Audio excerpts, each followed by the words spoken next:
What if betrayal awakened something far more terrifying? When Issei became the vessel of the Horseman of the Apocalypse. Hello everyone, welcome to What If Issei got the Horseman of the Apocalypse powers from Darksiders movie. Before we start, please go support Jinetes89 for writing that awesome fanfic. This is the translated version I made. There will be some mistaken character's gender, but of course Issei is a male. When the world feels the danger of complete annihilation is when they awaken, known simply as the four horsemen of the apocalypse, who were believed to have died. They reincarnated in new bodies and will bring peace to this world through violence. The return of the four horsemen of the apocalypse.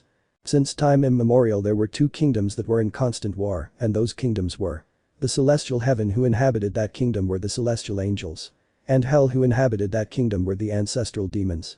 These kingdoms were at war for many centuries, until the appearance of the Scorching Council, the aforementioned beings who were in charge of balance. They knew what was fair and what was not. But what if there were another race that wasn't either celestial angels or ancient demons, but both in one? That race is called Nephilim.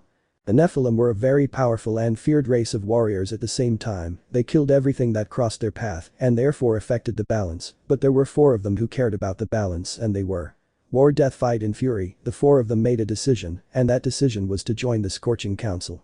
When the four Nephilim joined the Scorching Council, the aforementioned gave them unimaginable power, and their first mission was kill the Nephilim. When the four Nephilim heard that, they couldn't believe it, but they still accepted it because they knew very well that their other brothers would hate them for all eternity. But anyway, they accepted the mission with great sadness and pain, and when they arrived where their other brothers were, the four Nephilim, now known as the four horsemen of the apocalypse, killed their own race, but especially their brothers. And since then the two kingdoms met the protectors of the Scorching Council. The two kingdoms knew that they could not against the riders, not even all together could achieve it. Then the celestial heaven and the hell made a truce and alliance with the Scorching Council, since they knew that facing the Scorching Council was certain death, so they preferred to make a truce and alliance with the Scorching Council, who accepted the truce. But warned them that if one of their men declared war, the riders would go for their heads. And with that said, they made the truce and the alliance between them, and so the centuries passed, and in that time new races began to exist, such as angels, fallen angels, demons, yokai, Olympians, Nordics and dragons, although the latter were very peculiar beings, since they were beings of pure energy that attracted the attention of the Scorching Council, but they did not give more importance to that, and so some time passed. Until the Scorching Council and the Horsemen of the Apocalypse were attacked by a dragon, but this was not just any dragon, this was not a god, this was Trihexa, the dragon god of the Apocalypse. The Trihexa went to attack the Scorching Council and the riders to destroy them, but the riders were not going to allow it, so they also went to attack the Trihexa. But right at that time a war was also being fought between the biblical factions, and there were also the three celestial dragons, Drag, Albion and Bahamut. But while that was happening, the Scorching Council contacted the biblical god to tell them that they would create a seal to seal Trihexa, which the biblical god accepted.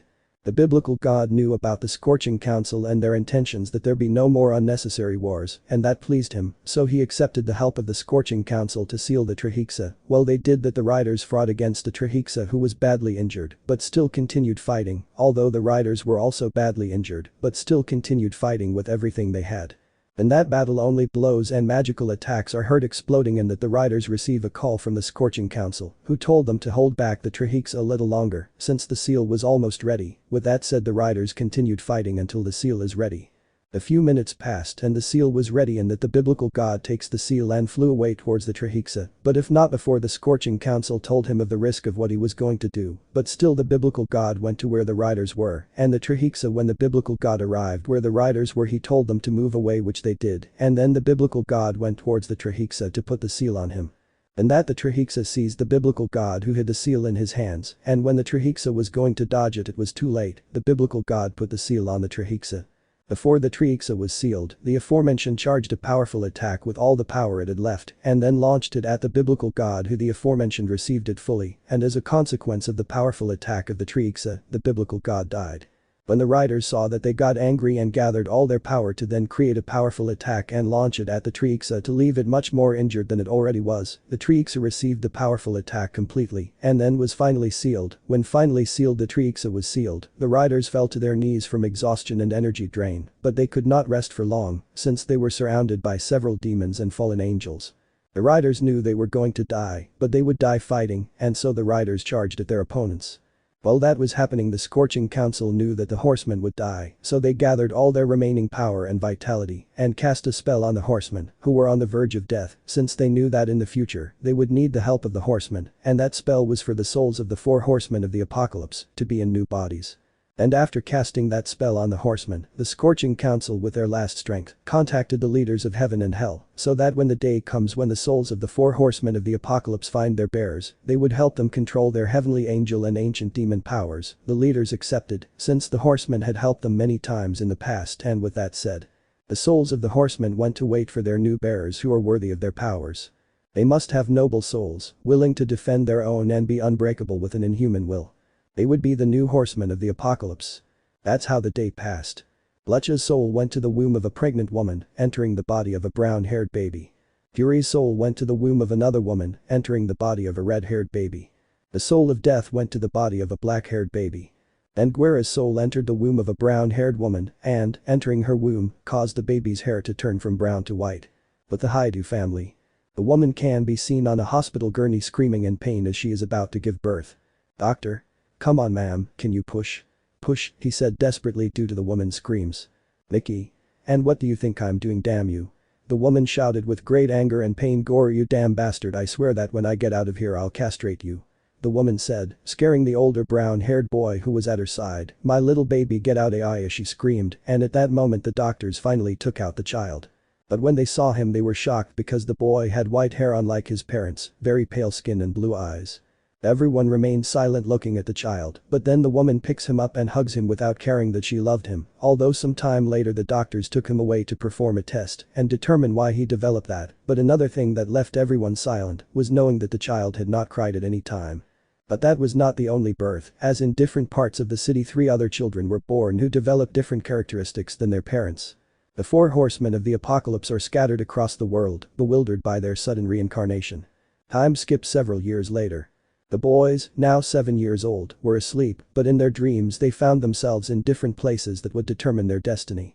Born now named Issei, the unjustly imprisoned rider, awakens in a desolate and arid wasteland. Death, now named as Tatsumi, the ancient and wise rider, reappears in a dark cemetery, surrounded by disturbing shadows. Fury, now named as Urza, the impetuous and fervent rider, emerges in a volcanic landscape, with dancing flames around her. Height, now named as Basara, the silent and lethal rider, re-emerges in the middle of ancient ruins, surrounded by an aura of destruction. The riders are drawn to a mysterious force that draws them to a point of convergence in the shattered lands, moving through their dreams. Upon reuniting, they immediately recognize each other, despite their new appearances. Warrior Issei approaches Death or Tatsumi cautiously, remembering the betrayal of the past, but the old rider receives him calmly. Fury Urza and fighter Basara exchange challenging glances, showing their competitiveness and determination. Together, the 4 horsemen prepare to hear the explanations of their reincarnations, or rather remember the past that led them to this moment and see the panorama of the current world. The reincarnations of the riders explain the current state of the world, marked by the resurgence of ancient evil forces. Issei discovers that his hasty release had catastrophic consequences, unleashing an unprecedented conflict. Tatsumi warns of the arrival of an ancient enemy that threatens to destroy everything in its path, including the riders. Urza and Basara are forced to put aside their differences and join forces to face the imminent threat. The 4 horsemen grasp the gravity of the situation and vow to fight together once more, protecting the world from its inevitable doom. The 4 horsemen, united by duty and loyalty, prepare to embark on a new crusade against the forces of evil, facing unimaginable challenges and testing their courage and determination every step of the way. End of the dream. Each one woke up from their dreams and headed to their closets. They took everything they needed and packed their suitcases to meet again in a single place. They quickly left their houses, taking some money, and got as far away as they could, but something caught their attention. Above the skies of each of their houses, they found different winged humanoid beings with wings as black as night. Each of these beings channeled their aura in the form of spears made of light, throwing them directly at the houses of each of the riders, ending the lives of their parents. They look with horror and anger at this fact, seeing how they had gone only for their objective, so they quickly retreat without being detected by those winged beings.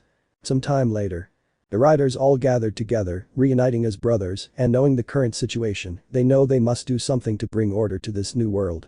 Issei, a brave but impulsive young man, becomes the Warbringer, the first of the riders. His fiery personality and temper make him a natural leader, but also an unstoppable force who can unleash chaos with just one false move. Itsumi, a taciturn boy with a mysterious past, finds himself imbued with the power of death. His ability to calmly face fate and his capacity for making difficult decisions make him a suitable wielder for the rider who represents the end of all life. Urza, a girl with an indomitable spirit and an unwavering sense of justice, becomes the wielder of fury. Her fierce determination and ability to channel her anger into protecting the weak make her both fearsome and admirable. Asara, a young man with a passion for fighting and an unquenchable thirst for challenges, becomes the wielder of Lucha. His combat prowess and competitive spirit make him a formidable adversary, capable of facing any obstacle with sheer brute force. Together, these four children find themselves embroiled in an epic battle between divine and demonic forces as they struggle to understand and control the powers now within their bodies. They will face devastating trials, make difficult decisions, and discover the true meaning of power as they fight for the fate of the world and their own. Underworld of the Mao Lucifer. From what I see they finally woke up, don't you think, Grafiya? Said a red-haired man. Grafiya? I believe it's Surzich's Sama, said a beautiful white-haired woman dressed in a maid outfit, answering the man. Surzich's? Let's hope they are not enemies, because otherwise it will be the end for all of us, he said seriously. Grafiya? Do you think Azazel and Michael have noticed your presence? Surzich's? Most likely, after all, Azazel spends his time in the human world and Michael focuses a lot on his own. Let's hope they don't cause problems. 1 year later. Apartment. Interior. A messy room in a city apartment. Issei, Tatsumi, Urza and Basara are sitting around a table, arguing. Issei. Frowning, I can't believe we're even considering this. We're the horsemen of the apocalypse, not mercenaries for hire. Tatsumi. Nods calmly, I know, Issei. But our situation is complicated. We can't simply rely on our powers to survive. Urza. Crossing her arms, besides, the world isn't going to give us anything for free. We have to make a living somehow.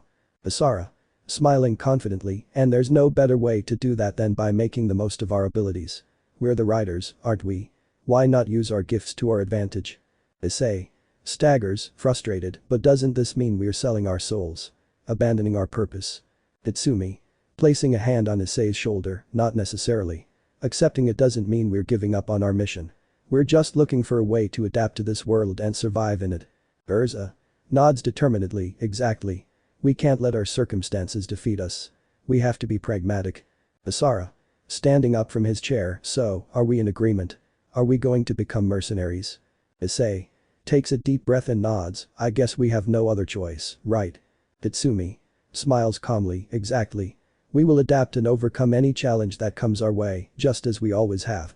The four rise from the table, silently accepting their new destiny as mercenaries as they prepare to face whatever the world throws at them. The four boys are gathered in a room, discussing their new company business. Issei, War. Guys, I think it's time we get our mercenary agency up and running. We have the skills and potential to make a big difference in this world. Tatsumi, Death. I agree. With our unique abilities and determination, we could be unstoppable. But we'll need a solid plan and adequate resources. Basara, Fighting. Of course. We can specialize in missions that require brute force and close combat. Additionally, we could offer training for those who want to improve their combat skills. Urza, Fury. And let's not forget the importance of strategy and coordination. We may be the best at what we do, but without strong leadership and effective communication, our missions could fail. Issei. So, are we all okay with going ahead with this? Tatsumi. Yes, but we'll need a name for our agency. Something that reflects our strength and determination. Basara. How about the Four Horsemen? It's fitting, considering our abilities and the fact that we're the reincarnations of the horsemen of the apocalypse. Urza. I like it. It's imposing and memorable. Issei. Then it's official. The Four Horsemen, the most feared and respected mercenary agency in the world, is underway. Everyone bumps fists in a gesture of camaraderie and determination. And so, by establishing their own business called the Four Horsemen of the Apocalypse. Change of scene. The scene opens on a large training ground, with the Four Horsemen ready to begin their intensive training. Issei, War. Okay, guys. We know our skills are formidable, but there's always room for improvement. Today we'll focus on perfecting our combat techniques and coordination. Tatsumi, Death. Let's start with something basic but crucial. Hand-to-hand combat practice. Basara, why don't you fight me first? Basara, Fighting. Gladly. I'm ready for a good workout. The scene cuts to Basara and Tatsumi, exchanging blows and quick movements, each looking for an opening in the other's defense. Urza, Fury. In the meantime, I'll work on improving my stamina and speed. Issei, would you mind helping me train? Issei. Sure, Urza. Let's run a few laps around the field and then practice some agility drills. The scene shows Issei and Urza running through the field, jumping over obstacles and performing agile movements to improve their speed and coordination. The scene changes to Tatsumi and Basara, who are now practicing more advanced combat techniques, exchanging more elaborate and strategic moves. Issei. Alright, guys. Now let's work on our coordination as a team. Basara and Urza, you two will face Tatsumi and me in a mock battle. Everyone prepares for mock combat, displaying impressive timing and coordination as they work together to overcome their opponents. The scene opens in the same training hall, but now each of the 4 horsemen is equipped with their characteristically lethal weapons. Issei, War. Today we'll focus on mastering our unique weapons. Remember, our weapons are extensions of ourselves. Knowing them thoroughly will make us unstoppable on the battlefield. Basara, Fighting. Perfect. I'm ready to perfect my aim with my guns. Tatsumi, Death. And me with my scythes. I want to make sure they're an extension of my arm with every strike. Urza, Fury. My whip is a versatile tool. I want to be able to use it in any situation, whether attacking, defending, or trapping my enemies. Issei. Okay, everyone take your positions and let's begin. Basara and Tatsumi, please work on coordinating attacks and defenses with your ranged and melee weapons. Urza and I will focus on accuracy and speed with our cutting weapons. The scene shows Basara and Tatsumi practicing with their weapons, shooting accurately and executing fluid movements with their scythes to disarm imaginary opponents. On the other hand, Issei and Urza are executing a series of fluid and precise movements with their slash and whip weapons, slicing through targets with skill and dexterity, while Urza uses her whip with precision to trap and control the targets. Issei. Excellent work, guys. Now, let's try something more challenging. Basara, Tatsumi, I want you to try to keep the targets at bay while maintaining the offensive with your weapons. Tatsumi and Basara accept the challenge, practicing maneuvers to keep targets at a distance while continuing to attack with precision. Urza.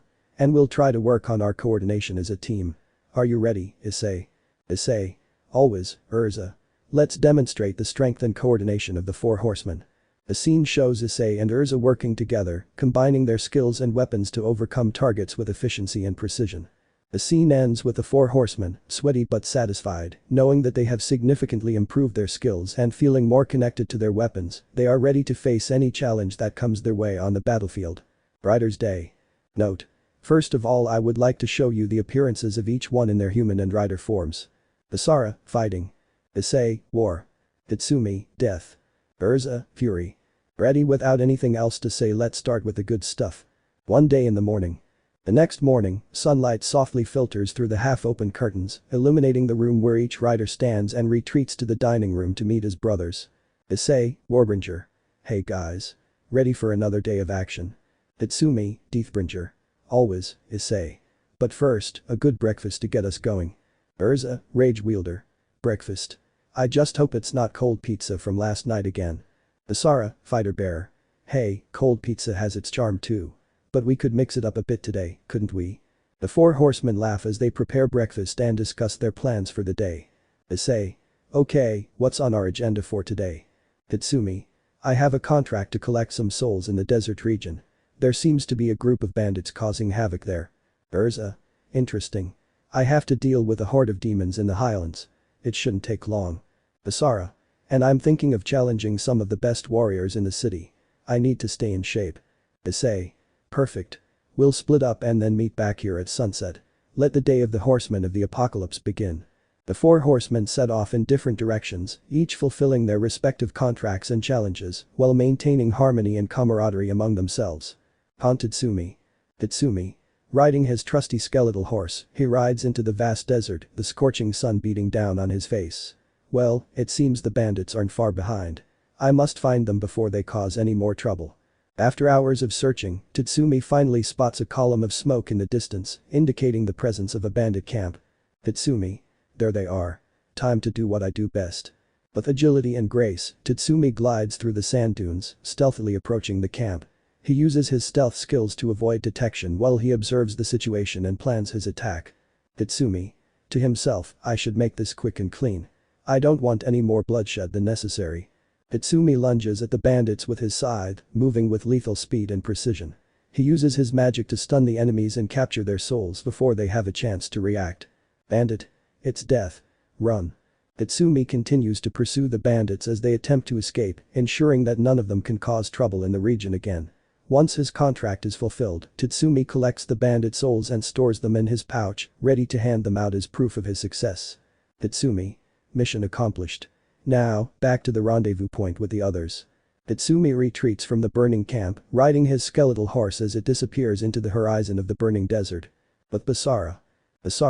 He stands in the center of the city, surrounded by a crowd of spectators who have come to witness the challenges. Well, who will be the first to face me? The crowd's murmurs intensify as several warriors volunteer to confront Basara. He studies each of them with a sharp gaze, assessing their skills and determining their level of prowess. Basara. To himself, they should be strong enough to offer me a challenge, but not so strong as to be a real danger.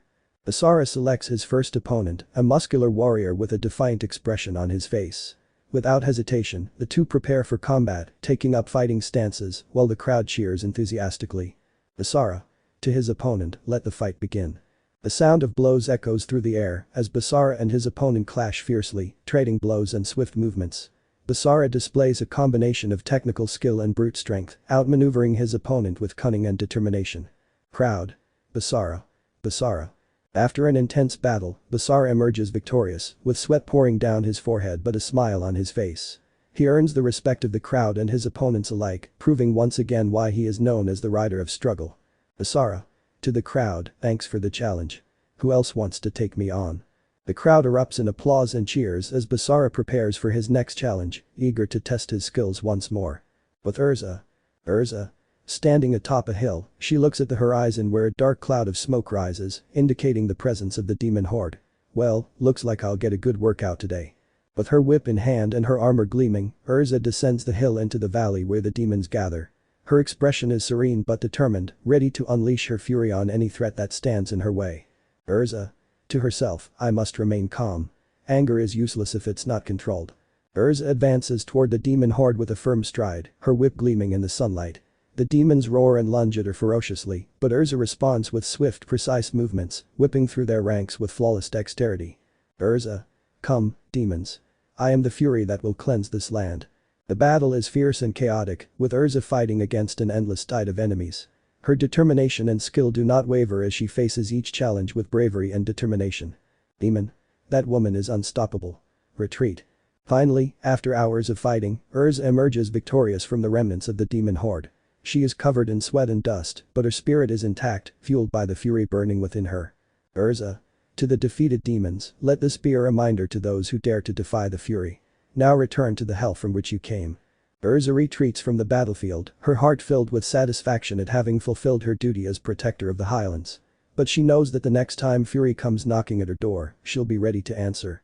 Issei. He stands in the apartment, surrounded by strategic maps and shiny weapons. Another day, another battle to fight. With his greatsword in hand and his armor imposing, Issei steps outside to where his faithful steed Rina is. He mounts his horse with grace and determination, ready to face the challenges that await him on the battlefield. Issei. To himself, the war never ends. My duty is to make sure I'm always on the right side. Issei gallops toward the battlefield, his gaze fixed on the horizon where the conflict looms. His heart beats in anticipation as he prepares for the action to come. Issei. Let the battle begin. He charges into the heat of battle, wielding his sword with ferocity and skill. His movements are fluid and powerful, each blow calculated to cause maximum damage to his enemies. Enemy soldier. It's war. Retreat. Issei continues to fight tirelessly, leading his troops with bravery and strategy. His presence on the battlefield instills courage in his allies and terror in his enemies. Issei. There is no rest for warriors. Let us advance towards victory. The battle continues for hours, with Issei fighting tirelessly until victory is finally secured. He is covered in sweat and blood, but his spirit is more alive than ever, ready for the next battle that fate has in store for him. Issei. To his companions, we have triumphed once again. But we must be prepared for whatever comes next. War waits for no one. Issei returns to his apartment, knowing that the peace is only temporary and that the next battle could be just around the corner. But he's ready to face any challenge fate throws his way. Time skip night. The day progresses with a calm but potential cadence as the sun begins to descend over the horizon, tinting the sky with warm golden hues. Issei. Returning home after a day of battle, he opens the door and greets his companions. Hey, guys. How did your missions go? Tatsumi. Everything went according to plan. I collected the desert bandit souls without a hitch. Urza. The demon horde in the highlands was no match for my fury. It was a good training session. Basara. And I challenged some of the best warriors in the city. It was a thrilling experience. Issei. Great work, team. I think we deserve a proper celebration. How about we go out to dinner? Hitsumi. Good idea. Any place in mind? Urza. How's that new barbecue restaurant you opened downtown? I've heard it's excellent. Basara. Sounds great. I'm dying to tuck into a good meal after all that training. Issei. Perfect. Let's change into something more presentable and then head there. Dinner is for our victory. The four riders quickly prepare, changing from their armor to more casual attire, and then set off for the restaurant in the center of town. Over dinner, they share anecdotes from their missions, laugh, and enjoy each other's company, once again celebrating their camaraderie and success as a team. Hitsumi. To the horsemen of the apocalypse and the battles we've fought together. Urza. Cheers. Basara. May we continue fighting together for a long time to come. Issei. To victory and our brotherhood. They raise their glasses in a toast, celebrating their unity and determination to face whatever challenges the future holds. Issei. Leaving the restaurant with his brothers, he suddenly stops upon sensing a hostile presence. What is that feeling? Hitsumi. Alert, draws his side. We are not alone. Prepare for battle. Basara. Takes out his guns and gets into a fighting stance. It seems we have some unwanted visitors. Urza. Grips her whip tightly. Whatever it is, it won't stop us. Suddenly, a group of fallen angels emerge from the shadows, surrounding them with their black wings spread and armed with swords and spears of light. Fallen angel. Horsemen of the apocalypse. Your time has come. Declared the leader of the group with 3 pairs of wings spread out with force in a firm tone. Issei. Stands on guard, brandishing his sword. We will not back down from your threats. Hitsumi. Advances with his scythe raised. Come, if you have the courage. Basara. Fires bursts of bullets from his guns. They don't know who they're messing with. Urza. She lashes her whip fiercely. May the fury of the horsemen of the apocalypse fall upon you. The battle erupts in fury, with the riders facing the fallen angels with all their skills and weapons.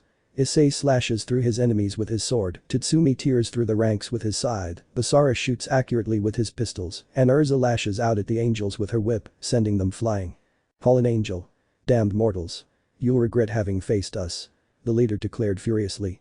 The battle is fierce and merciless, but the riders do not retreat, fighting with bravery and determination against their heavenly enemies. Issei. We will not give in to your darkness. Hitsumi. Your justice will not stop us.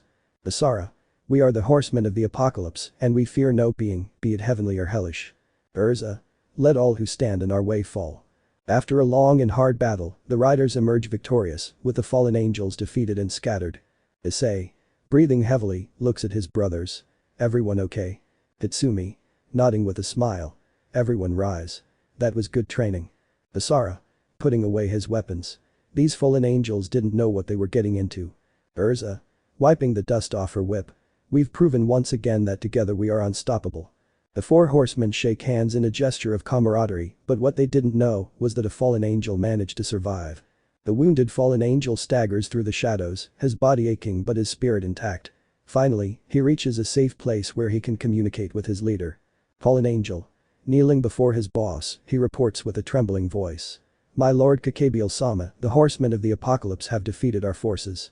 The leader of the fallen angels appears as a tall, pale man with long, black hair and narrow, blood-red eyes. Unlike other fallen angels, this one has pointed elf-like ears and a total of 5 pairs of deep black wings on his back. He wears a black robe with detailed accessories and purple shoulder pads with golden stripes on the sides. Kakabiel. A dark shadow covers his face, his eyes burning with fury. How is this possible? The riders shouldn't be a problem for our power. Fallen angel. Stands up with difficulty. They seem stronger than expected. They fought with skill and determination and defeated us. Kakabiel. Clenches his fists in anger. This cannot be tolerated. The horsemen of the apocalypse pose a threat to our plans. They must be eliminated. Fallen angel. Bows his head. Understood, my lord. What do you command us to do? Kakabiel. A wicked smile curls his lips. Prepare an army. We shall face the horsemen of the apocalypse once more, and this time there shall be no mercy for them. The fallen angel nods determinedly as he prepares to carry out his leader's orders. The war between the fallen angels and the horsemen of the apocalypse is far from over, and the coming battle will be fiercer than ever. House of the Riders. Issei. A feeling of unease comes over him as he listens to the fallen angel's report. It seems our troubles are not over. Tatsumi frowns seriously. We can't underestimate our enemies. If they're planning a counterattack, we must be prepared. Urza nods determinedly. We won't let them take us by surprise again. We must stay one step ahead of them. Basara clenches his fist firmly. Let's do whatever it takes to protect ourselves and stick together as a team. The four horsemen share a look of seriousness and determination as they prepare for the next obstacle ahead. Despite the threat looming over them, their fighting spirit does not waver and they are ready to face any challenge fate may throw at them. Issei in a firm voice. We're in this together, just like always. There's no obstacle we can't overcome if we fight together. Tatsumi nods. Exactly. We are the horsemen of the apocalypse and there is no force in this world that can stop us if we stand together. Urza with determination in her eyes. We will face this threat as we have all the others. With courage, with honor, and with strength. Basara smiles confidently. Let the fallen angels come. We'll be waiting for them and we'll show them what we're made of. The horsemen of the apocalypse set out, ready to face the next challenge with courage and determination, prepared to defend what is theirs and fight for their survival in this world of chaos and conflict. Current location of the current Mao of the underworld room. Surziches smirks. Interesting, very interesting. These horsemen of the apocalypse have impressive skill and determination. As he watches the battle, Surziches reflects on the threat that Kakabiel and his fallen angels pose to the balance of the world. He realizes that the horsemen of the apocalypse might be the key to stopping them. Surziches stands up decisively. It's time to act. The horsemen of the apocalypse will be my instruments to confront Kakabiel and restore order to the underworld, Gregory, and heaven. But that thought in mind, Surziches summons the horsemen of the apocalypse before him, offering them a deal that could change the course of the war between the angels and the demons. Base to Kakabiel. The current cadre of Gregory observes how the two younger sisters of the current Maus Leviathan and Lucifer meet in an academy in the human world. The macabre idea runs through his darkest thoughts, having a plan ready, reorganizing his troops, Kakabiel prepares to command an attack on Kuo Academy. Kakabiel. I want everyone to listen to me right now, he said, calling all his men. I want to attack the academy where the younger sisters of Surziches and Seraphil are. For that we will resort to our best plan at hand, we will use the stolen Excalibur, and with them we will finish off those girls and another great war that I have longed for so long will begin. All the fallen nod, heading to different areas of their base, taking up their weapons and preparing for what was about to begin. Kuo Academy Occult Club Hall. Observing the entire landscape of the academy already at night, a girl looked at everything with concern and regret. She is a beautiful young woman with a voluptuous body, white skin, and blue eyes. Her most distinctive feature is her long, beautiful crimson hair reaching her thighs, very similar to that of the current Mao Lucifer, only this one has a single strand of hair known as a hogue sticking out of the top. Her hair also has loose bangs that cover her forehead and side bangs that frame her face. Dressed in the academy's female uniform consisting of a long-sleeved white button-down shirt with a black ribbon at the collar of her shirt under a black cape on her shoulder, and a matching button-up corset, a magenta skirt with white details, and brown dress shoes over white socks up to her neck. She would not say anything, remaining thoughtful and at the same time worried. That young woman was Rias Gremory, known as the current Gremory heiress, and at the same time the younger sister of the current Mao of the underworld, Surziches Gremory, currently holding the title of Lucifer. Suddenly another young woman caught his attention, another young woman just as beautiful as the red-haired girl. "But you, what's wrong?" the girl would say, worried since ever since one of her members left the club without saying a word. The red-haired girl has been in that state of thought. "Rias. It's nothing, Akeno, it's just that I'm worried about what might happen to Kiba. After all, ever since that exorcist beat him, he felt really bad about himself and he hasn't come back for a while," she said, letting out her concern. Akeno is a beautiful young woman with a voluptuous figure, very long black hair, and violet eyes. Her hair is usually tied back in a very long floor-length ponytail, with two strands sticking out of the top and slanted back, with an orange ribbon holding it in place. Like most of the girls at Kuo Academy, she wears the usual Kuo Academy girls' school uniform, along with black calf-length socks. Akeno. I know, but I'm also worried about Kiba, but it would be best to continue investigating his whereabouts before he does something crazy, she said to her queen friend who leaves the window and then devises a plan in mind. Rias. Akeno, tell me how long until that happens? Said the redhead, clearly expressing disgust when referring to that she has been dealing with since she was a child. The brunette's face changed from a worried tone to one of disgust when she knew what he was referring to. Akeno. It was postponed for another time with everything that is happening with the issue of the stolen sacred swords, she said, calming the red-haired woman a little. Rias.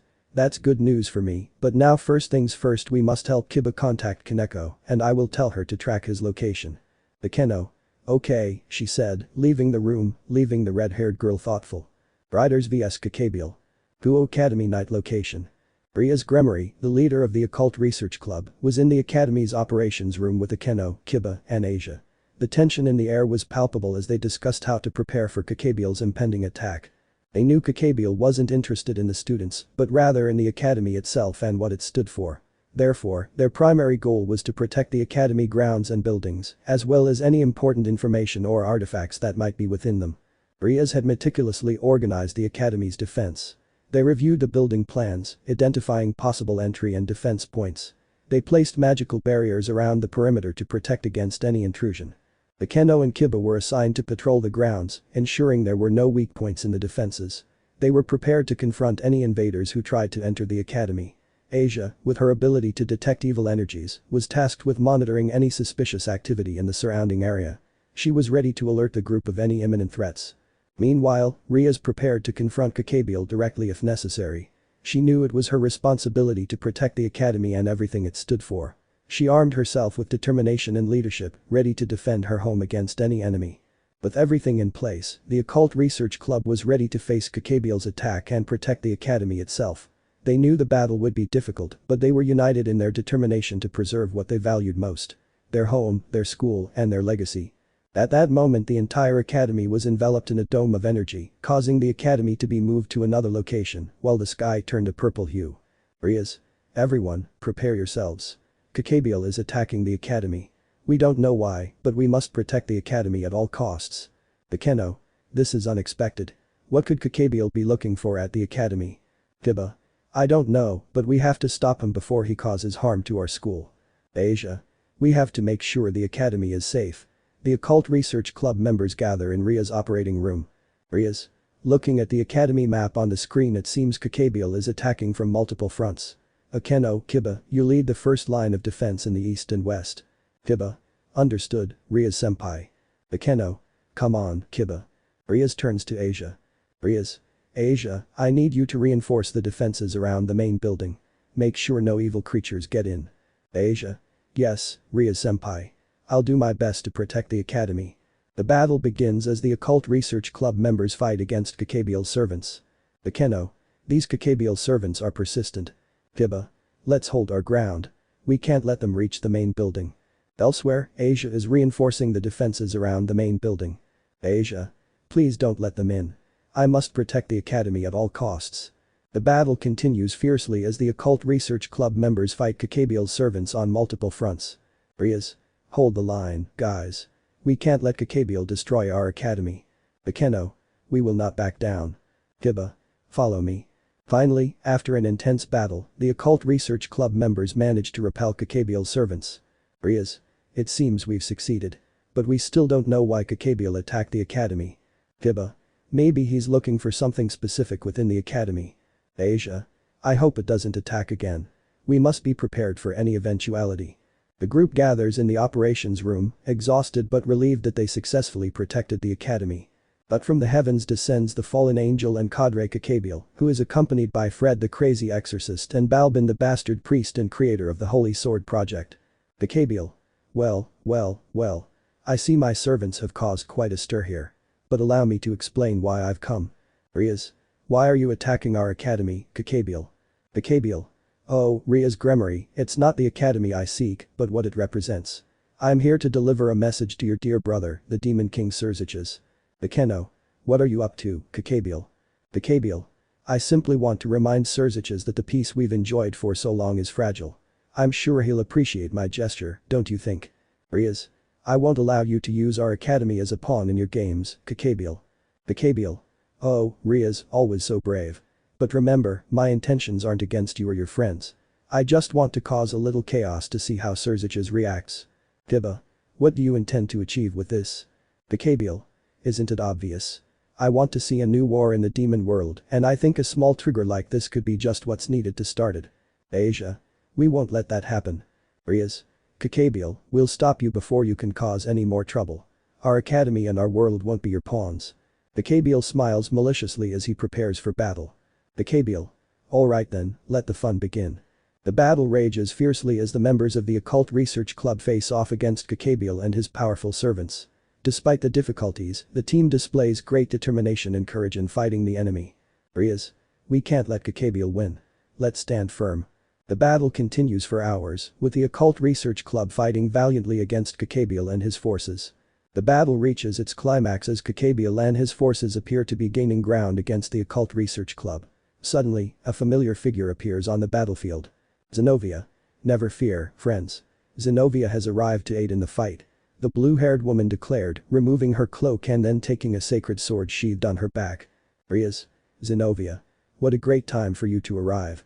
Kakabiel looks in surprise at Zenovia's arrival, but quickly recovers. Kakabiel. Ah, another busybody. This is getting more interesting than I thought. At that moment, Kiba feels a surge of power within him. His eyes glow with an intense light as his sword begins to vibrate with energy. Kiba. It's time to show my true power. Kiba focuses his energy, channeling both his demonic magic and his holy energy into his sword. The sword begins to glow with a golden and dark light at the same time, emanating a powerful and menacing aura. Rias. Kiba, what is this? Kiba. I've discovered that my true power lies in the combination of demonic and holy magic. It's time to put it to use. Kakabiel watches in fascination as Kiba advances towards him with his sword imbued with this new form of power. Kakabiel. Interesting. Let's see what you can do, young Kiba. Meanwhile, on the other side of the city, there are 4 young people who, upon sensing a similar presence, know exactly who it is. Summoning each of their steeds, they mount their backs and ride towards the academy while the Occult Club is fighting against Kakabiel. Scene. Occult Club. The Occult Club is in a desperate state following Kakabiel's appearance. Just as Kakabiel prepares to wipe out the club, 4 figures appear, radiating a powerful and ancient aura. Issei, war. With a firm and authoritative voice, stop, Kakabiel. Your fate has been sealed. Kakabiel. Surprised, takes a step back, who are you? This is not a conflict that concerns you. Itsumi, death, with a dark and reassuring laugh, oh, but it is. We are the sentence that comes to get you, fallen archangel. Urza, fury. Crossing her arms and with a defiant posture, we must protect this club. I will not allow anyone to harm these people while I live. Note. You may be wondering why Fury is like this, and the answer is simple. It is her version of when she saved the humans at the end of Darksiders 3 and how she decided to be the guardian of humanity. In short, she found her purpose. Asara, fighting. While wrapping his knuckles with a confident smile, if you're looking for a fight, you've come to the right people. But I warn you, you won't win against the 4 of us. Rias. With a mixture of relief and suspicion, why did you intervene? I haven't felt the power of such strong beings in a long time. Issei, war, we are the horsemen of the apocalypse, reincarnated to prevent destruction and chaos. We are here to balance the forces of good and evil. Kakabiel. Furious and defiant, that's not true. No matter who you are, you will be annihilated. Itsumi, death. Raises his scythe, the blade shining with a deadly aura. You have underestimated the power of death itself. Your end is near. Urza, fury. Takes out her whip and a burst of flames envelops her. Time to release my anger. Let's see how long you can resist. Asara, fight. While his body is surrounded by a bright energy taking out his guns, it's time to train. Let's teach this fallen one a lesson. The great battle breaks out. Kakabiel fights with all his might, but is surprised by the coordination and strength of the 4 riders. Each of them uses their unique abilities to counter Kakabiel's attacks. Kakabiel creates 2 swords of light colliding with the chaos-devouring sword carried by Issei, the Red Rider, who moves it with grace and agility, stopping each cut from Kakabiel, who in a desperate attempt to break his defense, swung his swords in unison in the form of a swing, unleashing 2 cuts of light energy in the form of an axe against Issei, who upon seeing that buries his sword with force in the ground, and consequently hundreds of replicas of the chaos-devouring come out of the ground blade. Eyes are serving as a shield and in passing making Kakabiel retreat. Issei. There's no room for chaos here. War always prevails. Kakabiel steps back, rising through the skies, extending his hands forward, generating a magic circle from which hundreds of spears of light are shot at Issei, but at that moment Urza stands in front of her brother, blocking each spear and destroying them in the process, while swinging her whip with force. Urza. May the flames consume you, flame hollow form, she said seriously as her whip wrapped around the fallen man's neck. Come here, she declared strongly, taking her whip and pulling Kakabiel in her direction. When he was already in front of her, Urza gave him a strong kick that sent him flying upwards with force. Kakabiel had lost consciousness for a few seconds while his body rose through the skies, but then managed to regain consciousness, stopping in mid-air, although somewhat dazed. But suddenly he felt a sharp pain coming from one of his wings, turning his gaze, he saw a hole there. He looked down and saw that it was Basara who had shot him. Basara. This is for all the damage you caused. Feel our combined might. Kakabiel with evident fury launches himself at Basara, throwing a spear of light at him. However, Basara moves back, generating in the process a clone with his ability Shadow Clone, which when pierced disappears, generating a fog that clouds Kakabiel's vision. But then he receives a different shot from Basara that leaves him in a paralyzed state. Basara had used his static shot ammunition for this and then switched to the lava shot bullets, firing in the process some orange bullets that stick to Kakabiel's body and then they explode into lava, causing Kakabiel to scream in pain, rising through the skies, very annoyed. Kakabiel.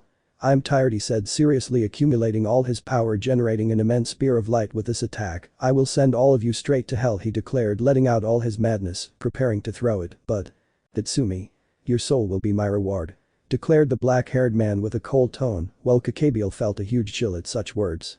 Tatsumi's true form appears behind him with a purple spectral form, unleashing a spinning scythe attack, using his harvest attack that managed to send Kakabiel flying, undoing his attack in the process, but Tatsumi had not finished yet, moving at great speed, using his teleport slash Tatsumi appears in front of Kakabiel, unleashing a series of violent cuts, with his scythes inflicting great damage to Kakabiel.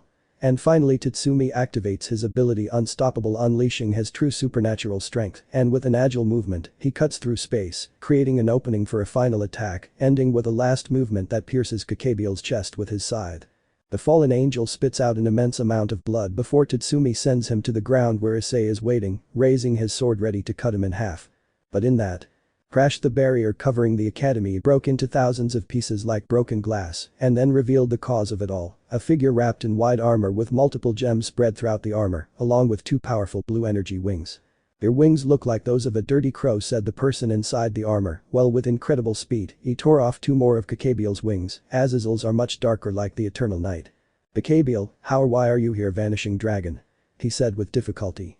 I wasn't sent to finish you off at all, idiot, said this one, flying towards the fallen one, giving him a strong punch in the stomach. Azazel asked me to take you back even if you screamed. Now the white one gained height and dived towards the ground with Kakabiel's body in front of it, crashing violently into the ground, raising a little dust, and by the time the curtain of dust dissipated, the white one could be seen as if nothing had happened with Kakabiel's unconscious body in his hands. At that moment, the man in white armor looks to the side at the body of the unconscious Fred, who was very injured after his fight. I also have some questions for that renegade exorcist. I'll end his life after that, he said, taking Fred's body with his free hand. Issei. Who are you? He said seriously, pointing his sword at the man in armor, who turned to look at him and spoke in surprise. That sword can't be the Chaos Devourer, the sword that formerly belonged to the War Rider, which means you are the War Rider, he said in surprise. Tatsumi. Are you going to talk or not? He said seriously, taking out his scythes. Basara points his guns at his head, while Urza lashes her whip hard, while the four unleashed their powers. I see the four riders have returned, he said, unleashing his wings of light blue. I would love to stay and fight with you, but now I have a job to finish, said the person under the white armor before disappearing like a lightning bolt into the night sky of Kuo.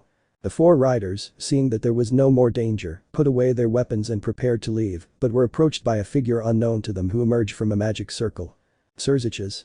I see you're the four horsemen of the apocalypse. Interesting. Issei. Who are you? Surziches.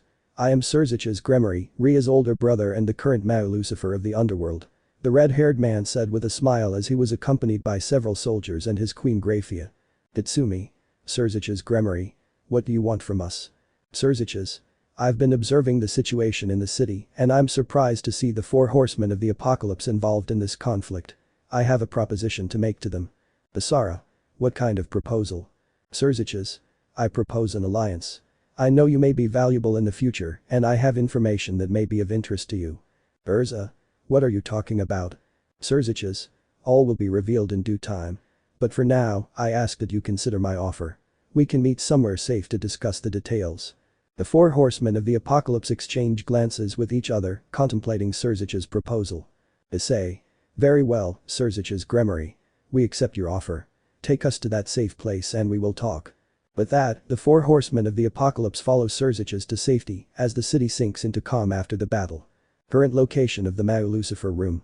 At a safe location, the four horsemen of the apocalypse gather with Surziches Gremory to hear his proposal. The atmosphere is thick with anticipation as Surziches begins to speak.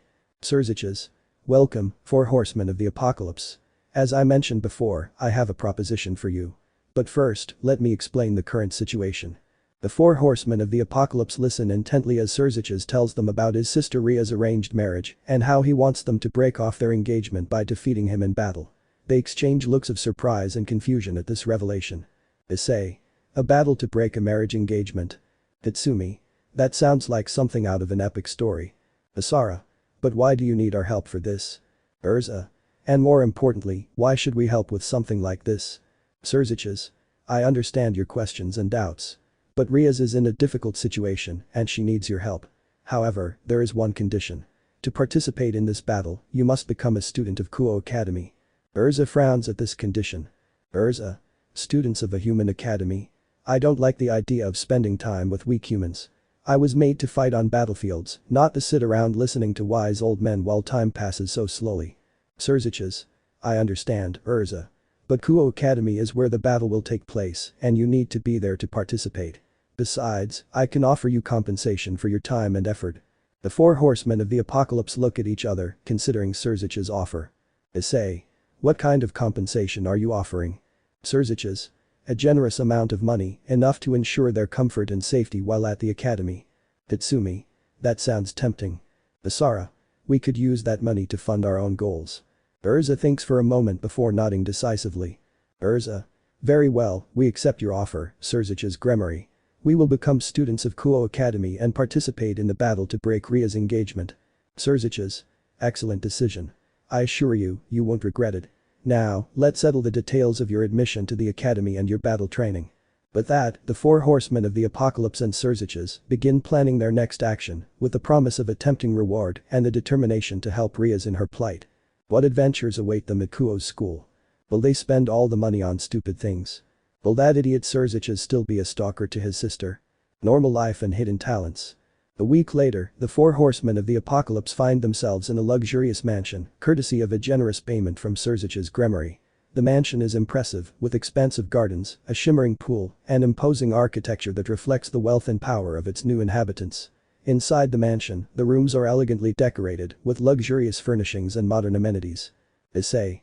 Wow, this mansion is amazing. I never imagined we'd live in a place like this. Hitsumi. Looks like our lives are taking an unexpected turn, aren't they? Asara. There's no doubt Serziches has kept his word. This place is breathtaking. Urza. Though I must admit I would have liked something more modest. But I guess we can't complain about living in luxury.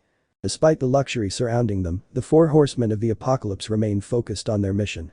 They know they must prepare for the battle that awaits them at Kuo Academy. Issei. Okay, guys, it's time to get serious. We have to be ready to face Rias and win this battle. Hitsumi. You're right. We can't afford to underestimate her.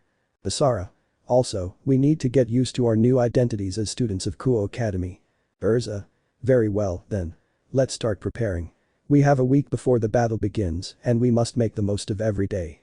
Reluctantly, the four horsemen of the apocalypse headed to their rooms to change into the school uniforms required for their new identity as students of Kuo Academy. Though annoyed at having to dress as ordinary humans, they understood the need to keep a low profile while preparing for the battle with Rias. In their rooms, each one faced their own thoughts while they changed. Issei. Muttering to himself, I can't believe I'm wearing this. It feels like I'm back in middle school. Hitsumi. Adjusting his tie in disgust, this is ridiculous. But I guess it's part of the job. Asara. Looking at his reflection in the mirror with a raised eyebrow, well, at least I can make this look a little more my style. Urza. Clenches her fists in frustration, I hate having to use this, but it's necessary for our mission. Once dressed, the four horsemen of the apocalypse gathered in the mansion's lobby, ready to depart for Kuo Academy. Although they weren't happy with the situation, they were determined to fulfill their mission and help Rias. Issei. Okay, guys, it's time to go. We have a battle to win. Hitsumi. Yes, but first we have to go through the school day. Asara. No matter what happens, let's keep our heads high and remember our goal. Urza. Let's do this. We can't afford to fail this mission. With determination in their hearts, the four horsemen of the apocalypse headed to the mansion's garage to find their personal vehicles, since using a magical or spectral horse would cause a lot of commotion in society. Each one got a vehicle that suits their needs and personalities.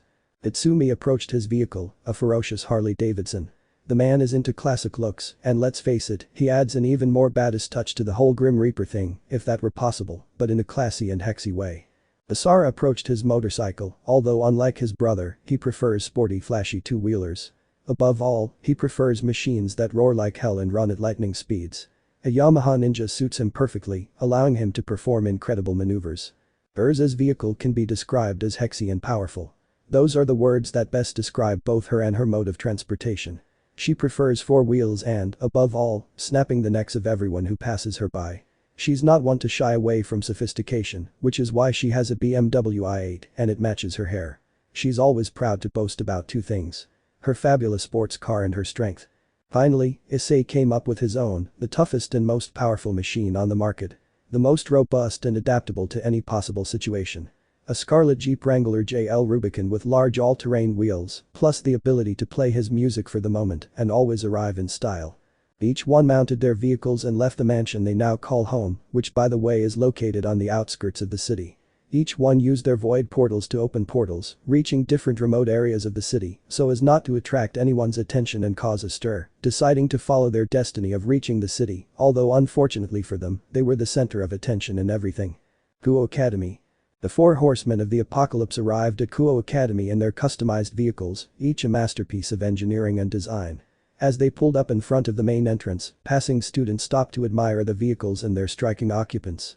Issei. Opening the door of his jeep and getting out in one fluid motion time to show them how it's done. Tatsumi. Getting off his motorcycle with an air of confidence. Looks like we've caught some attention. Basara. Elegantly gets off his sports bike. No wonder everyone's staring. Our vehicles are hard to ignore. Urza. Getting out of her sports car with determination. Let's do this quickly. We can't afford to be late on the first day. As the four horsemen of the apocalypse headed toward the academy's main building, murmurs and stares followed their movements. Their physical appearance, combined with their impressive vehicles, made them the center of attention for both boys and girls. Asking things like, "Where did you get that bike? That sports car is amazing. What an all-terrain vehicle," etc. As the four horsemen of the apocalypse advanced across the Kuo Academy campus, curious glances and whispers continued around them. Students murmured among themselves, trying to decipher who these striking newcomers were. Issei. Maintaining his composure as he heads towards the main building. Looks like we've made an impression, guys. Tatsumi. Smiling slightly. It seems so. I guess we won't go unnoticed here. Basara. Looking around curiously. It seems this place is a lot livelier than I expected.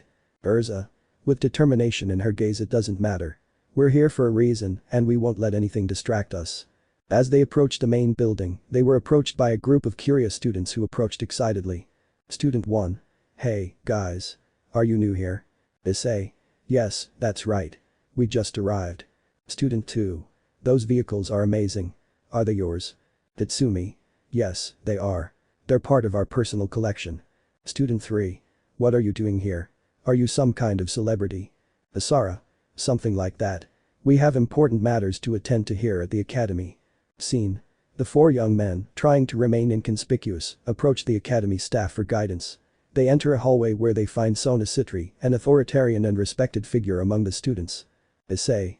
Should we ask her? Tatsumi. He seems like an important person here. Maybe he can help us. Urza. Hello. Excuse me, could you help us? We're new here and a little lost. Sona. She looks at the four young men with curiosity. Sure, I can help you. What are your names? Basara. I am Basara Scarlet. Urza. My name is Urza Scarlet. Tatsumi. Tatsumi Scarlet. Issei. Issei Scarlet. Sona. Are you siblings? The four nod in affirmation. Well, Basara, Urza, Tatsumi, and Issei. According to your records, you'll be in the same class. Class 7B, to be exact. It's a pleasure to have you here at Kuo Academy. If you need anything else, don't hesitate to ask. Issei. Thank you Sona Citri. We really appreciate your help. Urza. Yes, thanks. See you in class then. The four young people head towards their assigned classroom, grateful for Sona Citri's guidance. Scene. Room 7B. The four young men enter, attracting curious glances from their classmates. They stand at the front of the class, ready to introduce themselves. Basara. With confidence. Hello everyone, I'm Basara Scarlet. Urza. With a kind smile. I am Urza Scarlet. Tatsumi. With a mysterious look. I am Tatsumi Scarlet. Issei. With a firm stance. I am Issei Scarlet. Murmurs spread through the room as students look at each other, clearly impressed by the presence of the newcomers. Student 1. Whispering, have you seen those new kids? They're amazing. Student 2. Nodding yes, and have you seen Urza? She's like a warrior goddess. Student 3. Whispers excitedly, and Basara. He's like an action hero straight out of a movie. Student 4. Smiling admiringly, Tatsumi has that mysterious appeal that intrigues me. Student 5.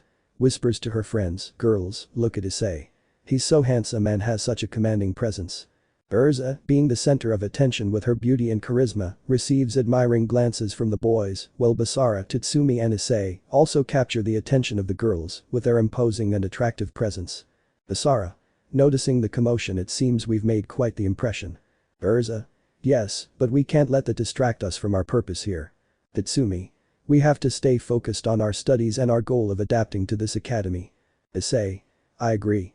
Let's show everyone what we're capable of. The four young men sit in their seats, ready to face the challenges that await them at Kao Academy, while some students continue to admire them silently. Time skip after classes. Scene. After school, the four young men head towards the area where the occult club is located, following a rumor that Rias Gremory and her entourage are there. Upon arriving, they find Rias and her group gathered in a corner. Basara. Approaches with determination. Hello, are you Rias Gremory? Rias. Nods curiously. Yes, it's me. And you guys? Urza. With a determined smile, we are the ones here to help you break off your arranged engagement. Tatsumi. With an intense gaze, we know you need help getting rid of that unwanted commitment and we are here to offer our assistance. Issei. With a firm voice, we want to help you take control of your destiny and live the life you truly want. Rias and her entourage look at the four young men with surprise and curiosity, evidently intrigued by their proposal. Rias. With an intrigued smile, interesting. I wasn't expecting such an unexpected offer of help. May I know who you are and why you're willing to help me? Basara. We are Basara, Urza, Tatsumi, and Issei. And while our reasons are our own, we share a desire to fight injustice and help those in need of freedom from the shackles imposed by others. Urza.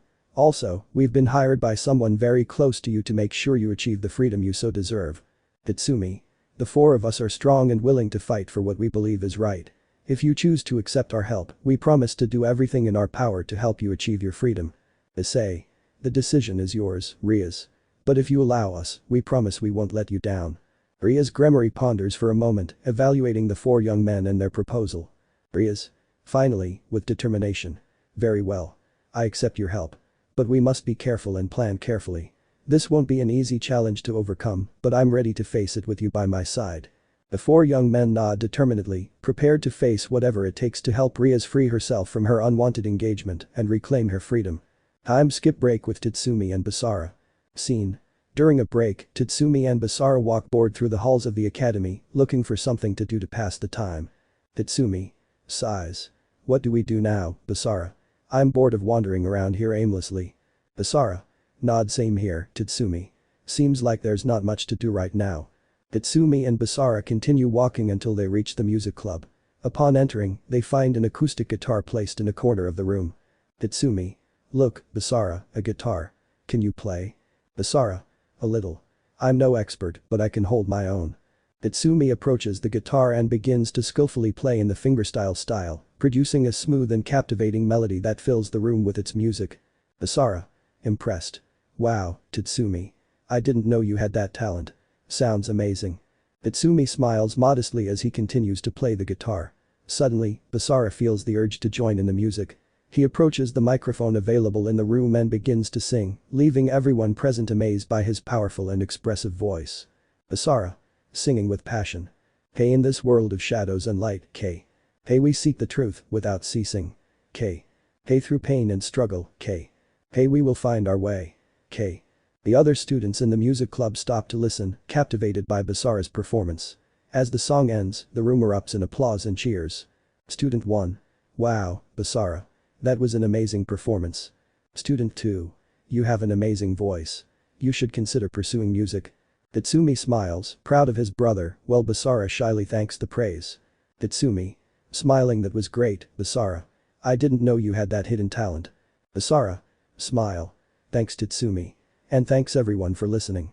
It was fun. Tatsumi and Basara leave the music club, feeling revitalized by the experience and with a new appreciation for the power of music to connect with others. With Urza. Scene. Meanwhile, Urza, bored and a little annoyed at being at the academy, decides to look for something to do to pass the time. After walking around for a while, she arrives at the art club room. Urza. Sighs. How boring. I can't believe I found myself in this place. Upon entering the art club room, Urza observes the students concentrating on their artwork and projects. Despite her initial disinterest, something about the atmosphere there sparks her curiosity. Urza. Frowns. Maybe I should try. I have nothing to lose. Urza approaches a table filled with art supplies and selects a blank canvas and a set of colored pencils. She sits down in front of her canvas and begins to draw with intense concentration, letting her artistic streak flow freely. The other students in the art club watch Urza's progress with curiosity. Her strokes are firm and confident, and her focus is absolute. Student 1. Whispering, have you seen that girl? She seems to be doing something amazing. Student 2. Nods. Yes, his artistic skills are impressive. I can't take my eyes off his work. Urza continues to draw determinedly, losing herself in her art. With each stroke, her portrait comes to life, capturing the essence of her subject with stunning accuracy. After a while, Urza finishes her masterpiece and sits back to admire her work. The portrait is stunning, with every detail carefully crafted and every stroke imbued with emotion and expression. Student 3. Amazed. Wow, Urza. That's amazing. Student 4. Nods. I can't believe how talented you are. You should consider pursuing art professionally. Urza smiles modestly at the praise, feeling satisfied that she has discovered a new passion within herself. Urza. With a smile, thank you all. I didn't know I had this in me. Maybe this place isn't so bad after all. Urza stands up, feeling revitalized by her experience in the art club, ready to explore more facets of herself and her hidden talents. Scene. Issei, equally bored as his brothers, decides to find something to do to pass the time. He becomes curious about the sports club and decides to go in to see what it's all about. Issei enters the sports club with determination. Upon entering the sports club, Issei observes the students participating in various physical and athletic activities. He feels a spark of excitement at the energy and passion that permeates the atmosphere. Coach. Addressing the students, come on, guys, give it your all. I need more energy. Issei approaches the group with interest. Can I join? Coach. Nod. Sure. Welcome. What sport would you like to try? Issei. With a determined smile, let me try on the athletics field. Issei prepares for the test, ready to demonstrate his physical and athletic potential. As the competition begins, Issei surprises everyone with his speed, strength and stamina, easily surpassing his peers. Student 1. Amazed. Look at that kid. He's incredibly fast. Student 2. Nods in admiration. And his strength is impressive. I can't believe it. Issei continues to challenge himself, pushing his limits and surpassing all expectations. His determination and physical prowess stand out, leaving everyone present in awe and admiration. Coach. Amazed. Impressive, Issei. I've never seen a rookie with so much talent. You're truly exceptional. Issei smiles modestly at the praise, feeling revitalized by the excitement and adrenaline of competition. He's found a new way to express himself and push his limits, and is eager to explore further in the world of sports. Issei, with a radiant smile, thank you, coach. I'm glad I came here. This has been great. Issei says goodbye to the sports club, feeling energized and ready to face any challenges that come his way in the future. After a day full of surprises and discoveries, the 4 horsemen of the apocalypse gather at the end of the day, reflecting on their experiences at Kao Academy. Issei. Smile. Who would have thought? It seems there's more to this academy than we expected. Urza. Nods. Yeah, we've definitely found some hidden talents among us. I didn't expect to enjoy my time here so much. Hitsumi. With a knowing smile, it seems that each of us has found something we are passionate about here at the academy. Basara. Enthusiastically. Maybe being here isn't so bad after all. Maybe there's more to discover than we thought. The 4 horsemen look at each other, sharing a sense of camaraderie and complicity. Despite their initial reservations, they are beginning to see the academy as a place of opportunity and personal growth. Issei. With determination, I am sure that together we can overcome any challenge that comes our way here at Kao. Urza. With confidence. Yes, we're stronger together. And I'm confident that together we can achieve our goals and fulfill our purpose here. Hitsumi. With a reassuring smile, let's make this experience whatever we want it to be. Together, we're unstoppable. Basara. With determination, so what do you say? Are we ready to face whatever Kao has in store for us? The four horsemen stand up, ready to face whatever fate has in store for them at Kao Academy, knowing that, together, they are stronger and more capable of overcoming any obstacle that comes their way. Meeting a phoenix. Saturday the next morning at the Rider's mansion. In the remote mansion surrounded by lush forests, Issei awoke every dawn with the urgency of war thrumming through his veins. However, instead of arming himself for combat, his heart yearned for the calm of woodcarving. This need arose after discovering the hidden talents of their respective brothers in the case of Tatsumi and Basara, being the latter music and Urza liked art, although seen in two different ways since, while Urza is more into canvases and paper, Issei found a great hobby in wood. The direct reincarnation of war, the horseman of the apocalypse, Issei carried with him the legacy of battle, but also the art of creation. As the sun rose over the horizon, he immersed himself in the tranquil task of shaping wood with his skilled hands. Each blow of his chisel resonated in the air, transforming rough pieces into elegant sculptures.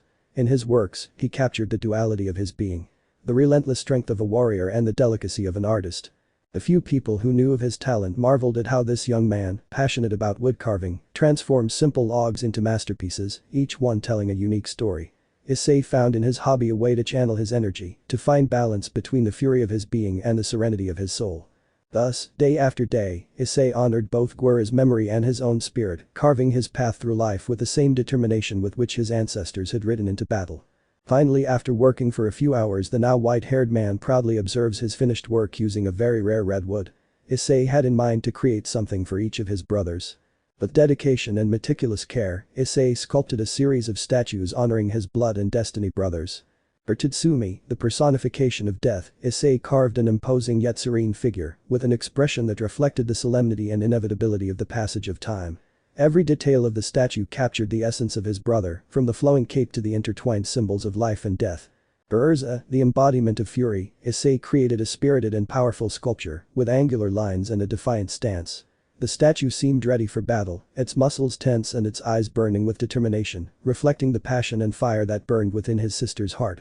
For Basara, the personification of wrestling, Issei sculpted a dynamic and athletic figure, with a pose that exuded strength and agility.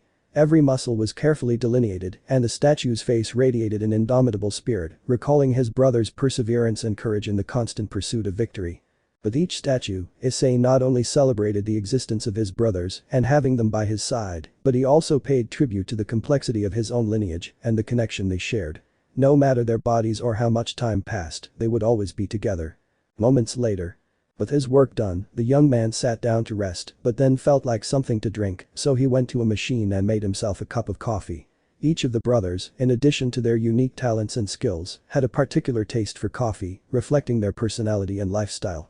Issei, the young man passionate about woodcarving, found the smooth and creamy cappuccino to be his favorite beverage. He enjoyed the perfect combination of mild espresso and steamed milk foam, which provided him with a moment of calm and reflection before immersing himself in his art. Although he doesn't see much point in coffee. He already wakes up with all the energy he needs for the day and, truth be told, he's always been an early bird without the aid of any substance. While he doesn't mind a good cup of coffee if it's offered to him, he doesn't really need it.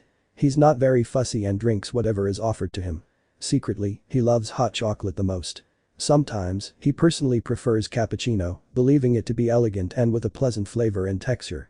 While Issei was drinking his cappuccino, he noticed his brother Tatsumi entering the room, greeting his brother and going towards the same machine. Tatsumi, the serene and thoughtful talented musician and bringer of death, preferred Americano black coffee.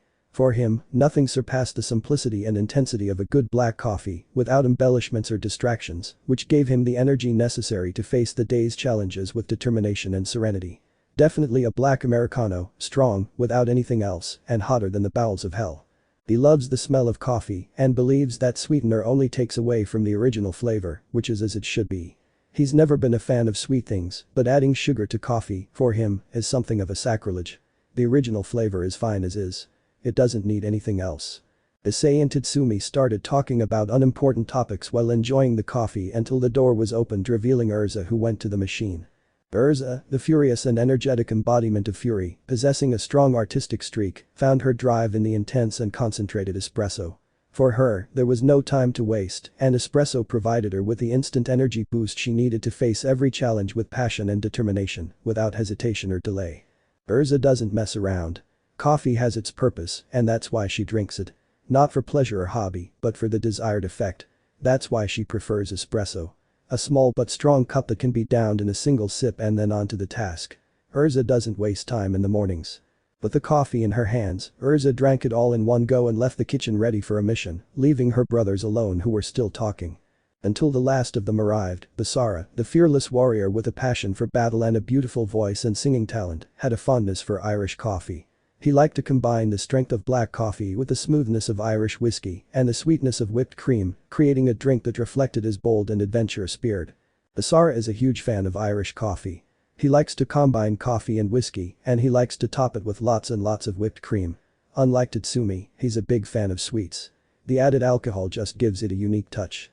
For him, starting the day with a little whiskey brings luck. It's starting off on the right foot. Note. It's no joke, real Irish people like to combine coffee and whiskey. Each brother enjoyed the day in his own way, and with the coffee already finished they left, going with the occult research club who wanted to tell them something. Later. With the afternoon sun illuminating the path, the siblings set out on their journey to the Gremory clan home in their respective vehicles, each reflecting their personalities and lifestyles. Upon arriving at the Gremory clan's home, they were met with a scene they hadn't expected. A young Phoenix heir, known for his arrogance and reputation as a womanizer, was surrounded by a tense atmosphere as he attempted to grope a visibly upset Rias. Rias is a tall and handsome young man in his 20s with short blonde hair and dark blue eyes. His attire consists of a burgundy jacket with gold embroidery on the right side, along with matching pants and black dress shoes. Under his open jacket is a white dress shirt that is not fully buttoned, only missing one button, which slightly reveals his chest. However, despite his appearance, this does not hide his true personality, which is that of a despicable being. The siblings immediately intervened, each showing their disapproval in their own unique and forceful way. Issei, with his serious gaze and his hands still marked by his woodworking, approached with determination. Tatsumi, with his serene yet menacing presence, stood by his side, emitting a sense of calm that contrasted with the tension of the moment. Basara, with his palpable fighting aura, prepared to intervene if the situation turned violent. Urza, her fury barely contained, shot a look of contempt at the young Phoenix, making it clear that she would not tolerate his disrespectful behavior toward Rias or any woman. Rias, arrogantly, what? Now you're trying to defy me, Rias. You should remember your place. Our marriage is predestined by our families, there's no escaping it. Rias, firm, I don't care about your absurd traditions. I won't marry you, Rias, and that's final. Issei, intervenes, that's enough. You have no right to treat Rias like that. Tatsumi, seriously, you should leave before things get ugly. Basara, ready for action, if you're looking for a fight, you'll find one. Urza, cold look, don't think for a moment that Rias will be your submissive wife. Rias looks at Urza with interest, and who are you, beautiful lady? I hadn't noticed your presence. Urza, defiant, I am Urza Scarlet, and I am not a woman who will be manipulated by arrogant people like you. Rias smiles wickedly, how interesting. Looks like you have some fire in you. Urza, cold, I'm not interesting to you, Rias. Don't be mistaken. Before the confrontation can escalate, an authoritative voice cuts through the air. Grafiya, energetic, enough. This confrontation won't lead to anything good. Rias straightens up, Grafiya. What are you doing here? Grafiya, serious, I've come on behalf of Lord Gremory. If Rias refuses to marry you, Rias, you'll have to prove yourself worthy of her. Rias, disdainfully, what? Grafiya, explaining, you'll have to face a challenge. If you want Rias, you'll have to defeat her entourage in combat. Rias, confident, no problem. I'll prove my worth and defeat Rias, no matter how many opponents are put in front of me. Grafiya, serious, don't underestimate the servants of the Gremory house. They are more formidable than you imagine. Tatsumi, calmly, Rias, listen to me. We'll make a deal with you. Rias, condescending, oh, and what deal could possibly interest me? Tatsumi, serious, only the four of us will fight against you and your entourage. If we win, Rias is free. Rias, laughing, just the four of you? You think you can beat me? Tatsumi, firm, you'll see. But a sneer, Rias summons his all-female retinue and swaggers around them. Rias, mockingly, is this all you've got? Prepare to lose. Faced with Rias's contemptuous attitude, anger begins to burn in the four brothers. Urza, furious, how dare you treat women like that? Issei, with determination, we won't let you get away with this. Basara, concentrated, let's show our true power. With a faint flash, the brothers reveal a small glimpse of their true power, enough to make Rias serious for the first time. Rias, serious, interesting, seems they are not as weak as I thought. Before the confrontation can escalate further, Rias steps back, acknowledging the seriousness of the situation. Rias, resigned, very well, I accept your deal. But remember, don't underestimate my entourage. Before Riser and his entourage leave, a figure appears among the women, striking in her distinguished presence and palpable curiosity in her gaze. It's Ravel, Riser's younger sister, who approaches Basara with a glimmer of interest in her eyes. Ravel is a beautiful young woman with dark blue eyes. She has long, blonde hair tied in two pigtails with large drill-shaped curls and blue ribbons holding them in place. The front of her hair has several bangs hanging over her forehead, with a V-shaped fringe hanging over the bridge of her nose. Her outfit consists of a light purple dress with dark purple details and a blue bow at the front. At the back, 3 feather-like extensions protrude from the dress, mimicking a bird's tail, which, combined with her fiery wings, give her a bird-like appearance. Ravel, addressing Basara, and who are you, young warrior? Basara, surprised by the sudden attention, I'm Basara Scarlet. And you? Ravel, smiling, I'm Ravel Phoenix, Riser's younger sister. I think you have an interesting air about you. Would you like to chat for a moment before we engage in battle?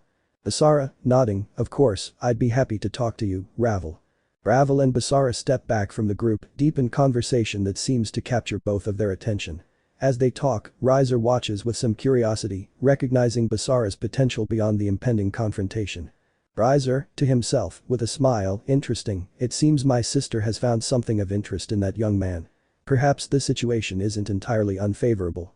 With those words, Riser and his entourage momentarily retreat, leaving the brothers determined to prove their worth and free Rias. After Riser and his entourage leave, Rias approaches the 4 brothers worriedly, noticing the seriousness on their faces and the determination in their eyes. Rias, worried, what's going on? Why are you challenging Riser and his entourage? Issei, serious, we will do it to protect you, Rias. Itsumi, nodding, don't worry. We'll show who we are and what we're capable of. Urza, resolutely, you don't have to worry about us, Rias. Just focus on staying calm and waiting for our return. Basara, with a serious look, now is not the time for explanations. I promise you we will return victorious. The 4 siblings leave, leaving Rias with a mixture of confusion and concern. Grafiya approaches her, offering an explanation. Grafiya, serious, Rias, let me tell you who exactly those young people are. They are the reincarnation of the horsemen of the apocalypse, possibly the same horsemen, but with other bodies, legendary beings whose power transcends time and space. They have been reborn in this era to face their destiny once more. Rias. Amazed, the descendants of the horsemen of the apocalypse. Grafiya, nodding, yes, and their arrival could mean a significant shift in the balance of power in the demon world. I'm sure they'll be able to fulfill their destiny and protect you and our house. With those words, Rias absorbs the information, better understanding the situation and trusting in the strength and purpose of the 4 siblings as they prepare for the challenge ahead. House of the Riders. The 4 brothers gather at their home, deep in discussion about the strategy they should employ in the duel against Riser and his entourage. After carefully analyzing their skills and weapons, they decide they need to step up their training to face the challenge ahead. Issei, well, I think we should focus on improving our physical abilities and mastering the handling of our weapons. Itsumi, I agree. Besides, we need to perfect our transformations to increase our power in battle. Urza, so how exactly are we going to train? Basara, I suggest we divide our training into 3 areas. First, working on our physical abilities and hand-to-hand combat techniques. Second, perfecting our weapon handling.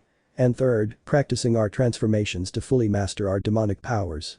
The brothers nod determinedly and prepare to begin their arduous training. For days and nights, they immerse themselves in an intense routine of drills, combat practices and meditation to improve their skills and strengthen their connection to their weapons and transformations. Issei focuses on mastering the Chaosiator, unleashing its destructive power with every blow. Tatsumi perfects his handling of the scythes, learning to fuse them into a single, lethal weapon, the Harvester. Urza trains with the Scorn, exploring the possibilities of its special whip and perfecting its combat technique. Meanwhile, Basara familiarizes himself with mercy and redemption, mastering the art of the demon guns and learning to channel their boundless power. Also, the 4 siblings spend time perfecting their transformations. Issei enters his chaos form, becoming a towering flame demon with a flaming sword. Tatsumi enters his Reaper form, becoming a skeleton wrapped in a dark robe with bony wings and a giant scythe. Urza unleashes her Massacre form, transforming into a fire-breathing demon with 2 fiery whips. Meanwhile, Basara enters his Anarchy form, becoming a large armored demon armed with a Gatling arm and a laser-firing scorpion tail. With each day of training, the brothers become stronger, more skilled, and more determined than ever, preparing for the final confrontation that will decide the fate of Rias and her house. Day of Confrontation. The day of the confrontation arrives, and Riser, wrapped in his usual arrogance, awaits the 4 brothers with a defiant smile on his face. However, his confidence quickly fades when the brothers appear before him in their horseman forms, riding their respective horses imbued with demonic power. Riser, in disbelief, what is this? Issei emerges riding Rina, an imposing red horse with its legs wrapped in orange flames, radiating an aura of destruction and fire. Itsumi approaches riding Despair, a horse that looks like a zombified being, with rotting skin revealing its skeleton, emanating a sense of hopelessness and doom. Urza appears riding Wrath, a majestic black horse with its legs wrapped in blue flames, exuding an intense aura of anger and power. Basara joins the group riding Madness, a horse whose heavy silver armor glows with an aura of chaos and madness, instilling terror in those who behold it. With the arrival of the brothers and their horses, even the most powerful demons of the underworld are intimidated, while those aware of the legend recognize the horsemen of the apocalypse with palpable shock. Riser, trembling, this can't be. It's the horsemen of the apocalypse. Riser's confidence crumbles completely as he faces the brothers and their horses, facing the reality of his challenge and the imposing presence of those whose fate is intertwined with the world's own destruction. Rating game. As tensions rise on the stage of the match, Grafiya appears with seriousness to explain the rules of the rating game to everyone present. Grafiya, serious, listen carefully, because I'll only explain this once. The rating game is a strategic battle where two teams compete until one of them runs out of members or the team king surrenders or is defeated. Riser, intrigued, what does run out of limbs mean? Grafiya, explaining, it means that all members of the opposing team have been eliminated from the battle. They can be defeated by injury, surrender, or incapacitation. Rias, nodding determinedly, understood. So how do we start? Grafiya, leading everyone, you will be teleported to a world similar to Kuo Academy, but in a different dimension. That is where the duel will take place. With a wave of his hand, a magical energy envelops everyone present, transporting them to the new dimension. When they open their eyes, they find themselves in a place resembling Kuo Academy, but with a different aura, charged with power and defiance. Riser, looking around, interesting. So this is the setting for our confrontation. Issei, getting ready, we're ready. Bring whatever you have, Riser.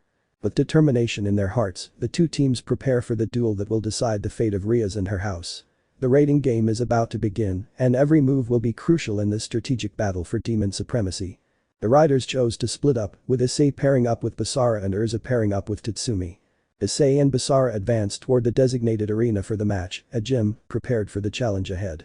Upon arriving, they find 3 riser pawns and a rook, ready for battle. Before the match begins, Issei and Basara resolutely introduce themselves. Issei, confident, I am Issei, the rider of war, and this is my partner Basara. We are here to protect Rias and her home, and we will not let anything or anyone get in our way. Basara, seriously, I am Basara, the rider of fight, and together with Issei, we will form an unstoppable team. Prepare to be defeated. Riser's pawns exchange nervous glances, aware of the power and determination emanating from Issei and Basara. However, they are determined to defend their king at all costs and prepare for combat. Pawn 1, with determination, we are Riser's faithful servants. We will not let ourselves be defeated so easily. Pawn 2, defiant, you're standing in front of Riser's tower. Prepare to face the true strength of our team. With the words of challenge exchanged, the match is about to begin. Issei and Basara prepare to face their opponents with all their strength and skill, ready to fight for victory in this crucial rating game. As Issei prepares to face the mighty Riser Rook in a close quarters duel, he decides to put aside his sword and don a heavy gauntlet, ready for combat. Meanwhile, Basara faces off against Riser's pawns, determined to fight in close quarters and demonstrate his skill with daggers instead of relying on his guns. Issei, with determination, come on, Riser Tower. Let's see what you're made of. Issei advances towards the rook, skillfully dodging its attacks as he prepares his counterattack. With a swift motion, he strikes down hard with his heavy gauntlet, sending shockwaves towards his towering opponent. The rook recoils from the impact, but quickly recovers and counterattacks ferociously. Basara, Nimusly, come, Riser's pawns. Don't underestimate my skill with daggers. Basara moves with agility and dexterity, dodging the pawn's attacks while counterattacking with his daggers. With each calculated move, he seeks out his opponent's weaknesses and seizes every opportunity to inflict damage. The pawns fight ferociously, but Basara proves to be a formidable opponent, showing no sign of weakness. After an intense battle, Issei and Basara manage to defeat the pawns and Riser's rook, securing victory for their team. With the rating game won, they decide to retreat from the gym before it is destroyed by Riser's Queen's fury. However, just as they are about to leave, Tatsumi steps in to intercept Riser's queen, preventing it from causing any more damage. Tatsumi, resolutely, I won't let you destroy this place or hurt anyone else. The Riser Queen stops in her tracks upon seeing Tatsumi, recognizing the seriousness in his gaze and the ferocity in his stance. However, she does not back down from the challenge and prepares to face the Horsemen of the Apocalypse. Riser Queen, disdainfully, and who are you to stand in my way? Tatsumi, seriously, I am Tatsumi, the Rider of Death. And I will not allow you to cause any more chaos and destruction here. With impressive skill and determination, Tatsumi faces off against Riser Queen, fighting ferociously to contain her power and protect those around her. The battle between the two is intense and fierce, with sparks of energy erupting with every blow and block. Meanwhile, Issei and Basara leave the gym, knowing that Tatsumi is more than capable of handling the situation. While Tatsumi faces Riser's Queen, Urza finds herself in a remote area of the gym, where 3 of Riser's pawns challenge her. With a simple flick of her whip, Urza demonstrates her skill and determination, defeating the pawns without even breaking a sweat. Pawn 1, confident, do you think you can take us on? Urza, Serena, don't underestimate the power of fury. With a swift and precise motion, Urza waves her whip, creating a wave of energy that envelops the pawns. Surprised by the speed of her attack, the pawns are instantly defeated, unable to stand up to Urza's strength and skill. Pawn 2, surprised, impossible. Urza, firm, nothing is impossible for those who fight with determination and courage. With the pawns defeated, Urza continues on her way, knowing that her victory contributes to her team's triumph in the raiding game. As the battle continues and the brothers demonstrate their power by defeating an entire retinue with just the 4 of them, the demons of the various noble houses watch in shock and admiration from the stands. The feat of the Horsemen of the Apocalypse has sparked great interest among them, and they begin to consider betrothing some of the brothers to their sons and daughters to strengthen their alliances and ensure the future of their houses. Among the ranks of the Gremory clan and the Phoenix clan, the meeting is observed with shock and also with clear interest. Rias and the members of her house are impressed by the brothers' power and skill, recognizing the potential of having the Horsemen of the Apocalypse as allies. Similarly, the Phoenix clan sees the brothers as a formidable force that could be of great use in future endeavors. As the battle rages and the brothers continue to fight resolutely, conversations and plans begin to take shape between the various noble houses. The encounter has changed the political and social landscape of the demon world, and the legacy of the Horsemen of the Apocalypse seems destined to have a lasting impact on the fate of all involved. Among the ranks of the noble houses, demons begin to engage in discreet conversations, exploring the possibility of betrothing their sons and daughters to one of the Horsemen of the Apocalypse. Here are some examples of possible dialogues. Noble Demon A, whispering to another noble, have you seen the power of those young men? It would be an honor to have one of them as a son-in-law in our house. Noble Demon B, nodding with interest, yes, they are incredibly powerful. Perhaps we could propose a marriage between our daughter and one of the brothers. It would be a formidable alliance. Demon Noble C, approaching another noble, my daughter has been impressed by the courage of that black-haired young man. I think he could be an excellent match for her. Noble Demon D, with a sly smile, my children have been discussing the possibility of partnering with the Horsemen of the Apocalypse. Perhaps we could arrange a meeting to see if there's a suitable connection. While the nobles discuss and plan in hushed voices, the brothers continue their battle with determination, unaware of the conversations taking place in the shadows. However, the fate of their futures could change drastically, depending on the decisions made in these moments of intrigue and negotiation. Surziches. I expected nothing less from such warriors, he said with a smile. What do you think of this, Venelana? Declared a tall man with red hair wearing a white suit who spoke to a woman almost identical to Rias, but they differed in their hair color, who was wearing a blue cocktail dress that at first glance you could notice that it was very expensive. Venelana. I think this could greatly benefit our clan if Rias marries one of those boys, it will undoubtedly bring good things to our clan, said the woman with a smile. Meanwhile on the battlefield. Itsumi was in front of Riser's queen who was unconscious because the black-haired man had no mercy on the poor girl and she began to turn to dust. Itsumi. What a waste, he said, putting away his scythes. Urza, for her part, had her whip and was punishing Riser's remaining 2 pawns who screamed and begged for mercy every time the red-haired girl hit them with her whip. Urza. I'm already bored, she said, eliminating them all with her whip. Basara, for his part, eliminated a Riser knight after wasting a good number of shots on her. Basara. See you later baby, said, blowing the barrel of his gun that had smoke in it. Issei, for his part, breaks the sword of the last knight with one movement, who receives a brutal cut to the chest, screaming in pain before disappearing. Issei. How weak, he said, putting away his sword. Riser stands on a shattered stage, surrounded by rubble, his defeated retinue at his feet. The 4 teenagers, Issei, Tatsumi, Basara and Urza, face him with determined expressions. Riser. Breathing heavily, how is this possible? My entourage, my loyal followers. Issei. Coldly your followers were weak, but their loyalty could not compare to our determination. Tatsumi. Calmly, death is inevitable for those who oppose us. Basara. Intensely, the fight always ends with a winner and a loser.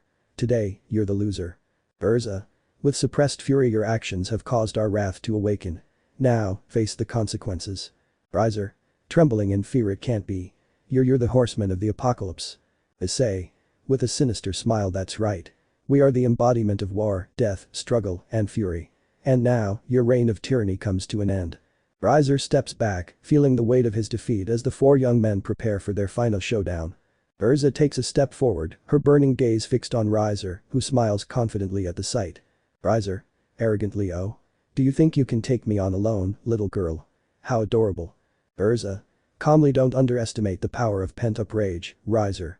Today, I will show the world who I am and what I can do. Riser laughs, thinking that Urza is underestimating the situation. However, his expression changes when Urza takes out her whip, skillfully uncoiling it. Riser. Surprised, what is that? Urza. With determination, this is the symbol of my strength and my will. And with it, I will show you the true meaning of humiliation. Riser created large fireballs and threw them at Urza, she simply dodged them. Riser threw fireballs at her again, but this time faster, Urza had trouble dodging some of them. Urza disappeared, Riser looked for him, but Urza appeared in front of him, hitting him in the stomach, knocking the wind out of him, and falling to his knees holding his stomach. Urza stepped back a bit and then kicked Riser hard in the chin, leaving him dizzy and confused. Urza. Is that really all you have? Riser. Don't get too carried away, I'm just giving you the advantage, so I don't make you look ridiculous, said Riser. Urza. If you say so, said Urza. They both started punching each other, Riser punched with fire, and Urza did the same. Only Urza's punches were electric and were stronger. Boom. Urza sent Riser flying with a punch to the face. Riser. How is it possible that this is happening to me like this? They are beyond me. Riser thought angrily. Urza took out her whip and threw it at Riser, they tangled around his body, and Urza pulled him towards her, the red-haired girl hit him in the neck, sending him flying. Riser. If it weren't for my regeneration ability, I would have broken my neck, thought Riser. Urza. I'm already getting bored, I'll finish this already, Urza thought. Urza advances towards Riser with grace and determination, her whip raised. With each precise strike, she pushes Riser back, who begins to feel the weight of his defeat. Riser. Screaming in frustration, no way. You can't beat me. Urza. With a defiant smile, oh, but I already did. Your arrogance has blinded you, Riser.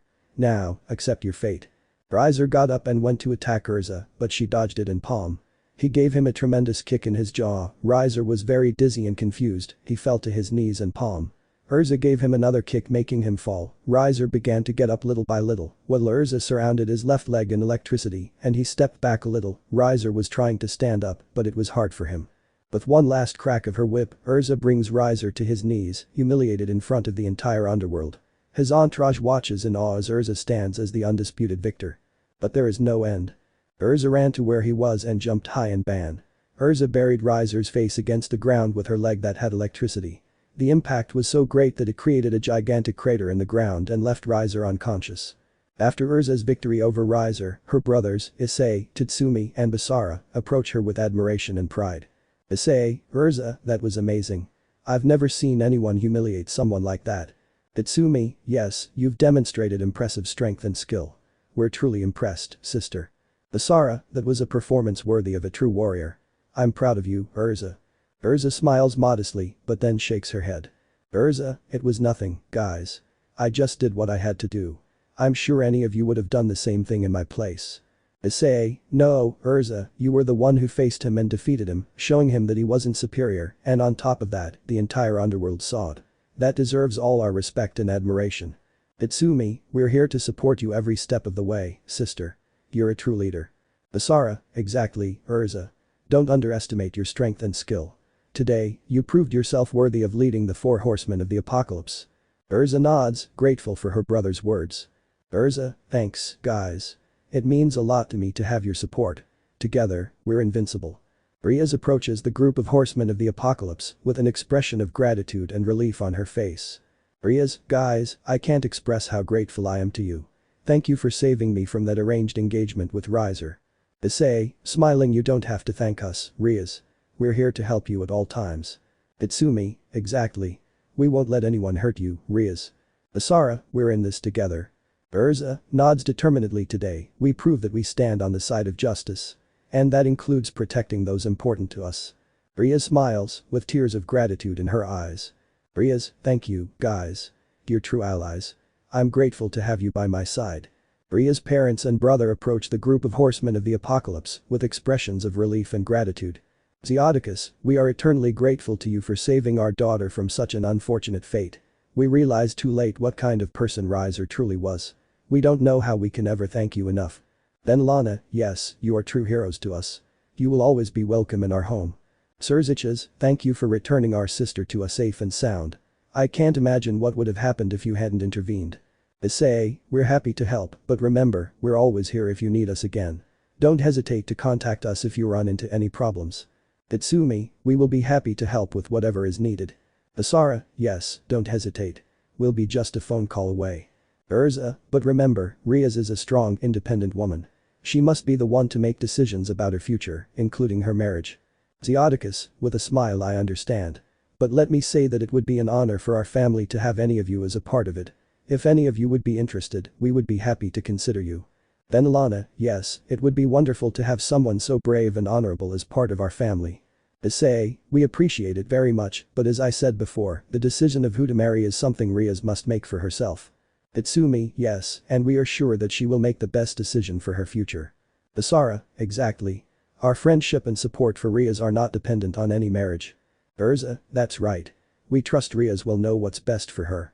Ria's parents nod in understanding, accepting the horsemen of the apocalypse's position. Zeodicus, I understand. Thank you for your honesty and for everything you've done for our family. After exchanging cordial farewells, the horsemen of the apocalypse prepare to depart, leaving Ria's family with a deep sense of gratitude and respect. Rider's residence. The horsemen of the apocalypse return to their mansion after their encounter with Ria's family, finding a pleasant surprise. In the main hall, on a table, is a large pile of bags and boxes filled with money, along with a thank you note from Ria's family. Issei, amazed. Wow. Have you seen this? Itsumi, inspecting the bags. It seems Ria's family has sent us a generous reward for saving her. Asara, smiling. This is amazing. With this, we can celebrate properly. Urza, reading the note. It says it's a gesture of gratitude for our bravery and help. How kind of you.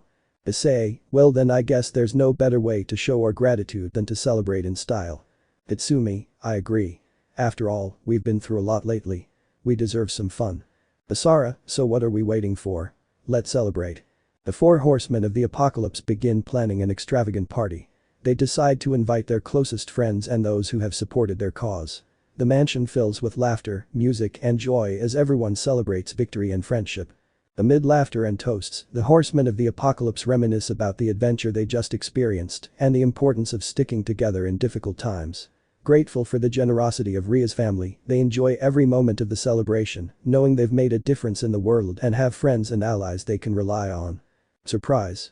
A new day in the life of the riders. Now that they defeated Riser and the underworld knows them, they had thousands of proposals from marriages to jobs as mercenaries. The riders now have a lot to do, and with it more work, which they like since with it they will become stronger. Issei. He was near an alley after having finished off some fallen angels who tried to stop him but died in the attempt, but there was something curious. He was not alone, none of his brothers were with him, but the one who was with him was a small boy with blonde hair. But how did we get to this point? Well. Flashback. Issei was hired to wipe out a group of fallen angels near demon territory. Issei found himself at the epicenter of the battle, his sword scything through the air with each blow, aimed at the fallen angels who threatened the peace of the mortal world. The flashes in his red eyes, a legacy of his past as the war rider of the demons, shone with ferocity as he cut a swathe through his enemies. As the fallen angels fell one after another, a street child slipped through a nearby alley, his dirty face and tattered clothes barely concealing his astonishment at the sight of the battle unfolding before his eyes. The shouts of combatants, the roar of clashing weapons, and the thunder of explosions filled the air, but the boy could barely tear his gaze away from the towering figure of Issei fighting with supernatural skill. Issei noticed the boy watching from a distance. Despite the urgency of the battle, something about the boy's expression moved him. With a quick gesture, he deflected an incoming attack and crouched down in front of the boy.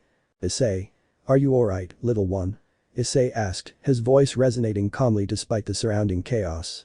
The boy nodded, his eyes even wider than usual, at a loss for words to express his amazement and admiration.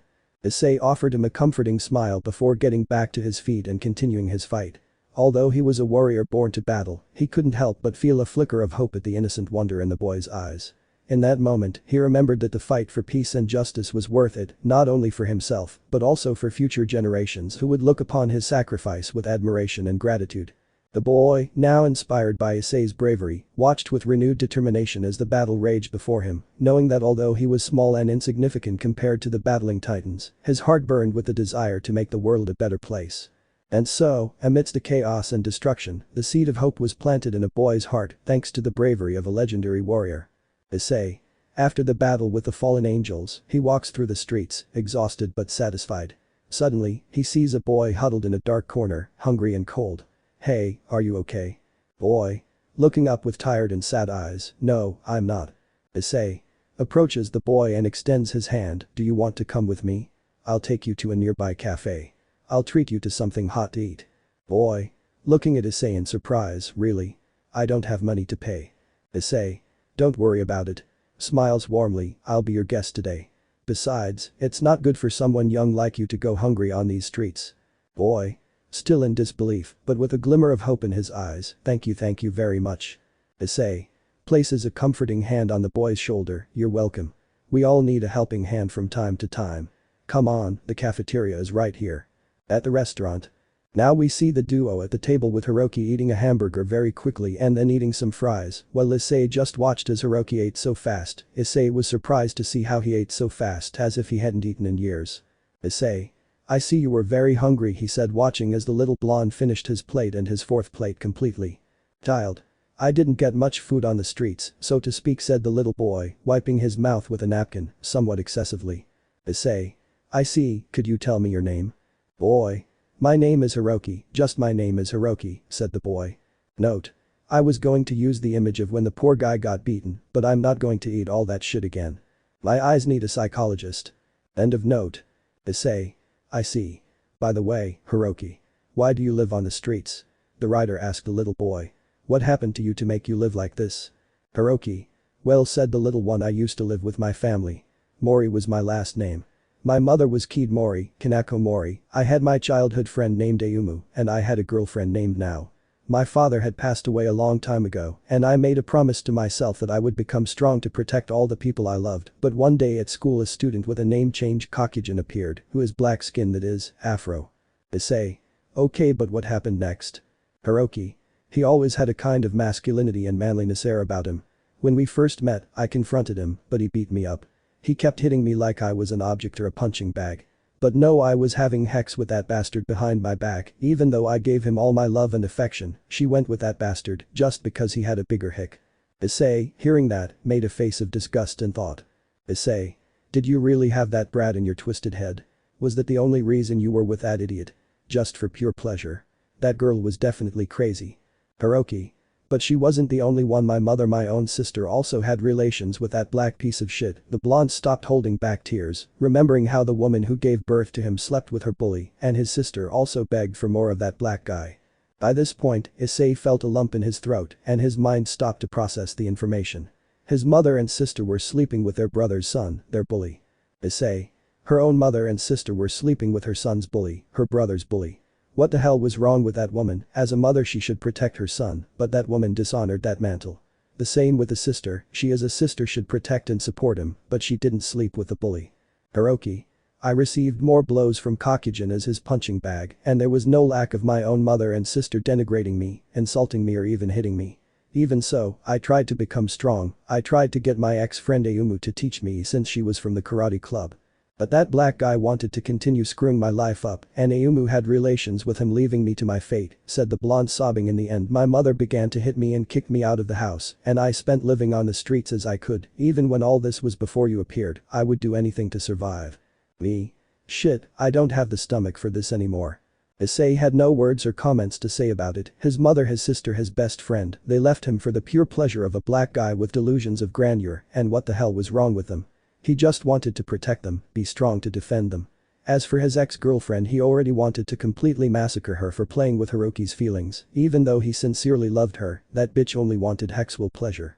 Issei, seeing how Hiroki began to cry, remembering all the hell he had been through. He hugged him in order to calm him down, and although surprised, he only reciprocated the red-haired girl's hug to vent about those dark days.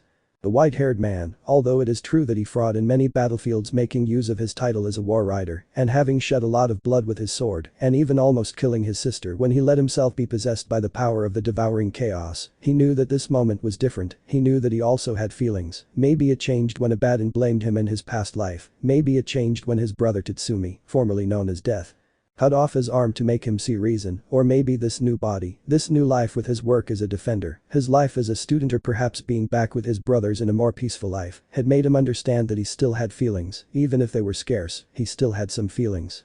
He comforted Hiroki, letting him vent and calm down. After a few minutes, the boy became calmer, and with that, the duo left the restaurant. Hiroki. Mr. Issei, I have a question for you. Issei. What's wrong? He said calmly. Hiroki. How did you do that? How did you fight those winged beings? Aren't you human? Issei watched Hiroki closely, the young man searching for answers about his true nature and the hidden world around him.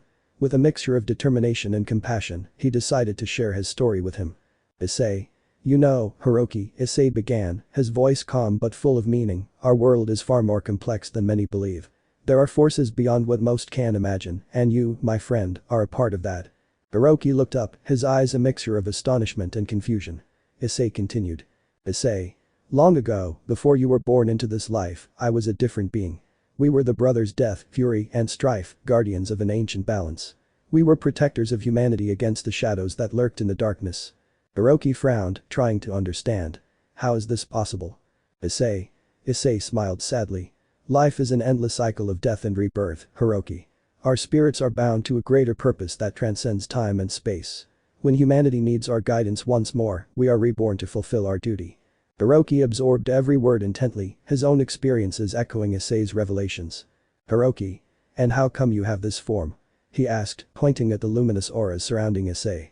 Issei closed his eyes for a moment, summoning his true essence. A majestic image unfolded before Hiroki. Issei, in his true form, radiating a golden light that seemed to contain the very essence of the sun. Issei. This is my true form, Hiroki, Issei said solemnly. We are beings of light and shadow, of life and death. We are the guardians of humanity, fighting in the eternal battle between good and evil. Hiroki gazed at the image with reverence, his mind opening to a world of previously unimaginable possibilities. Issei. Now that you know the truth, Hiroki, Issei said firmly, it is time for you to discover your own destiny. You are part of this war, part of this eternal struggle. But you are not alone. We, your brothers, are here to guide and protect you on this journey. With renewed determination, Hiroki nodded. He knew his life would never be the same, but now, armed with the truth, he was ready to face whatever challenges fate had in store for him. Issei. How will I tell my brothers that I am now father? He said in his thoughts when he saw Hiriko. Well, something will occur to me, he said again. Issei watched with a smile as Rina, his towering supernatural steed, stalked closer. The horse was a vision of power and elegance, with dancing flames bursting from its hooves with every step. Hiroki was shocked by what was happening before his eyes. Issei. Hiroki, Issei said proudly, I present to you Rina, our loyal companion in this war against the shadows. He is much more than a simple horse. He is a being of fire and power, forged to carry us into battle and protect us in times of need. Hiroki stared at Rina in awe, marveling at the intensity of the flames bursting from its hooves. The creature seemed to emanate a fiery energy that filled the air around it. Hiroki. It's incredible, Hiroki murmured, admiring Rina's beauty and power. I've never seen anything like it. Issei nodded in satisfaction. Issei. Ruin is more than just a companion, Hiroki. He's a symbol of our determination and our commitment to the cause. With him by our side, there's no obstacle we can't overcome. Hiroki nodded, feeling a sense of connection with the majestic steed. He knew that with Ruin at his side, he was ready to face any challenge fate had in store for him. Together, Issei, Hiroki, and Rina prepared to depart into a new day of battle, the fire of determination burning in their hearts and in Rina's hooves, ready to face any challenge that came their way on their path to victory. Issei. My truck, he said, remembering his earthly vehicle, returning for it and storing it in a pocket dimension. Now let's go, he said as they now left. Moments later. Issei stopped in front of his house, feeling a mixture of exhaustion and relief at the end of his day as the war rider. He opened the door and entered, only to find an unusual scene. His brothers were waiting for him, each with a different expression on their faces. Tatsumi, the eldest of them all and known as Death, sat with a seriousness that reflected the gravity of the situation. Urza, the Fury, had her arms crossed and a piercing gaze that indicated she was ready to listen to any explanation. Basara, the youngest but the fiercest in combat, displayed a mixture of concern and determination. Issei approached slowly, feeling the weight of responsibility on his shoulders. Issei. What are you doing here? He asked curiously, though he knew they weren't there just by chance. Itsumi was the first to speak. Itsumi. We've been following your actions, Issei. We know what you've been facing as the War Rider. His tone was grave, but there was also a note of understanding in his words. Issei sighed and ran a hand through his hair, feeling vulnerable in front of his brothers. Issei. It's been difficult, he admitted. It's not easy fighting the forces of evil while trying to protect the innocent. Urza nodded solemnly. Urza. We know, Issei. But we also know that you're not alone in this. Her voice was firm, full of confidence in her brother. Basara stepped forward, a challenging gleam in his eyes. Basara. We're here to support you, Issei. No matter what we face, we'll do it together. Issei was overwhelmed by the love and support of his brothers. He had spent so much time fighting alone that he forgot how much it meant to have his family by his side. Issei. Thank you, he murmured, emotion choking his voice. I really appreciate it. Itsumi stood up and placed a hand on Issei's shoulder. Itsumi. We are your family, Issei. We will always be here for you. A shaky smile formed on Issei's face as he looked at his siblings. He knew that no matter what he faced in the future, with his family by his side, he would be able to overcome it. Issei. And there's something else, Issei said, a spark of determination in his eyes. I've decided to adopt this boy named Hiroki. I know it's a huge responsibility, but I feel it's the right thing to do. His brothers exchanged surprised glances, but then nodded approvingly. Urza. If that's what you feel in your heart, then we support it, Urza said with a warm smile. Issei was overwhelmed by the love and support of his family once again. He knew that with them by his side, he could face any challenge fate threw at him. Itsumi. A question, why did you adopt him? Issei sighed and then began to speak, telling everything about how he faced some fallen angels, how Hiroki saw him fighting, and how he invited him to eat, and with that, Hiroki told him about the situation of his family and his bully. When she finished telling what happened there were different reactions. Basara opened his eyes as much as he could in a complete state of shock, not believing what he heard. Tatsumi remained silent with a perplexed look at what had happened, while Urza had her mouth open in disbelief. Tatsumi. What the hell is wrong with that damn family? He shouted angrily and then took out his sides, clenching them tightly to contain his anger. Urza. They deserve to be killed in the most cruel way possible. She declared furiously as her hair caught fire. Basara then spoke about his state. Basara. I thought I was the only one who brought someone who had a similar experience. Everyone looked at him with a look of confusion. Issei Urza Tatsumi. What? Basara stood up, beckoning and speaking to someone, he said the following. Basara. Hey Otto, can you go down, he said, and in that Basara's room opened, and with it came down a boy with brown hair and blue eyes the same age as Hiroki. Basara. Brothers, I have much to talk to you, he said seriously while the child clings to Basara's foot. Everyone else fell silent and was ready to hear Basara speak. Disciples. The four siblings were gathered in the living room of their house, each with different expressions. Issei, with his fierce gaze and challenging posture. Tatsumi, serene and enigmatic. Urza, with her fiery expression and impetuous gestures. And Basara, with irrepressible energy and palpable determination. All the children were a little nervous to see how well the four were quite serious until one spoke. Issei, the first to break the silence, frowned and said in a deep voice. Issei. What is this, Basara? Why did you bring this child here? Basara looked at his brothers with determination before answering. Basara. This child is a lost soul, abandoned to his fate in a cruel world. I met him on my way here, and his fate moved me. I believe we should care for him and protect him as one of our own. Itsumi, with his usual calm, nodded slowly. Itsumi. Perhaps there is more to this child than meets the eye. Perhaps it is a sign of times to come. Urza, with her fiery temper, agreed. Urza. If Basara believes we should take in this child, then so be it. But let it be clear, any threat he poses will be met with our full force. Issei frowned, his intense gaze fixed on Basara. Issei. Basara, why did you bring this child here? What meaning does he have for us? Basara held his brother's gaze, his eyes reflecting determination and a spark of defiance. Basara. When I was taking out some gangsters, I found him hiding in the rubble. He seemed to have been abandoned, his expression like that of someone who had lost all hope. Issei nodded, understanding the seriousness of the situation. Issei. I understand. So, but how did it happen? Basara remained silent for a few seconds and began to speak. Flashback. A deafening sound of gunfire echoed in the dark alley, bullets whizzing dangerously close to Basara as he moved with superhuman agility through the rubble and darkness. With a pistol in each hand, his determination burned brighter than ever. The mobsters were no match for him, but something else caught his attention amidst the chaos. Among the rubble lay figures in the gloom, and among them, a small trembling body was hiding. Basara approached cautiously, his eyes scanning the darkness for any hidden threat. But what he found was something he hadn't expected. A child, barely a ray of light in the blackness of the alley. The boy, Hayato, stared at Basara with wide, fearful eyes. His clothes were dirty and torn, his face pale, and his hands were trembling. Basara could feel the fear and despair emanating from him, but he also saw something else. A spark of determination and courage, hidden beneath the layers of anguish and abandonment. Without hesitation, Basara knelt beside the boy, his gun still in hand but now at rest. With a soft but firm voice, he attempted to calm the boy, offering him a helping hand amidst the chaos surrounding them. Hayato hesitated at first, but eventually allowed Basara to pick him up, carrying him to safety away from the danger lurking in the shadows. As they walked away from the tumult, Basara felt an inexplicable bond with the boy, as if their destinies were somehow intertwined.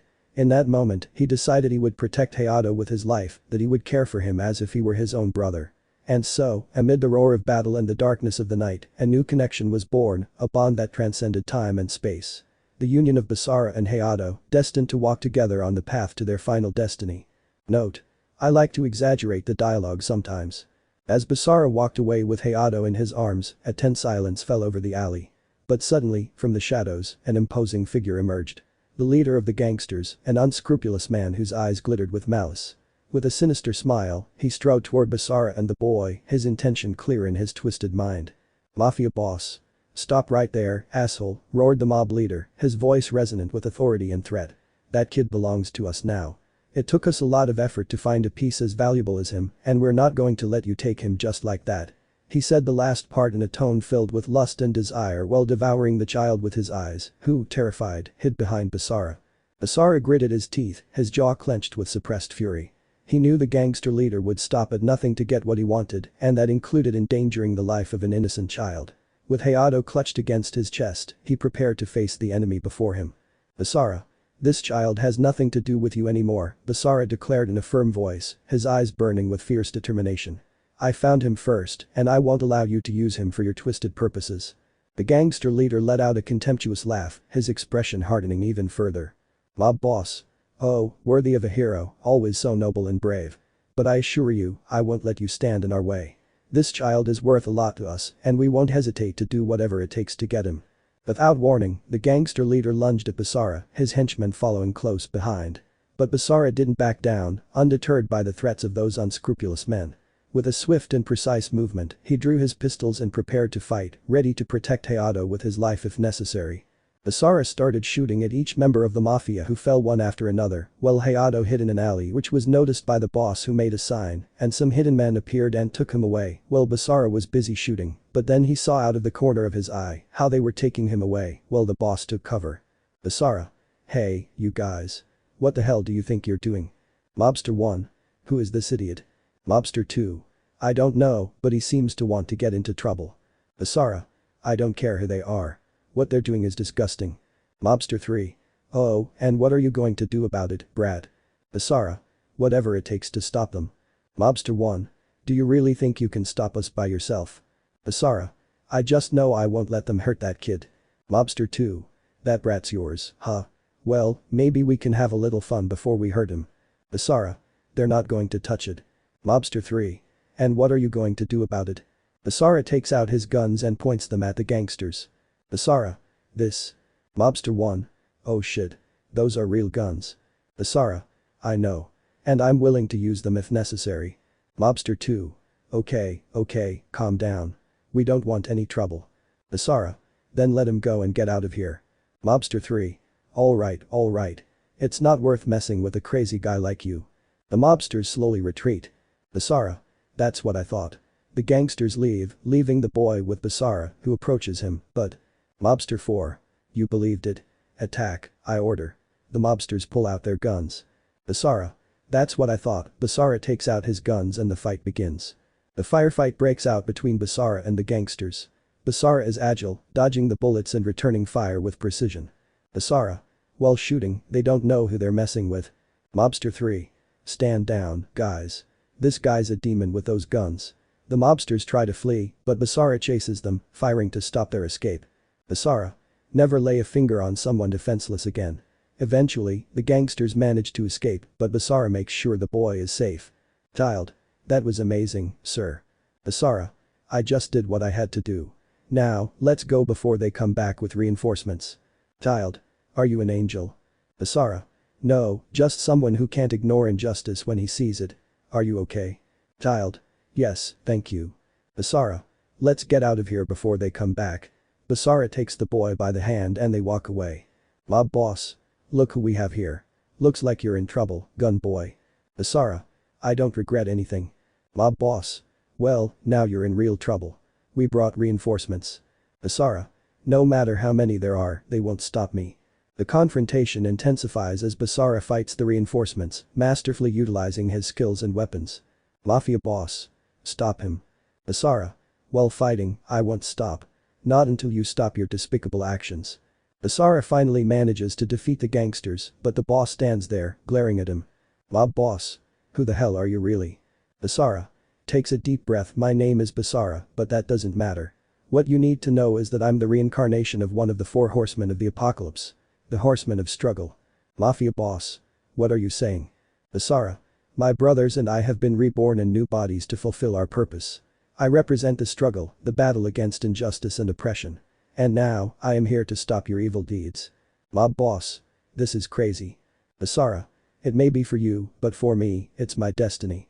Now, are you going to stop your criminal activities, or should I? The mafia boss, surprised and fearful, nods slowly. Mob boss. Okay, we'll stop him. Basara. That's what I thought. But if I find out again that you hurt someone, there'll be nowhere you can hide. Basara leaves the place, leaving the mafia boss stunned and reflecting on his actions. Time skip. As Basara and the boy walk through the dark streets, the boy approached Basara and asked him something. Child. Was all that true? Are you really one of the horsemen of the apocalypse? Basara. Yes, that's true. And not just me, my 3 brothers have also been reborn in new bodies to fulfill our purpose. Child. Can you show me what you really look like? Basara nods solemnly. Concentrating, he closes his eyes, and his body begins to radiate an intense light. When the light fades, he reveals his true form. An imposing and formidable warrior, with dark armor and a penetrating gaze. Basara. This is my true form as the horseman of the apocalypse, the horseman of struggle. Boy. Wow. You're amazing. Basara. I am nothing more than a guardian, here to protect the innocent and fight against injustice.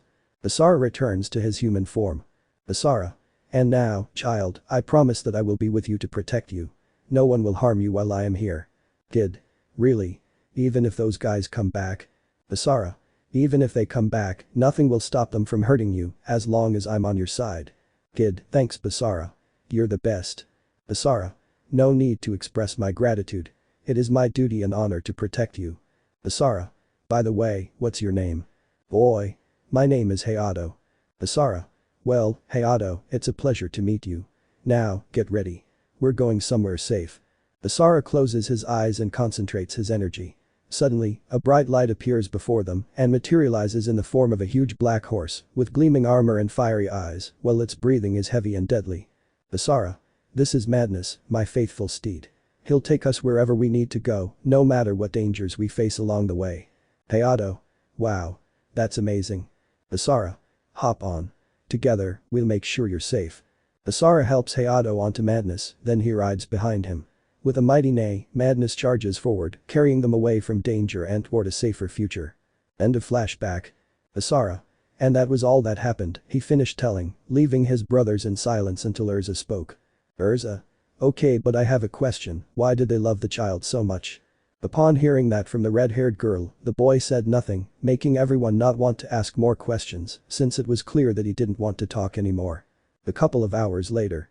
Basara left Hayato in his room where the boy was now asleep, while the brunette left the room leaving him alone. While the chestnut walked through the hallways he met Issei and he proposed something to him. Basara. Issei, brother, you have arrived at the right time. Issei. Basara, what's going on? Basara. When I saved him, I had an idea when I saw that you brought Hiroki with you. And that brings me to something I wanted to discuss with you. I've been thinking about training these young people, as if they were our disciples. Issei. Entran Arlos. Basara. Yes. I think it's important for them to learn to stand up for themselves, especially in these turbulent times. Issei. Sounds like a good idea. So, do you propose we train them as our disciples? Basara. Exactly. We could pass on our knowledge and skills to them, preparing them to face the challenges ahead. Issei. I like the idea. It will be an honor to train these young people and guide them on their path to righteousness. Basara. Fine. We'll start tomorrow. Is that okay? Issei. Of course, brother. Together, we can forge a better future for them and for everyone. After that, both brothers went to sleep in their respective rooms, seeing the boys resting. They did not make any noise and lay down next to them so they wouldn't be scared, but then they started having terrible nightmares, which worried both brothers, but then they calmed them down with something simple, a hug, causing them to fall asleep again. The next morning. Hayato woke up seeing how Basara was already ready for another day. Basara. Good morning Hayato, how did you sleep? Hayato. I slept very well Mr. Basara, thank you for worrying about me, he said with a smile. Basara. You're welcome, but now I want you to tell me the truth, he said seriously. Hayato. What truth? Basara. Hayato, did you know those men? The boy remained silent for a few seconds, but then looked down and spoke in a sad tone. Hayato. Yes I know them. Basara. Please tell me how your life was so you know how to meet them. Hayato remained silent but then spoke. Hayato. I used to live with my mother while my father worked abroad. My life was normal until one day I was betrayed by a girl I had confessed my love to. Basara remained silent, but his fists clenched tightly, containing his anger. Hayato. Some time later she sent me videos of her having sex with one of the bullies at my school. Her name was Kasumi Haruno, and well I fell in love with her, but of course that bastard couldn't leave me alone. Hayato. So one day they raped Kasumi and made her a cement sack. Basara noticed how Hayato began to cry, so he put one hand on his shoulder, and with the other he wiped his tears. Basara. Please continue to vent, he said in a calm tone, causing Hayato to continue speaking. Hayato. My whole life went downhill until one day my girlfriend grabbed me and forced me to dress like a prostitute, and with that bastard sold me to one of his uncles, who is an ally of the mobsters you fought with, and he raped me. That's all I can put from that moment, I can't show more because if not they'll take down my account v. Basara knew that Hiroki and Hayato had similar but different experiences, however Hayato never told them that from the beginning. If Hiroki suffered from physical blows, Hayato literally suffered from sexual abuse. A great anger invaded Basara's body, but then he calmed down, seeing how Hayato had a lowered look showing his pain. Basara knelt in front of him and asked the following. Basara. Hayato, can I talk to you for a moment? Hayato. Of course, Basara. What's wrong? He said, wiping away tears from his eyes. Basara. I've been thinking a lot since last night. You've shown courage and determination in difficult situations. I believe you have the potential to become a great warrior, someone who can follow in my footsteps and continue my legacy. Hayato. Me? A warrior like you? Basara. Yes Hayato. And that's why I have a proposal for you. Would you like to be my successor? I want to train you so that you can learn everything I know and, one day, carry on our cause, protecting the innocent and fighting against injustice. Hayato. Astonished, I don't know what to say, Basara. It's an honor that you think that of me. Basara. You don't have to answer right away. Take your time to think about it. But I want you to know that I trust you and your potential. Hayato. I'll think about it, Basara. Thank you for trusting me like this. Basara nods and smiles, giving Hayato space to reflect on his proposal. Meanwhile, the sun continues to shine on the mansion, marking the beginning of a new day full of possibilities.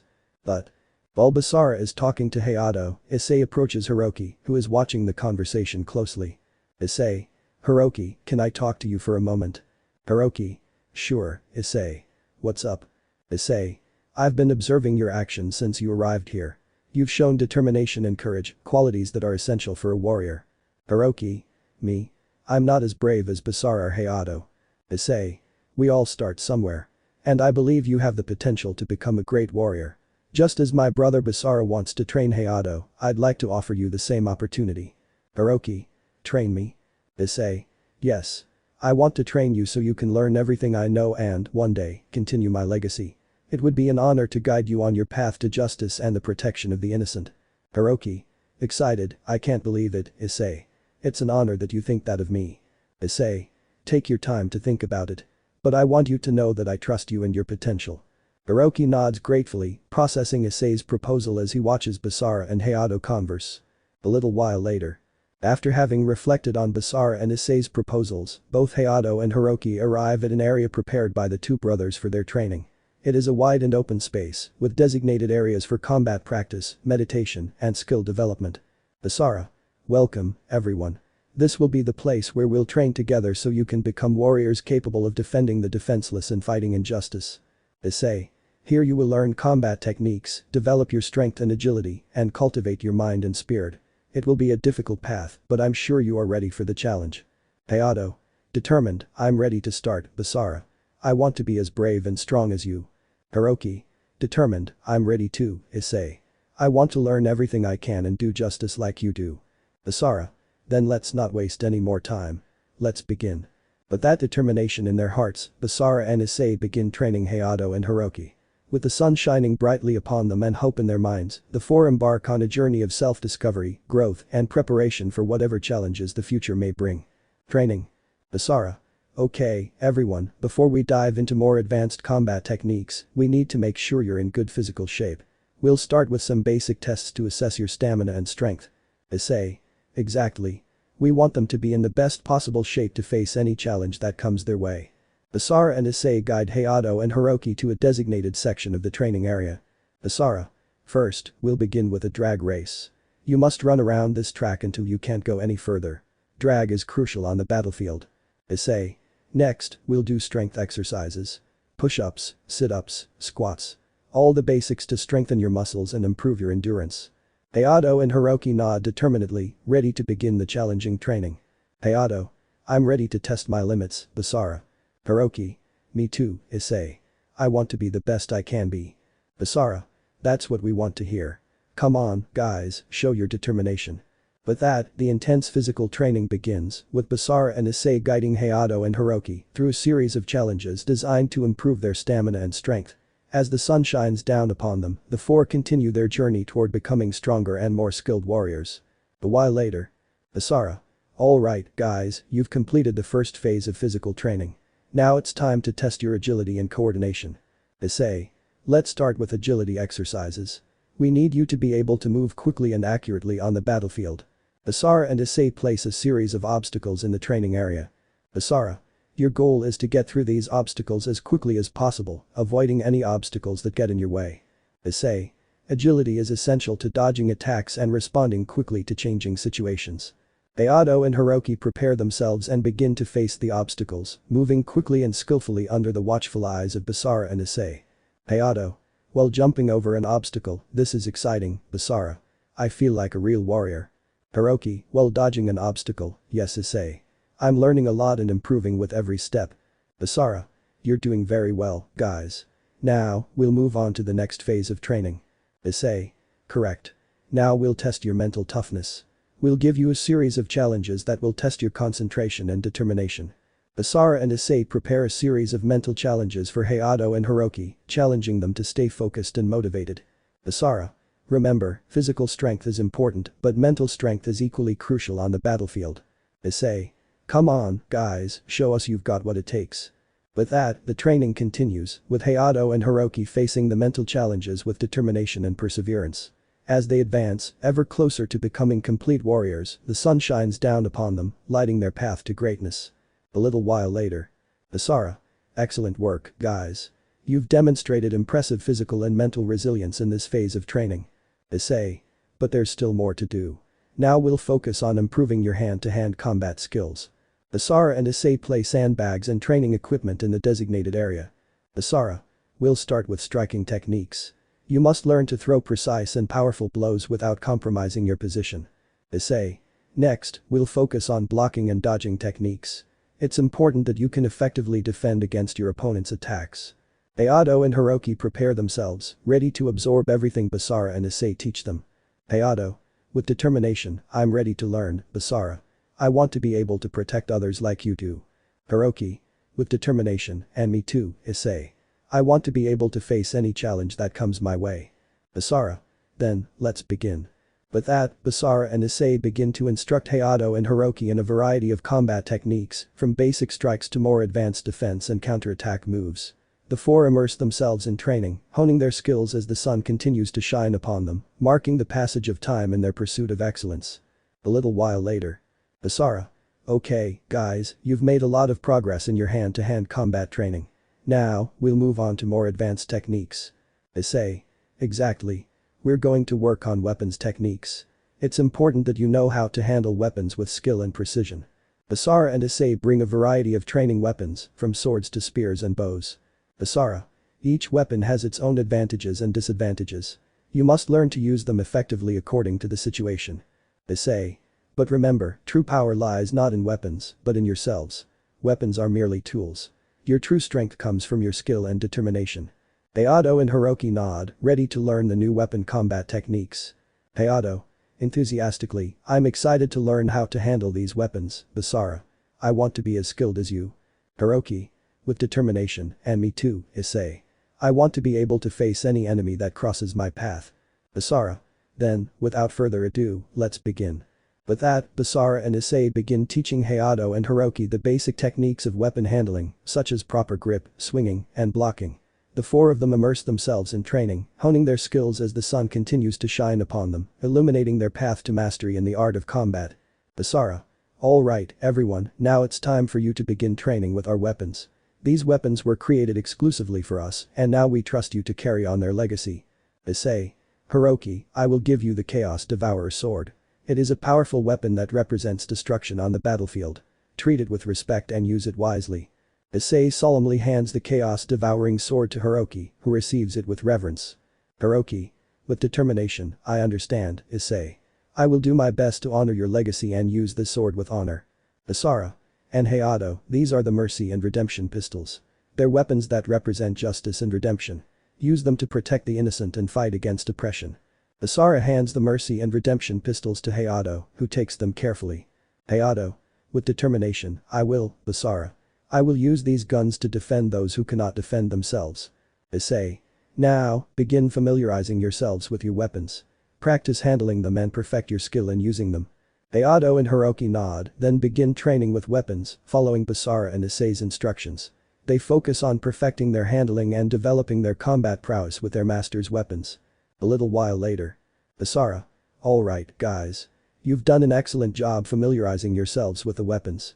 Now, it's time to move on to the final part of your training. Issei. Yes, it's time you met our steeds. These steeds are no ordinary ones. They're supernatural creatures that have accompanied us in countless battles. Basara. Although well, you already met them once, but it's time to get to know them more deeply. Issei and Basara lead Hayato and Hiroki to a special area where ruin and madness await. Basara. This is Madness, my faithful steed. He is an imposing and formidable being, clad in armor that protects him in battle. Madness mayhem. Madness neighs majestically, emanating a sense of power and strength. Issei. And this is Ruina, my battle partner. He's a supernatural horse made of fire and ash, with an imposing and fiery presence. Ruin. Ruin neighs, surrounded by an aura of flames and ashes, filling the air with his overwhelming power. Hayato. Amazed, they are amazing. Hiroki. Excited, I've never seen anything like this. Issei. Now, we will teach you how to ride and handle these steeds. They are an extension of ourselves on the battlefield, and it is important that you can work in harmony with them. Basara. Yes, they will learn to communicate with their steeds and utilize their speed and strength in battle. This will be the final part of their training before they are ready to face the challenges that await them. With renewed determination, Hayato and Hiroki prepare to learn how to ride and drive madness and ruin, guided by Basara and Issei towards a new stage in their journey to mastery in the art of war. 1 hour later. Basara. Excellent work, guys. You've managed to establish a bond with madness and ruin. Now the steeds see you as their second riders, which is a great achievement. Issei.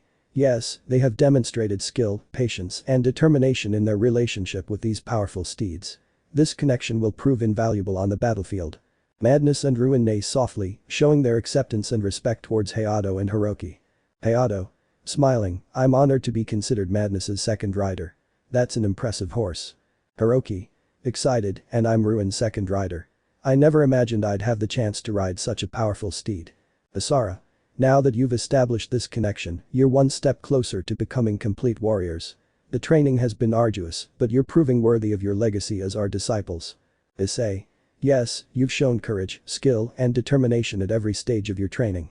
We're proud of you, Hayato and Hiroki. Basara. You're right, guys. The road to mastery in the art of combat is long and requires constant dedication.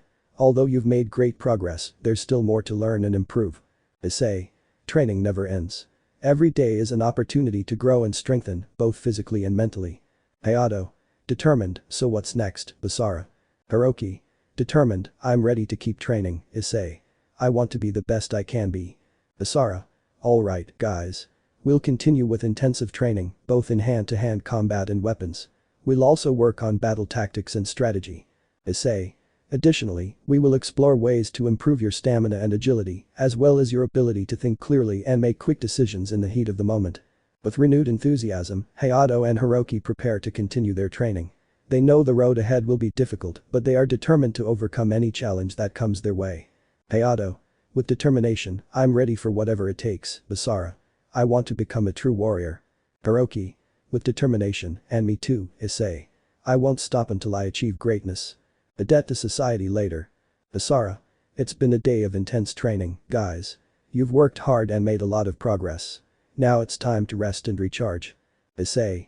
But before that, would you like to meet our brother's other two steeds? They are equally impressive and powerful creatures. Hayato. Of course. I'd love to meet you. Hiroki. Yeah, it would be great to see the other steeds in action. Basara and Issei lead Hayato and Hiroki to where the other two horses are. Basara. This is Despair, our brother Tatsumi's steed. It's a green-skinned horse, with the appearance of a dead body or corpse, imposing and mysterious like death itself. Despair neighs softly, emanating an atmosphere of mystery and shadows. Issei. And this is Massacre, our sister Urza's steed. It's a black horse with blue flames, powerful and fierce like fury itself. Massacre neighs majestically, surrounded by an aura of blue flames that illuminate the darkness. Hayato. Amazed, they are amazing. Hiroki. Excited, I've never seen anything like this. Basara. Now that you've met them, it's time to rest and recover from training. Tomorrow we'll continue our journey to greatness. Issei. Exactly. Sleep well, guys. The road to mastery is long, but together we'll make it. Some time later. Basara and Issei were talking about unimportant things while enjoying a good coffee until Basara says something curious. Basara. Issei, I think we should talk about Hayato and Hiroki's weapons. They've made a lot of progress in their training, and it's important for them to have weapons that suit their skills and fighting style. Issei. You're right, Basara. Hayato seems to be skilled at ranged combat, while Hiroki excels at close combat. We need to find weapons that enhance those skills. Basara. For Hayato, I'm thinking of something that combines his prowess with firearms and his agility in combat. Perhaps a pair of dual pistols, like mine, but with a design that better suits his style. Issei. That's an excellent idea. For Hiroki, I think we should look for something that highlights his strength and determination in close combat. How about a longsword or a great mace? Basara. Both options sound promising. A longsword could allow him to perform quick and precise attacks, while a large mace could enhance his raw strength on the battlefield. Issei. I think we should involve Hayato and Hiroki in this decision. After all, they'll be the ones using these weapons in battle. Their opinion is important. Basara. I agree. Tomorrow we'll discuss our ideas with them and see what they think. Hopefully, we can find the perfect weapons that will help them reach their full potential as warriors. Basara and Issei continue to discuss possible weapons for Hayato and Hiroki, determined to find the most suitable options that will help them on their path to mastery in the art of combat. What types of weapons do you think Hayato and Hiroki should carry? Meanwhile with Urza and Tatsumi. Tatsumi. Urza, it looks like we're getting closer to the bandit group's hideout. Be prepared for anything. Urza. Understood, Tatsumi. I'm ready to face any challenge that comes our way. Tatsumi and Urza advance cautiously through the forest, following the clues that will lead them to the bandits' hideout. The tension in the air is palpable as they prepare for the confrontation. Tatsumi. There. I see a cabin at the end of the path. They must be there. Urza. Let's prepare for battle. We don't know how many bandits might be waiting for us. Tatsumi and Urza prepare for the showdown, making sure their weapons are ready and their skills sharp. With determination in their hearts, they advance toward the cabin, ready to face any challenge that comes their way. Tatsumi. Now. Let's go after them. With a war cry, Tatsumi and Urza burst into the cabin, bravely confronting the bandits within. The battle is fierce and merciless, but the two siblings fight with skill and determination, determined to fulfill their mission and protect the innocent. Urza. We will not back down in the face of injustice. We are the guardians of peace and justice in this land. Tatsumi. For our ancestors and for the honor of our family, we will fight to the last breath. With every blow and every move, Tatsumi and Urza prove their worth as warriors, fighting with courage and determination to defeat the bandits and end their reign of terror in the region. After a while both brothers would be about to leave, but would be surprised by the arrival of a certain red-haired man. Surziches. Appearing before Tatsumi and Urza. Tatsumi, Urza, what a pleasure to see you. You've done an excellent job accomplishing your mission. Tatsumi. Bows his head in respect, thank you, Surziches-sama. We are grateful for your praise. Urza. Nods determinedly, we are always ready to serve the demonic cause and protect the interests of our kingdom. Surziches. I'm glad to hear that. In fact, I have a proposition for you too. As future heirs of demon houses, you are cordially invited to a gathering of young heirs to be held in the demon realm. Tatsumi. Surprised, a meeting of heirs? What kind of event is this? Surziches. It's an opportunity for the young heirs of the demon houses to meet each other, share knowledge, and forge future alliances. And on this occasion, I'd like you, as the leaders of the Horsemen of the Apocalypse, to be our honored guests. Urza. In amazement, it is a great honor, Surziches-sama. We gratefully accept your invitation. Tatsumi. With determination, we will be happy to represent the Horsemen of the Apocalypse at this event and strengthen the ties between our kingdom and the other demon houses. Surziches. Excellent. The meeting will be held at the Infernal Palace in 3 days. I hope to see you there. With a respectful bow, Tatsumi and Urza bid farewell to their demonic ally and prepare for the important event that awaits them. They know that this meeting will not only be an opportunity to strengthen alliances, but also a test of their political and diplomatic skills in the demon world. After a while the two brothers would arrive home seeing their other two brothers in the living room talking about something until Tatsumi spoke. Tatsumi. Basara, Issei, we have exciting news to share. Issei. What's up, brothers? You seem excited. Urza. Surziches, the Demon King, has invited us to a meeting of young heirs of demon houses at the Infernal Palace. Basara. A reunion of heirs? That sounds intriguing. Tatsumi. Yes, and the most interesting thing is that he has invited us as guests of honor representing the Horsemen of the Apocalypse. Issei. That's amazing. It's a great honor to be recognized like that. Urza. We are excited for the opportunity to strengthen alliances and network with other heirs. Basara. It's definitely an opportunity we can't pass up. When is the meeting? Tatsumi. It will take place in 3 days at the Hell Palace. Issei. Then we must prepare properly for this event. It's an opportunity to showcase the strength and unity of the Horsemen of the Apocalypse. Urza. I agree. We must be prepared for any eventuality. Basara. Well said, brothers. We'll make sure we're ready to face whatever this meeting has in store for us. Tatsumi. By the way, how did Hiroki and Hayato do in training while we were away? Issei. They did very well. They've made a lot of progress and have shown great determination and skill. Basara. Hiroki has been honing his hand-to-hand combat skills, while Hayato has excelled at handling firearms. Urza. I'm proud to see how you've grown as warriors. You're worthy successors to the Horsemen of the Apocalypse. Tatsumi. I'm glad to hear that. It's comforting to know our teammates are making good progress. Issei. Without a doubt. Together, we're building a strong, united team that will be a force to be reckoned with in the demon world. Basara. I agree. With Hiroki and Hayato in our ranks, the Horsemen of the Apocalypse will be unstoppable. With a smile on their faces, the brothers share a moment of camaraderie and satisfaction with their teammates' progress. They know that, together, they can face any challenge that may come their way in the future. Unexpected meeting and visit. In a large hall decorated with gold and red ornaments, the 3 major factions, the Angels, the Fallen, and the Demons, gathered for an important meeting.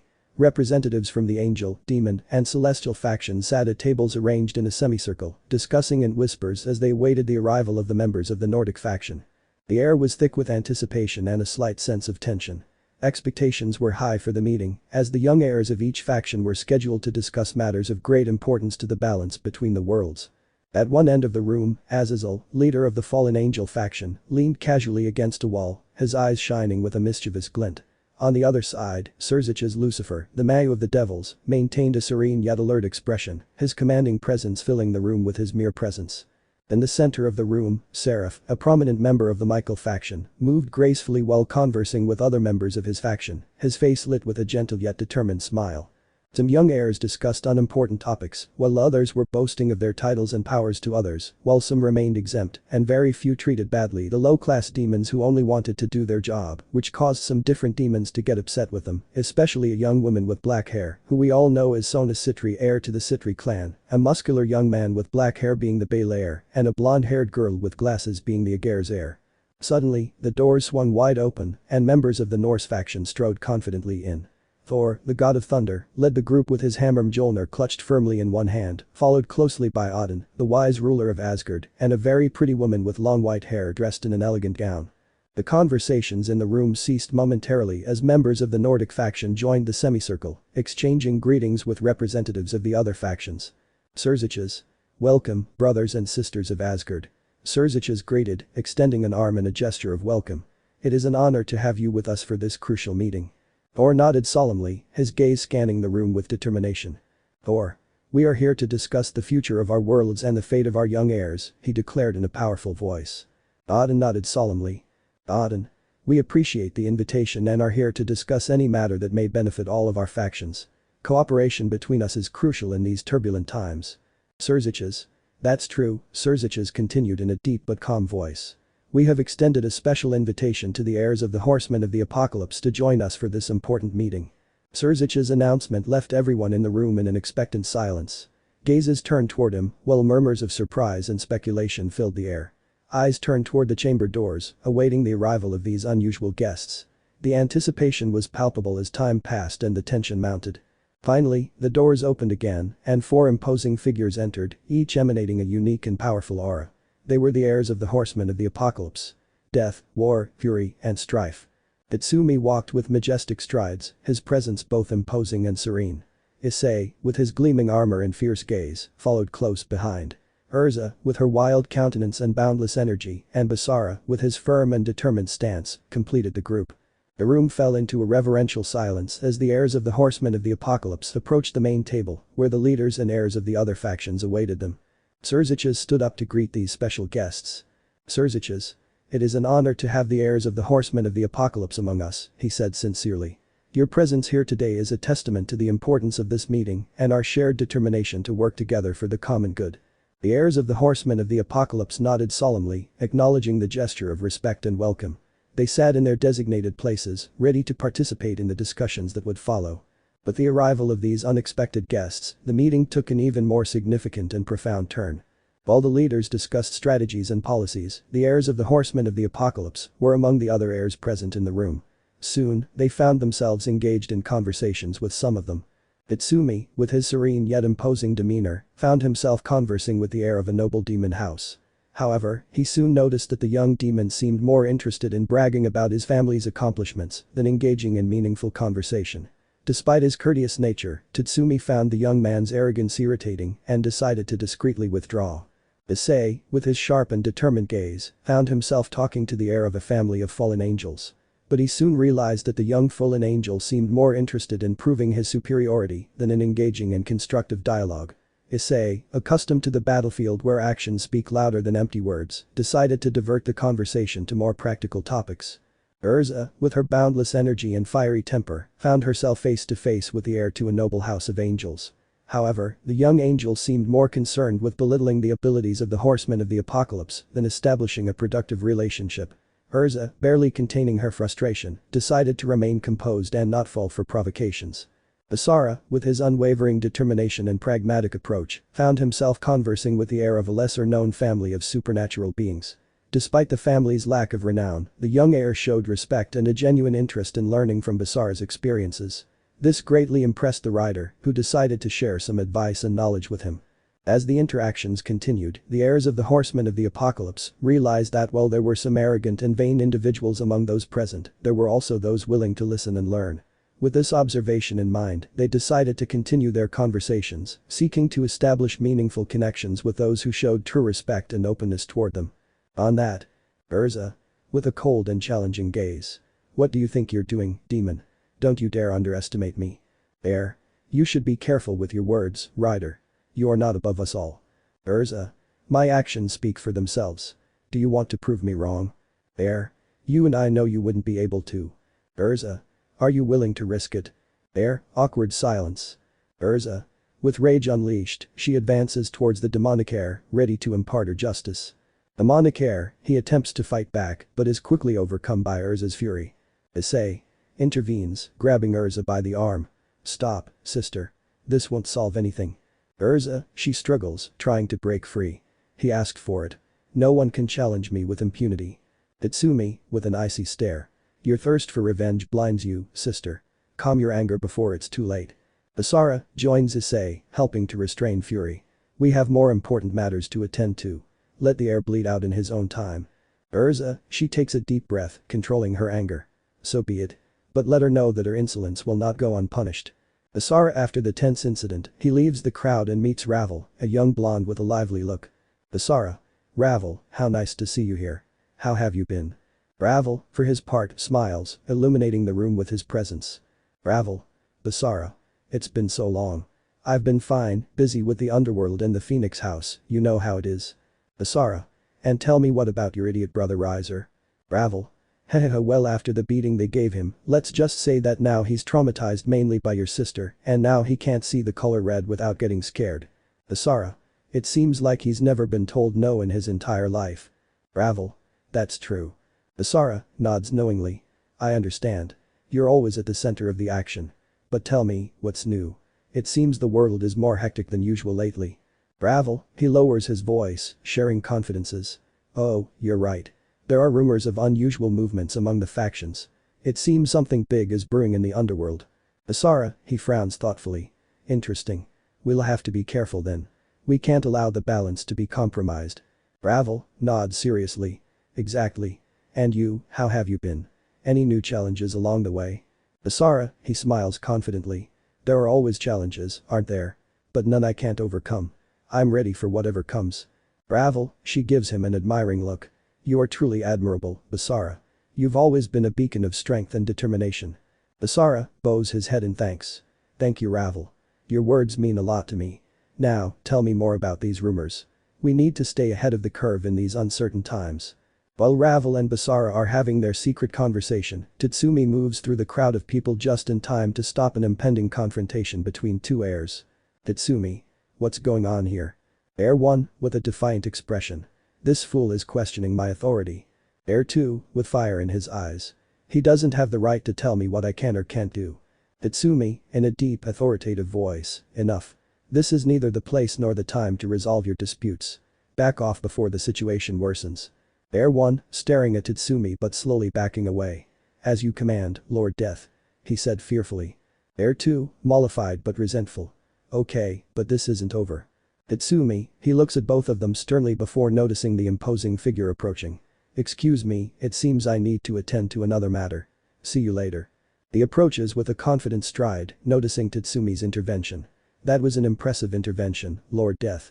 Tatsumi nods gratefully. Thank you. Disputes between heirs can become dangerous if not handled carefully. And you? With a friendly smile. I'm Sekiryuutei. I apologize for interrupting, but I noticed you needed help. Tatsumi smiles back. My name is Tatsumi. Nice to meet you, Sekiryuutei. It seems we both share an interest in keeping the peace here. Sekiryuutei nods respectfully. It's an honor to meet you. If you ever need help, don't hesitate to call me. Tatsumi, with a grateful look. I'll keep that in mind. Now, would you like to go for a walk and have a private chat? They both start talking about unimportant topics from the beginning, but then Tatsumi asks him the following. Tatsumi, with an intrigued look. What brings you here, Sekiryuutei? It's not common to see someone of your stature at these gatherings. Sekiryuutei, with a sincere smile. I was just passing through, but it seems I arrived at the right time. I've heard a lot about your ability to handle difficult situations, Death. Tatsumi bows his head in acknowledgement. I appreciate your words, Sekiryuutei. It's good to know my reputation precedes me. And you? What's been keeping you busy lately? Sekiryuutei, with a twinkle in his eye. Training, mostly. I'm always looking for challenges that will help me grow stronger. Tatsumi nods, intrigued. You're a dedicated warrior, Sekiryuutei. I wonder how strong you really are. Sekiryuutei, enthusiastically. Would you like to find out? I'd love to face you in the future, Death. It would be an honor to measure myself against someone of your caliber. Tatsumi smiles knowingly. That sounds like an interesting challenge, Sekiryuutei. I'm sure it would be a memorable fight. I look forward to that day. Sekiryuutei nods determinedly. Me too, Death. It'll be an epic duel. The two continue to converse animatedly, sharing stories of past battles and discussing strategies for the future as the tension of the meeting begins to dissipate in the background. Issei, for his part, is observing the room carefully. He stops when he notices a familiar figure of a girl with white hair and brown skin with angel wings. Issei. Uriel. The aforementioned turns around, recognizing the boy's aura and realizing who he is. Be real.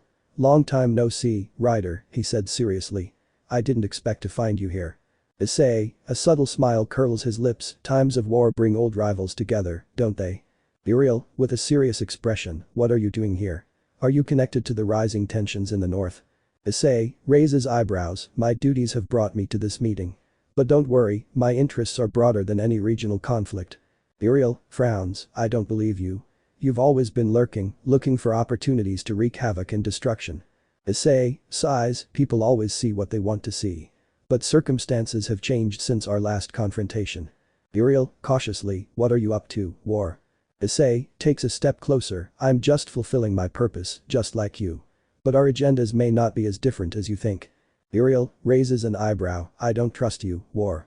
Your presence here can only mean trouble. Issei smiles enigmatically, we'll see what fate has in store.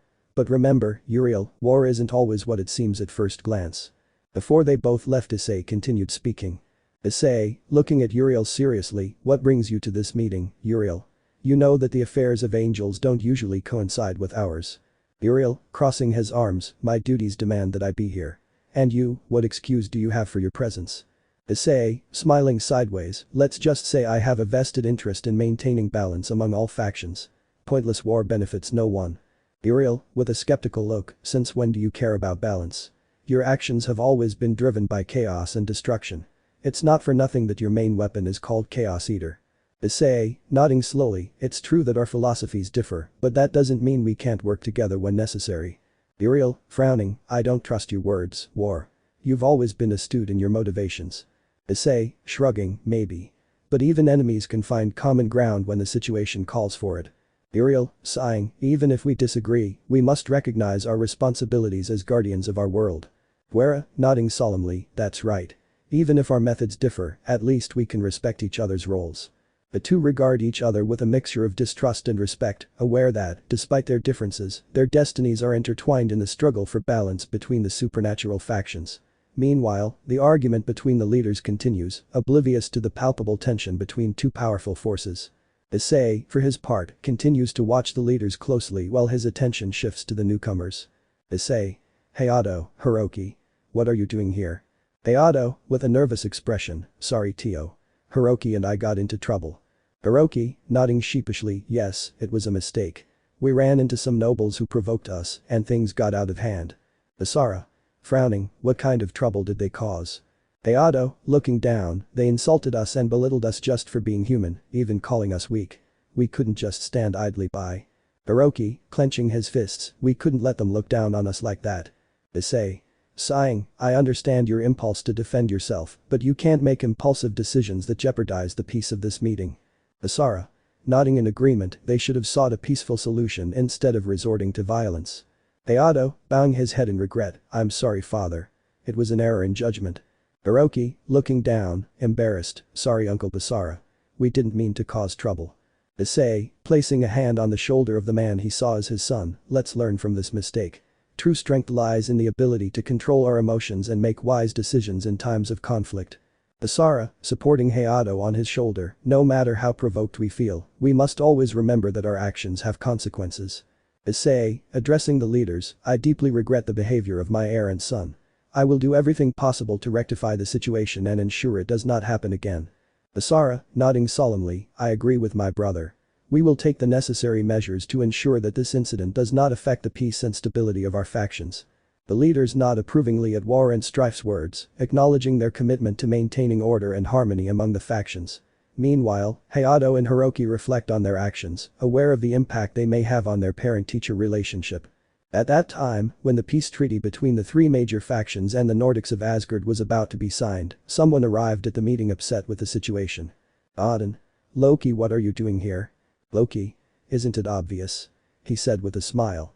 I won't allow such an insult to us at this stupid meeting. Besides, I found out the riders are here, so what better way to demonstrate our superiority than by killing them? Odin. We don't want war Loki, so stop this now. He said seriously, but Loki just laughed. Loki opened a magic circle from which emerged a huge blue-gray wolf with enormous fangs and horns. Loki. Sorry old man, but no one will stop me now Fenrir my son attack. He said as the wolf roared launching itself against the guests. But before anyone got hurt, everyone watched as the leaders opened a pyramid-shaped seal, sending Loki and Fenrir to another place. Issei. Looks like the meeting is over. Basara. You don't even need to say it. Urza. Good, I was already getting bored. Hitsumi. We have a new problem to deal with. Fight against deception. Meeting room.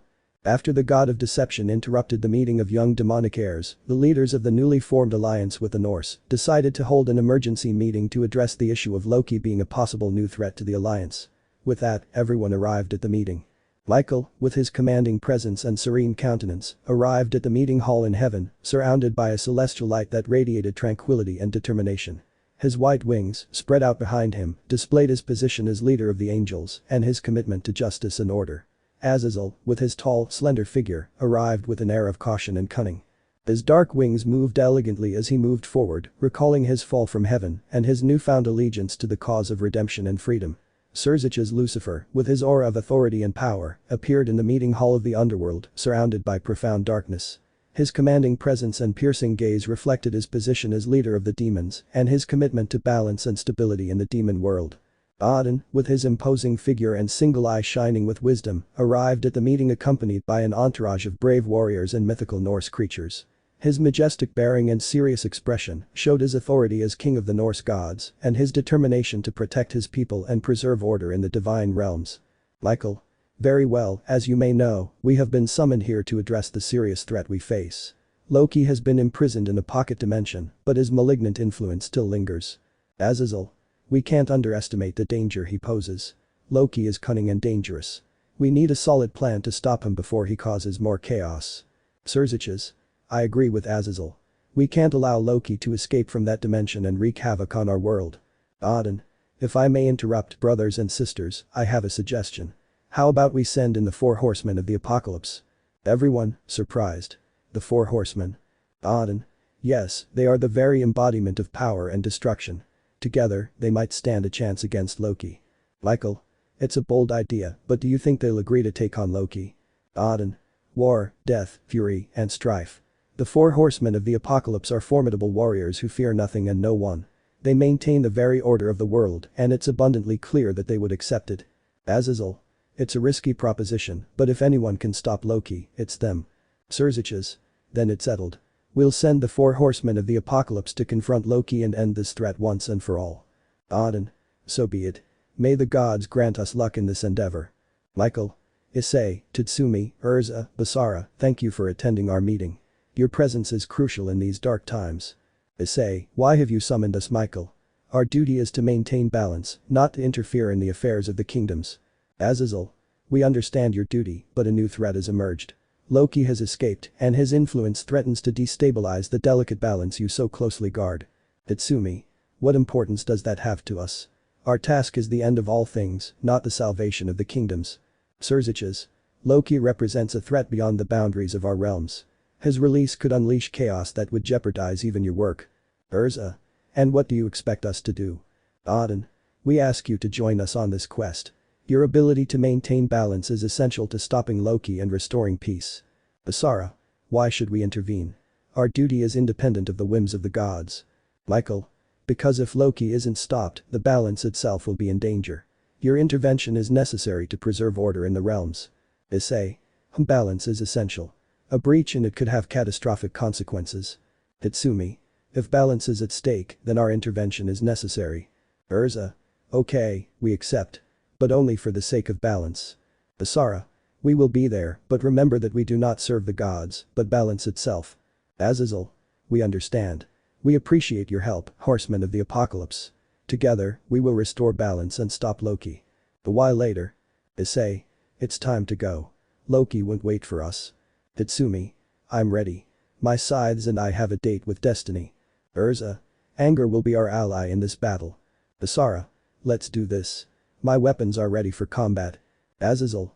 May the force of balance be with you, 4 horsemen of the apocalypse. Loki doesn't know what awaits him. Issei. It's time to ride into danger. Each of the 4 horsemen of the apocalypse takes up their weapons with determination. Tatsumi. My scythes dance with a thirst for justice.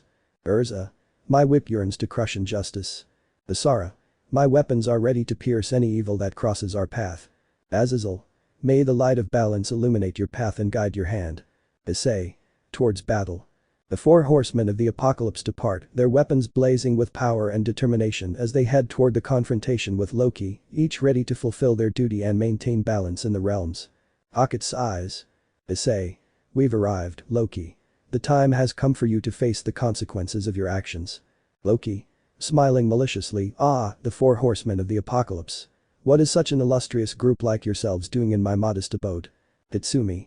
We're not here out of courtesy, Loki. You've unleashed chaos that threatens the balance of the realms, and that cannot be allowed. Loki. Laughing, balance. How boring. Chaos is much more exciting, don't you think? Urza. Balance is essential to the survival of all beings in the realms. Your thirst for chaos will only bring destruction. Asara. We, the four horsemen of the apocalypse, are here to restore the balance you have disturbed. Loki. Mockingly, oh, how brave you are. But do you honestly think you can stop me? Issei. We'll try. But first, you must answer for your crimes. Loki. With a sinister smile, crimes. I don't commit crimes, I just wreak havoc. It's the nature of my being. Itsumi. There's no place for your chaos in this world. It's time for you to be held accountable for your actions. Loki. Disdainfully, accountability. How boring. I'd rather keep wreaking havoc and watching kingdoms burn. Urza. Your arrogance will only hasten your downfall. We, the four horsemen of the apocalypse, will stop you. Asara. You're surrounded, Loki. There's no way out. Loki. Laughing, how fun. Let's see how long you can maintain that optimism when real chaos breaks loose. The four horsemen of the apocalypse prepare for confrontation, their weapons ready for battle as they prepare to face the challenge posed by Loki and his thirst for chaos. Loki. My dear allies, the time has come to show our strength. From the shadows emerge dark figures, some recognizable as traitors to the alliance, while others are Loki's own children. Jormungandr. Father, we are here to serve you in your hour of need. Fenrir. The battle is about to begin. We will not allow our enemies to defeat us. Skoll. We've waited a long time for this moment, Father. It's time to demonstrate our power. Hadi. The kingdoms will tremble before our combined might. There is no escape for our enemies. Note. They are not talking, they are saying those things in their mind since they cannot speak. Loki. My loyal children and allies, together we are unstoppable. The time has come to wreak havoc and reclaim what is rightfully ours. Issei. Looking at Loki's allies with determination, no matter how many there are, we, the four horsemen of the apocalypse, will stop them. Itsumi. Readying his scythes, they will show us no mercy. We are ready to face any challenge. Urza. Holding her scythe firmly, let them come. Our resolve will not waver in the face of their threats. Asara. Preparing his weapons, there is nothing to fear. Together, we will prevail over chaos and restore balance. With their allies assembled and the four horsemen of the apocalypse poised for battle, the battle between chaos and balance is about to erupt in an epic confrontation that will decide the fate of the realms. Issei. Ruin, charge. A path of flames formed beneath Issei's feet and with it appeared his steed Ruin. Issei, mounted on his black steed Ruin, charges forward at the enemies, wielding his sword Chaos Devourer with deadly skill. Swinging his sword nimbly he cuts down several enemies who fall dead to the ground cut in two. Issei then takes a great leap falling hard into the ground, burying his sword in the process generating multiple copies of his sword that pierce his enemies. Urza. Let them burn in the fire of my wrath. Urza engulfs herself in blazing flames, wielding her whip masterfully, lashing out at each enemy. With each swing, the flames dance around her as she viciously attacks her enemies. Asara. Keep your distance and fire. Asara remains agile, switching between different types of special ammunition while firing with deadly precision from his dual pistols. With each shot, enemies fall one after another. Itsumi. The end is near for you. Itsumi, his scythes gleaming, advances with relentless determination. With each blow of his lethal weapons, enemies meet their doom, cut down by the inevitable force of death. He also uses his necromancer powers to revive several dead people who attack his enemies, not to mention dissolving his being into a storm of darkness and bone dust that begins to destroy everything in its path. The battle is fierce, with sparks and fire filling the air as the four horsemen of the apocalypse fight valiantly against Loki's allies. War's sword slices through the chaos, Fury's whip lashes with fiery fury, Strife's pistols fire with deadly accuracy, and Death's scythes bring doom to his foes. Amid the roar of battle and the flash of weapons, the four horsemen of the apocalypse fight tirelessly to restore balance to the realms, never flinching from the darkness they face. Loki. You are brave, but you are facing a Norse god. I will show you the true power of disorder. Loki raises his hands to the sky, channeling a dark energy that grows in intensity until a burst of magical energy engulfs the battlefield. Issei. Damn. This spell is too powerful. Issei feels Loki's magic envelop him, forcing his true form to manifest. His body swells and twists, transforming into a towering 3-meter-tall demon with dark flaming skin, wielding a sword that burns with hellfire. Tatsumi. There is no escape. We must face him with everything we have. Tatsumi finds himself enveloped in Loki's magic, his form shifting into that of the Reaper himself. He becomes a giant skeleton, bony wings spread behind him, black robes billowing in the wind, and a scythe as large as death itself. Urza. You will burn in your chaos. Urza feels the energy of Loki's spell consume her, transforming her into a massive fire demon. Her eyes glow with hellish intensity as 2 flaming whips appear in her hands, ready to unleash carnage. Basara. It's time for true anarchy. Basara finds himself engulfed in Loki's spell, his form distorting and transforming into that of a giant scorpion demon. A Gatling replaces his right hand, while a massive scorpion tail swishes behind him, ready for battle. Loki? What? What are these shapes? This can't be. But their new forms, the 4 horsemen of the apocalypse, prepare to face Loki with all their power unleashed, determined to stop the god of chaos and restore balance to the realms, no matter the cost. The battle reaches its climax when the 4 horsemen of the apocalypse show their immunity to the attacks of Loki and his allies, unleashing their fury and determination to put an end to the chaos. Issei. For balance. Issei charges at Loki with his flaming sword, slicing through the air with a devastating blow that pierces through Jormungander's defense, dissolving it in a blast of energy. Basara. Time to end this charade. Basara unleashes a barrage of bullets from his Gatling, each shot piercing the air with deadly accuracy, taking down Fenrir's children one by one. The projectiles destroy any attempt at defense the wolves make, leaving them defenseless against Basara's relentless onslaught. Meanwhile, a searing laser fires from his scorpion tail, defeating Skoll and Hati in an instant. Urza. You shall burn in the fire of your own destruction. Urza unleashes a lethal combination of blows with her flaming whips, engulfing Fenrir in a firestorm that consumes him to nothingness. Tatsumi. Your time has come, Loki. Tatsumi approaches Loki with his scythe, his gaze cold and determined. With one precise blow, he defeats the god of mischief with surprising ease, ending his reign of terror. But the battle won and Loki and his allies defeated, the 4 horsemen of the apocalypse have once again demonstrated their mastery over final destiny, restoring balance to the realms and ensuring peace for all the inhabitants of this world. After Loki's defeat and the restoration of balance to the realms, the leaders gather with the 4 horsemen of the apocalypse to express their gratitude and decide the fate of the god of mischief. Michael. My sincere thanks, 4 horsemen of the apocalypse. Your bravery and determination have saved the kingdoms from impending doom. Azazel. We owe you for your heroism. Without your intervention, Loki's chaos would have consumed everything in its path. Surziches. It's clear your power and commitment to balance are unparalleled. We are grateful for your service. Odin. Addressing the 4 horsemen, I thank you for your bravery and determination. Your aid has been invaluable in this battle. Issei. There's no need for thanks. We're here to preserve balance, and that's our only goal. Tatsumi. Our duty is to ensure that chaos does not prevail over order. We are pleased that our intervention was successful. Urza. We will always be ready to defend the kingdoms from any threat that may arise in the future. Basara. The balance is fragile, but as long as we're here, we'll be prepared to protect it at all costs. Michael. With Loki's defeat, balance has been restored once more. Now it's time for us to return to our realms and continue our responsibilities. Azazel. May peace and stability reign in the kingdoms, thanks to your sacrifice and bravery. Surziches. May the gods bless you and protect you in your future endeavors. The leaders withdraw, leaving the 4 horsemen of the apocalypse in a moment of silence, before each of them separates to return to their respective domains, satisfied that they have done their duty once again. Riders' residence. Each of the riders went to do different things around their house, while the only female in the group went off to fulfill a mission. Issei and Hiroki. In the mansion's gym, Issei and his new son Hiroki dedicate themselves to intense training. They lift weights, run on the treadmill, and practice hand-to-hand combat techniques. Hiroki follows in his father's footsteps with enthusiasm, absorbing each lesson with determination. Basara and Hayato. In the backyard, Basara teaches his new son Hayato how to shoot accurately. He sets up several targets throughout the yard and patiently guides Hayato through the use of different firearms.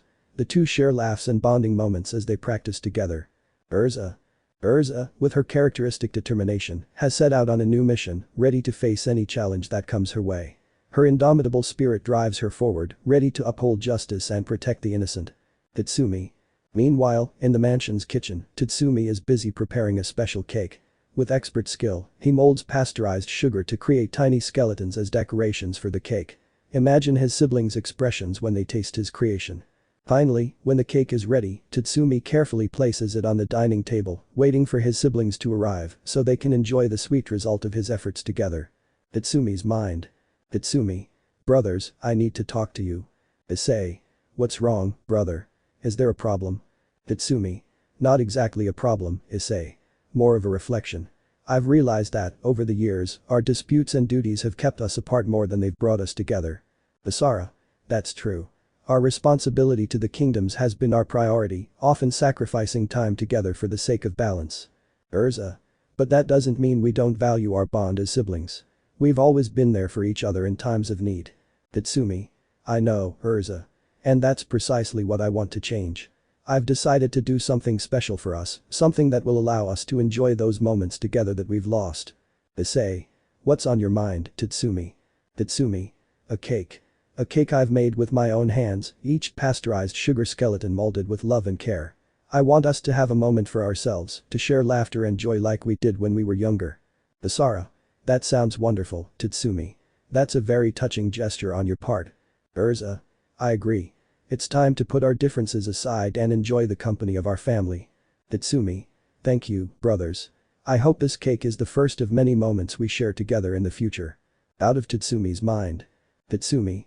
It's been a long time since we got new bodies, I just hope they appreciate what I did and we can do something together instead of just fighting, he said looking at the ceiling while holding the cake in his hands. Mother's love. Current location with Urza. After having stopped several renegade demons, the red-haired girl returned to her human form and summoned her sports car because the truth is that she was somewhat bored and wanted to take a walk around the city, but at that moment something caught her attention. The red-haired girl raised her gaze, seeing in front of her a two-story house that seemed normal, but something inside her told her that nothing was what it seemed.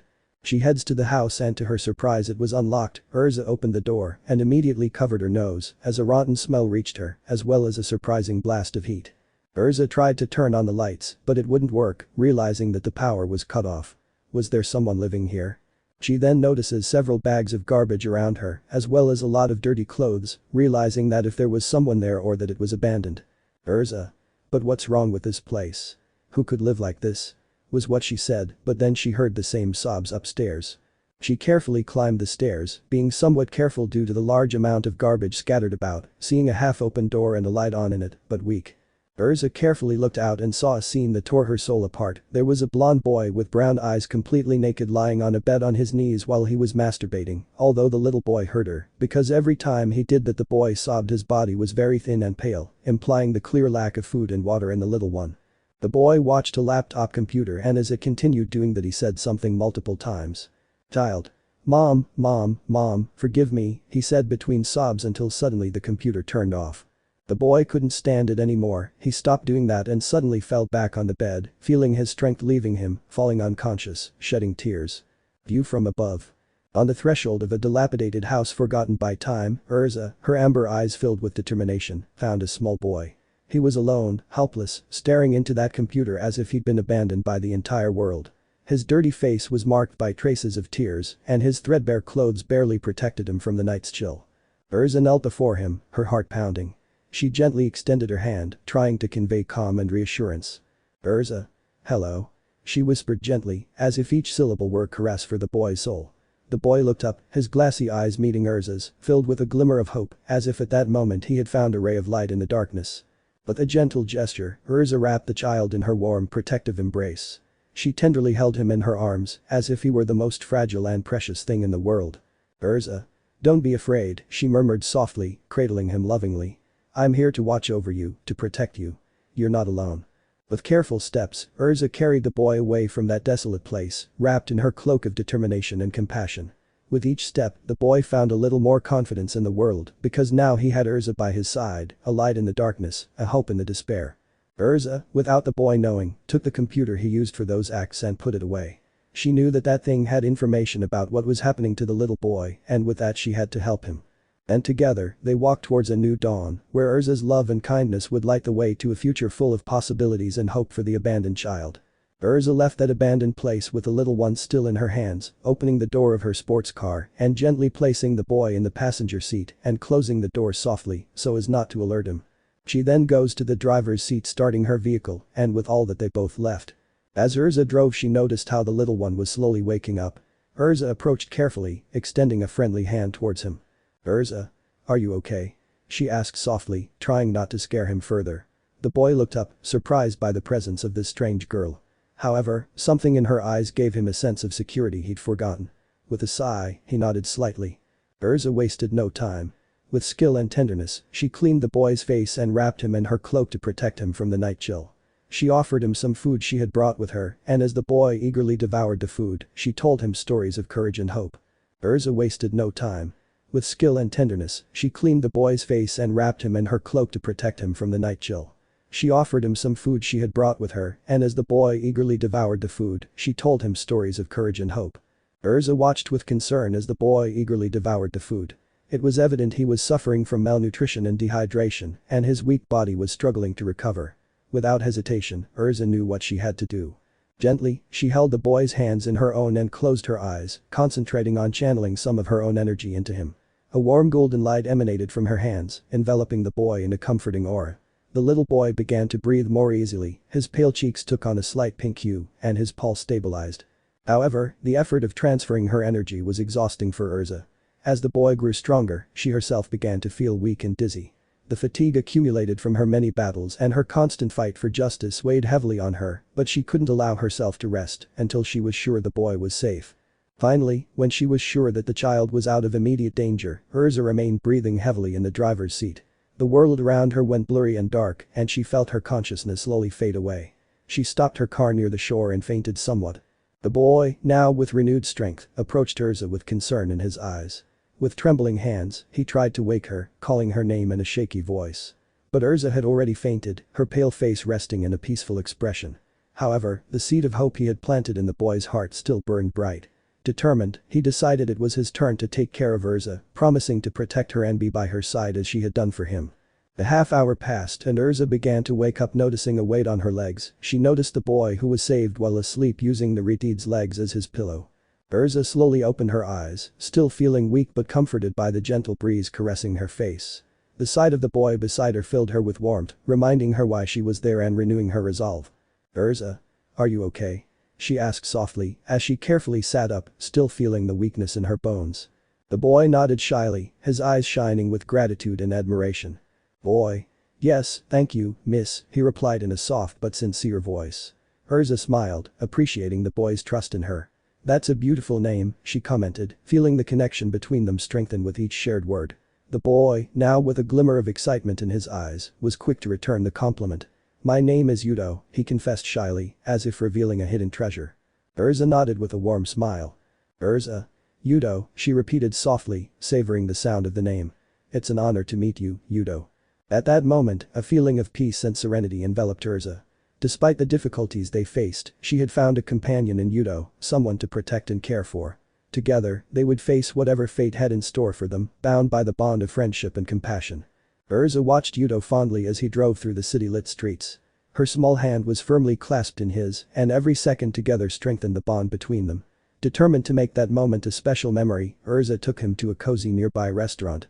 Once inside, the warm aroma of food filled her senses, and Urza smiled at the excitement in Yudo's eyes as he looked over the menu.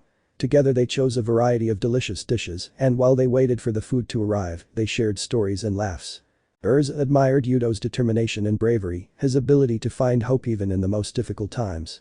In her heart, she knew she was destined to care for and protect him, as if he were her own son.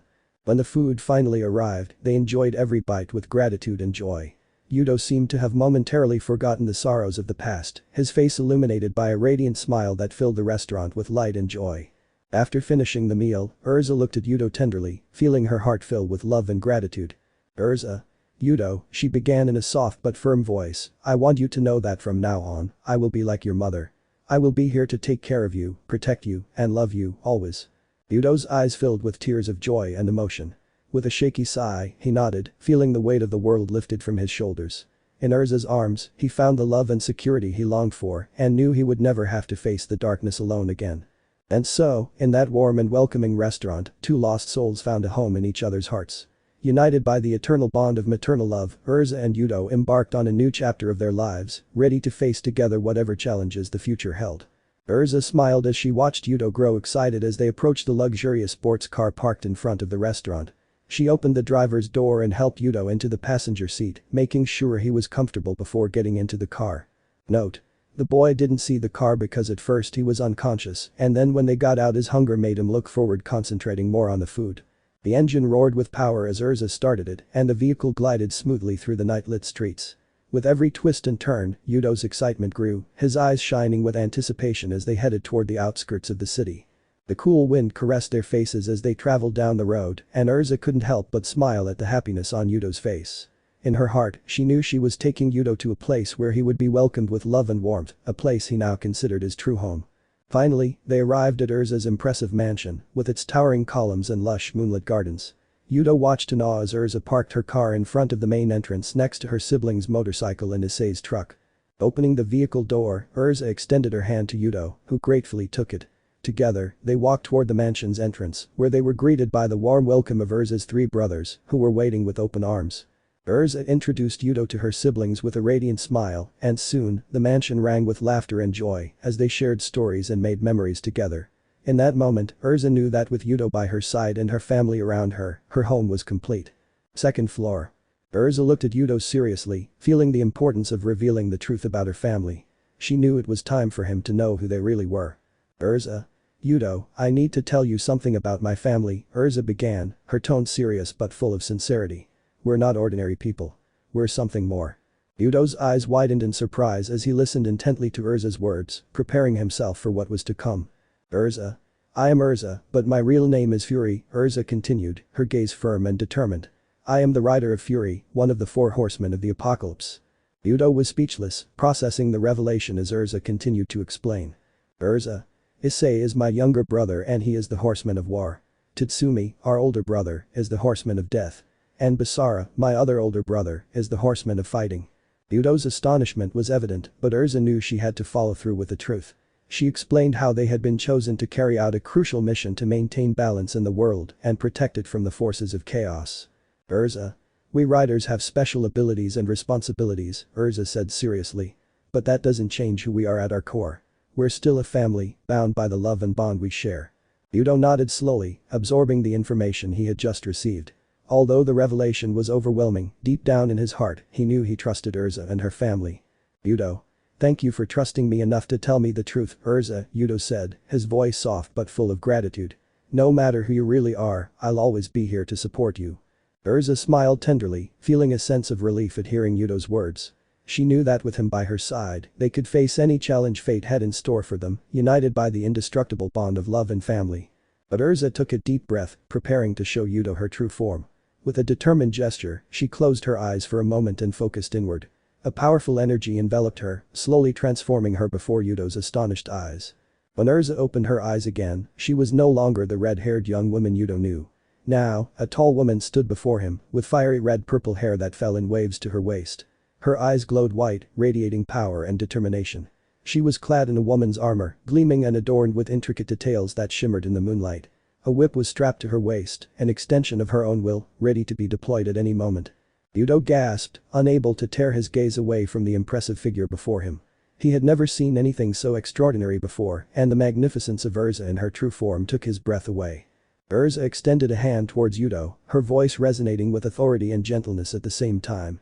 Urza. This is my true form, Yudo, she said calmly.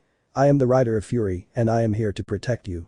Yudo was overwhelmed by the magnitude of what he was witnessing, but he also felt a surge of confidence and security in Urza's presence. With a trembling smile, he reached out to take her hand, accepting her protection with gratitude and admiration. Urza looked at Yudo with determination, aware that the revelation of his true form could be overwhelming. However, she also knew he had great potential and wanted to give him a chance to develop it. Urza. Yudo, Urza began, her voice resonating with confidence, I have a proposition for you. Besides being your new mother, I'd like to be your teacher. Yudo blinked, surprised by the offer. The idea of being trained by someone as powerful as Urza filled him with excitement and anticipation. Urza. I want to help you develop your abilities to become stronger, Urza continued. Not only to protect yourself, but so you can face any challenge that comes your way with courage and determination. Yudo's eyes shone with determination as he absorbed Urza's words. The thought of becoming a strong and capable warrior, under the tutelage of someone as formidable as her, stirred a burning fire within him. Yudo. I accept your offer, Urza, Yudo said determinedly, his voice filled with gratitude and enthusiasm. I want to learn everything you can teach me. I want to be strong, not just for myself, but to live up to your promise and protect others. Urza nodded with a smile, proud of Yudo's determination. She knew that together, as teacher and student, they could forge a path toward the strength and courage he longed to achieve. A while later. While Urza was on the first floor of the mansion, deep in conversation with her siblings, Yudo decided to explore the place a little more. As he walked through the hallways, he came across two children playing animatedly in a room decorated with bright colors and toys. Hiroki. Hello, who are you? The blonde boy asked, curiosity in his eyes as he approached Yudo. Yudo. I'm Yudo, he replied with a shy smile. I just got here. Hiroki. Great. I'm Hiroki, the boy said excitedly, reaching out to Yudo. Yudo shook the little boy's hand with a smile. Yudo, nice to meet you, Hiroki. At that moment, the other boy, Hayato, approached with a mischievous smile on his face. Hayato. Hello. I'm Hayato, and I'm the best at racing. Yudo laughed softly at the children's contagious energy. Yudo, nice to meet you, Hayato. Are you two alone here? Hiroki. Hayato. Yes. The two children exclaimed in unison, exchanging knowing glances. Yudo nodded, enjoying the little ones' company as they continued chatting and playing. Meanwhile, on the second floor, Urza and her siblings remained immersed in their conversation, oblivious to the sweet interaction taking place below. But Urza kept repeating in her mind the same image of Yudo kneeling on that bed masturbating even though it hurt. Many questions came to mind about this topic, these being. Why did Yudo do that even though it hurt? Why was it abandoned? Where is your mother? What's wrong with that laptop? How long was he alone? Why was there women's underwear on the floor? How did he manage to survive all this time alone? And why did Mama repeat, forgive me? These and more questions came to Urza's mind as each of her siblings went to sleep. She had her laptop stored away, but without a battery, she would charge it tomorrow and finally know everything. But right now, the important thing is to take care of Yudo. Death is not bad, but it is warm. Current location. Top of a building. On top of one of the many buildings in the city, a boy stood out, standing very close to the railing, staring at the city. His hair was black with brown eyes, but his gaze showed sadness, disappointment, but above all, fear. Note. This is the best I could get. Why, the young man repeated to himself, looking down at the city lights and the people walking by. Why did you do this to me, Mom? Why do you prefer them over me? Hundreds of memories came to the boy's mind where he was with his mother and where she was the most important person in his life, but all that changed. They made my life a hell and you threw me out on the street like I was a simple animal. I hate everything, said the boy shedding tears. Meanwhile downstairs. A modern city at night.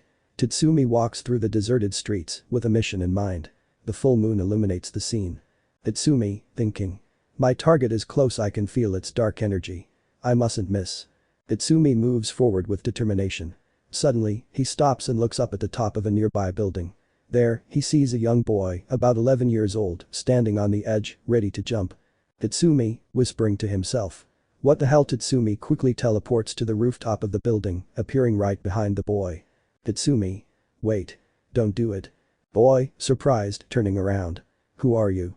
How did you get here so fast? Tatsumi. It doesn't matter who I am. The important thing is that you shouldn't do this. There are other ways to deal with whatever's bothering you. Boy, with tears in his eyes. You don't understand, nobody understands. All is lost to me. Tatsumi, approaching slowly. I may not be able to fully understand your pain, but I know what it's like to feel trapped and hopeless. Please let me help you. Boy, screaming. You can't help me. No one can. Tatsumi, in a firm but compassionate voice. Listen, I am the reincarnation of the Horseman of Death. I've seen more suffering than you can imagine. But I've also seen how people can overcome their darkest challenges. You can do it too. Boy, surprised and confused. The Horseman of Death, why would someone like you want to help me? Tatsumi, with a slight smile. Because even death knows that every life has value. And you still have much to live and accomplish. The boy hesitates, looking at Tatsumi with a mixture of fear and hope. Finally, he takes a step back, moving away from the edge of the building. Boy, whispering. I don't know if I can do it alone. Tatsumi, placing a hand on the boy's shoulder. You don't have to do it alone. I'm here to help you, and we'll find a way together. The boy nods slowly, beginning to cry with relief. Tatsumi gently guides him to a safer spot on the rooftop, both knowing this is just the beginning of a new path. Scene. The rooftop of the building. Tatsumi and the boy are sitting, talking in a safe place. Tatsumi decides it's time to reveal his true identity. Tatsumi. There's something else I must show you, something that might help you better understand who I am and why I can help you. Boy, curious and a little scared. What is it? Tatsumi stands up and takes a few steps back. Suddenly, his appearance begins to change. His youthful form fades, revealing an adult man with long black hair. His skin turns purple and a skeletal mask covers his face. He wears no shirt, revealing a muscular torso. On his belt, he carries 2 scythes and a green-eyed crow perches on his shoulder. Tatsumi, in a deep resonant voice. This is my true form. I am the horseman of death, but that doesn't mean I bring destruction. My purpose is to guide and protect those who are in darkness, like you. Boy, surprised and scared, but also fascinated. Is this real? Are you really death? Tatsumi, nodding. That's right. But I'm not an enemy. I'm here to help you find your way back to the light. Boy, looking at the scythes and the crow, his eyes full of wonder. I never thought death could be like this. So compassionate. Tatsumi. Death isn't just the end. It's a transition, a part of the cycle of life. And sometimes, we need someone there to remind us that there's still hope, even in the darkest moments. The boy looks at Tatsumi with a mixture of respect and gratitude, beginning to understand the depth of what he is experiencing. Boy, calmer. So what should I do now? Tatsumi, with a smile under his mask. First, let's go back downstairs and talk more about what's happening to you. We'll find a solution together. Remember, you're not alone in this. The boy nods, feeling renewed strength and hope. Tatsumi accompanies him, ensuring that each step forward is filled with promise and support. Tatsumi. Let's get down from here and talk somewhere safer. What's your name? Boy, looking at Tatsumi with new determination. My name is Kenta. Tatsumi, smiling under his mask. Kenta, that's a strong name. And I see you're stronger than you think. Kenta, with a sigh. I don't feel strong, all I've done so far has been fail. Tatsumi. We all fail, Kenta. What matters is how we pick ourselves up after falling. I see potential in you, a power you may not have discovered yet. Kenta, curiously. Power. What do you mean? Tatsumi, nodding. As a rider of death, I've learned that every being has an inner strength, a unique ability that can be developed. I want to offer you the opportunity to train with me, to become my student. You will learn to channel that strength and face any darkness that crosses your path. Kenta, surprised. You want to train me? Why? Tatsumi. Because I see a spark in you, something special. And I believe that with the right training, you could not only overcome your own fears, but also help others do the same. Kenta, with a mixture of fear and hope. What if I'm not strong enough? What if I fail again? Tatsumi, placing a hand on Kenta's shoulder. It's not about never failing, Kenta. It's about learning and growing with every fall. I'll be by your side to guide you and make sure you get back up stronger every time. Kenta, taking a deep breath and nodding. Okay, I agree. I want to be stronger, not just for myself, but so I can help others too. Tatsumi, with an approving look. Then, our training begins now. Together we will face the darkness and discover the true power within you. In a safer location, Tatsumi and Kenta sit in a small room, softly lit by a lamp. The atmosphere is calm, conducive to a heartfelt conversation. Tatsumi. Now that you've decided to train with me, it's important that we understand where you're coming from. Tell me, Kenta, what brought you to this point? Kenta, looking at the ground, with a mixture of sadness and anger. It all started a few years ago, when I was still in school. There were 3 boys, bullies, they were always bothering me. At first, it was insults, pushing, little things I could ignore. But one day, it got much worse. Tatsumi, listening attentively. What happened? Kenta, voice shaking. One day, they caught me in the schoolyard. They hit me so hard I couldn't get up. My mom came to pick me up and confronted them. She told them to stop bothering me, that I hadn't done anything to them. I thought that would stop them, but instead, it made everything worse. Tatsumi, with a sympathetic tone. How? Kenta, taking a deep breath. They took advantage of her kindness.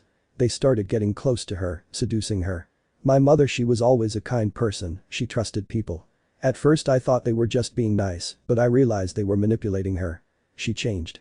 She started distancing herself from me, not listening to me. Tatsumi, frowning. And then. Kenta, tears in his eyes. Eventually, they got her to turn on me. She started to believe I was the problem, that I was the one causing all the trouble. One day, after a huge fight, she kicked me out of the house. She said she couldn't take the trouble I was causing anymore.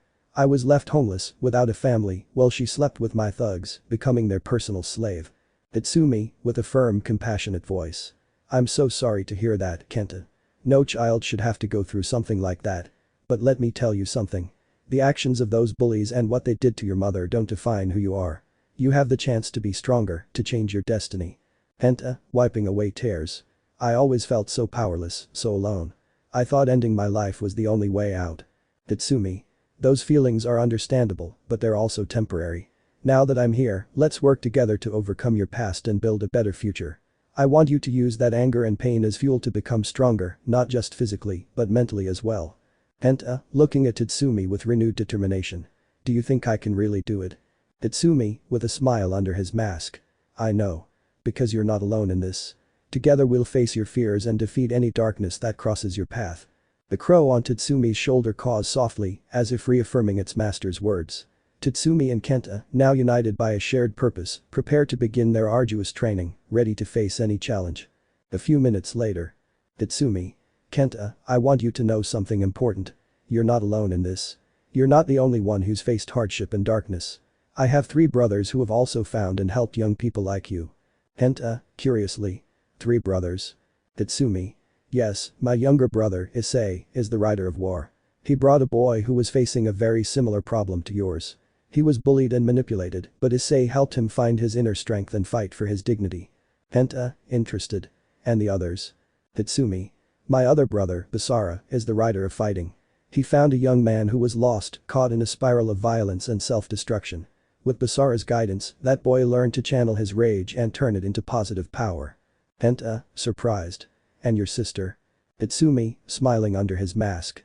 My sister Urza is the rider of fury. Recently, she helped a boy who was in a very difficult situation, abandoned by his mother and without hope. With Urza's help, that boy found a new purpose and a new family among us. Kenta, reflecting. So there are others like me and they are here. Tatsumi. Yes, they're here. And I'm sure they'll want to meet you.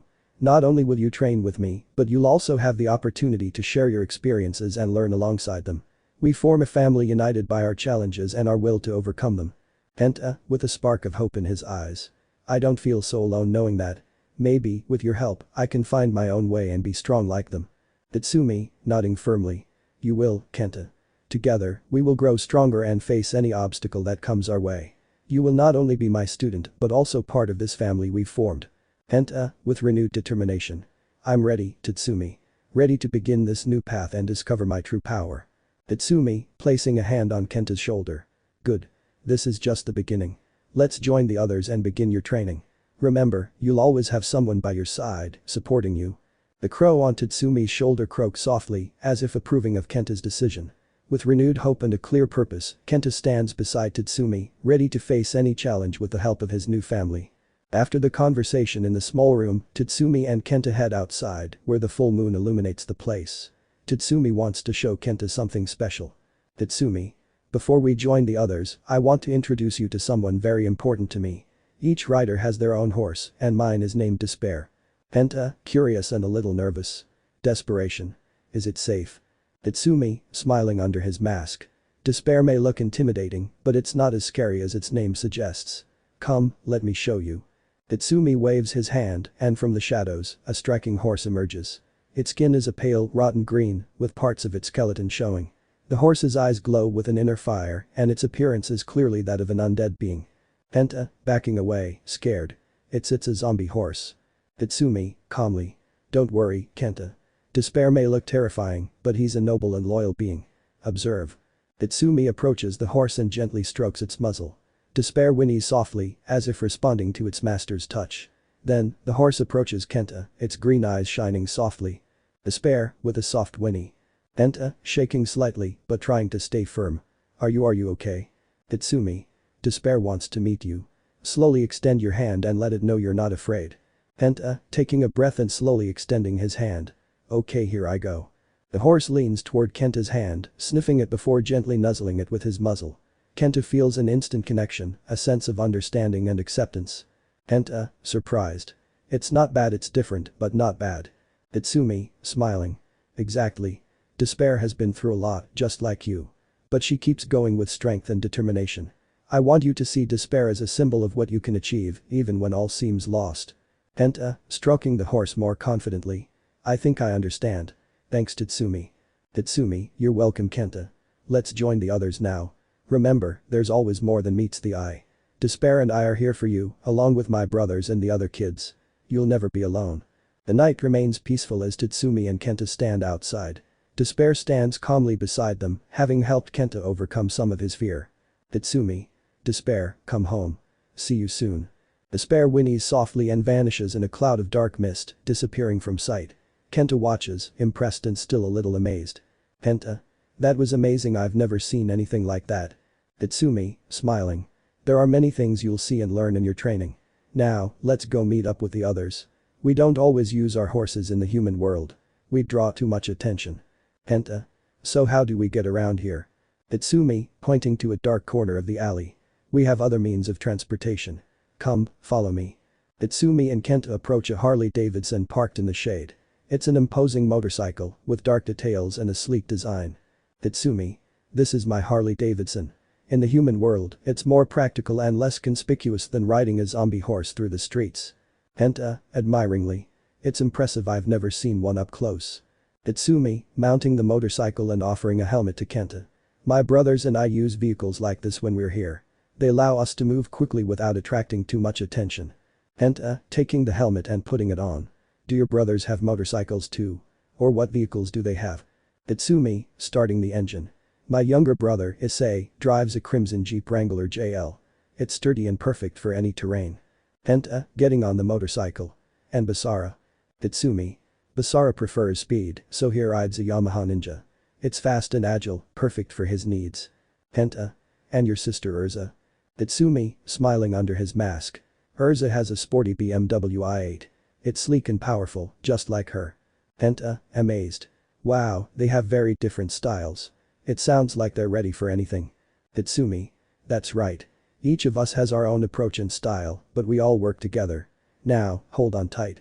Let's join them. The engine roars, and the Harley-Davidson comes to life.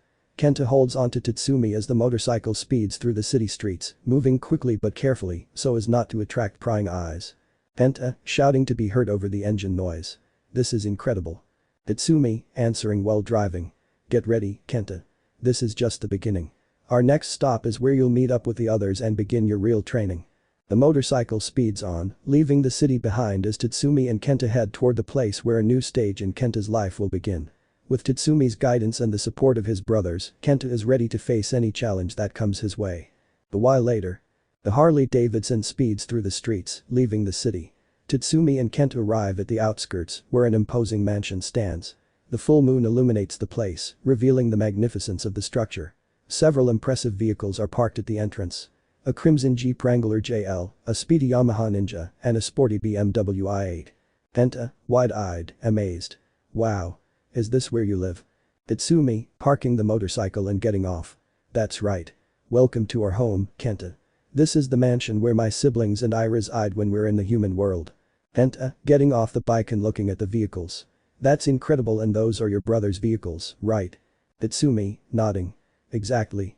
The crimson Jeep is Issei's, the Yamaha Ninja is Basara's, and the BMW i8 is Urza's. Each one reflects the personality and style of its owner. Kenta, still marveling, walking toward the vehicles. I've never seen anything like this. It's all so impressive. Tatsumi, placing a hand on Kenta's shoulder. This place is more than just a mansion. It's a refuge, a place where you can learn, grow, and find a new family. Come, let's go inside and meet the others. They both walk toward the mansion's main gate. Tatsumi opens it and lets Kenta enter first. The interior is as majestic as the exterior, with spacious rooms, elegant decorations, and a welcoming atmosphere. Kenta, looking around, impressed. It's incredible. I can't believe I'm here. Tatsumi, closing the door behind them. I told you you wouldn't be alone. My brothers and the other kids are eager to meet you. Come on, I'll introduce you. With a mixture of awe and anticipation, Kenta follows Tatsumi through the mansion's corridors. Soon, they arrive at a large room where Issei, Basara, and Urza are waiting, along with the other children who have been helped by the riders. Issei, with a warm smile. So you're Kenta. Welcome. I'm Issei, the war rider. Basara, nodding, with a serious but friendly expression. I am Basara, the fighting rider. It's a pleasure to meet you. Urza, smiling kindly. And I'm Urza, the Rider of Fury. We're so glad you're here with us. Penta, with a lump in his throat, moved and grateful. Thank you all. I never thought I'd find a place like this, or people like you. Itsumi, placing a hand on Kenta's shoulder. This is just the beginning, Kenta. Here, you'll learn to become stronger and overcome any challenge. Together, we'll face any obstacle that comes our way. With a new sense of belonging and hope, Kenta joins his new family, ready to begin his training and discover his true potential. Hopes. Scene. Kenta is in the mansion's grand hall with Tatsumi and the other riders. The other children who have been helped by the riders are present. Hiroki, Hayato, and Yudo. Each has a unique story and has found a new family in this place. Hiroki, smiling friendly, hello Kenta. I'm Hiroki. Issei found me in a difficult time and helped me overcome a lot. It's great to meet you. Kenta, with a shy smile, hi Hiroki. It's good to meet someone who's been through something similar. What was it like for you at first? Hiroki. It was tough, I'm not going to lie. But Issei taught me to be strong and face my fears. I found a supportive family here. Hayato, with a serious but friendly look. I'm Hayato. Basara found me when I was lost in violence. He taught me how to channel my anger and use it constructively. Kenta, nodding. It seems we've all been through some tough times. It's good to know I'm not alone.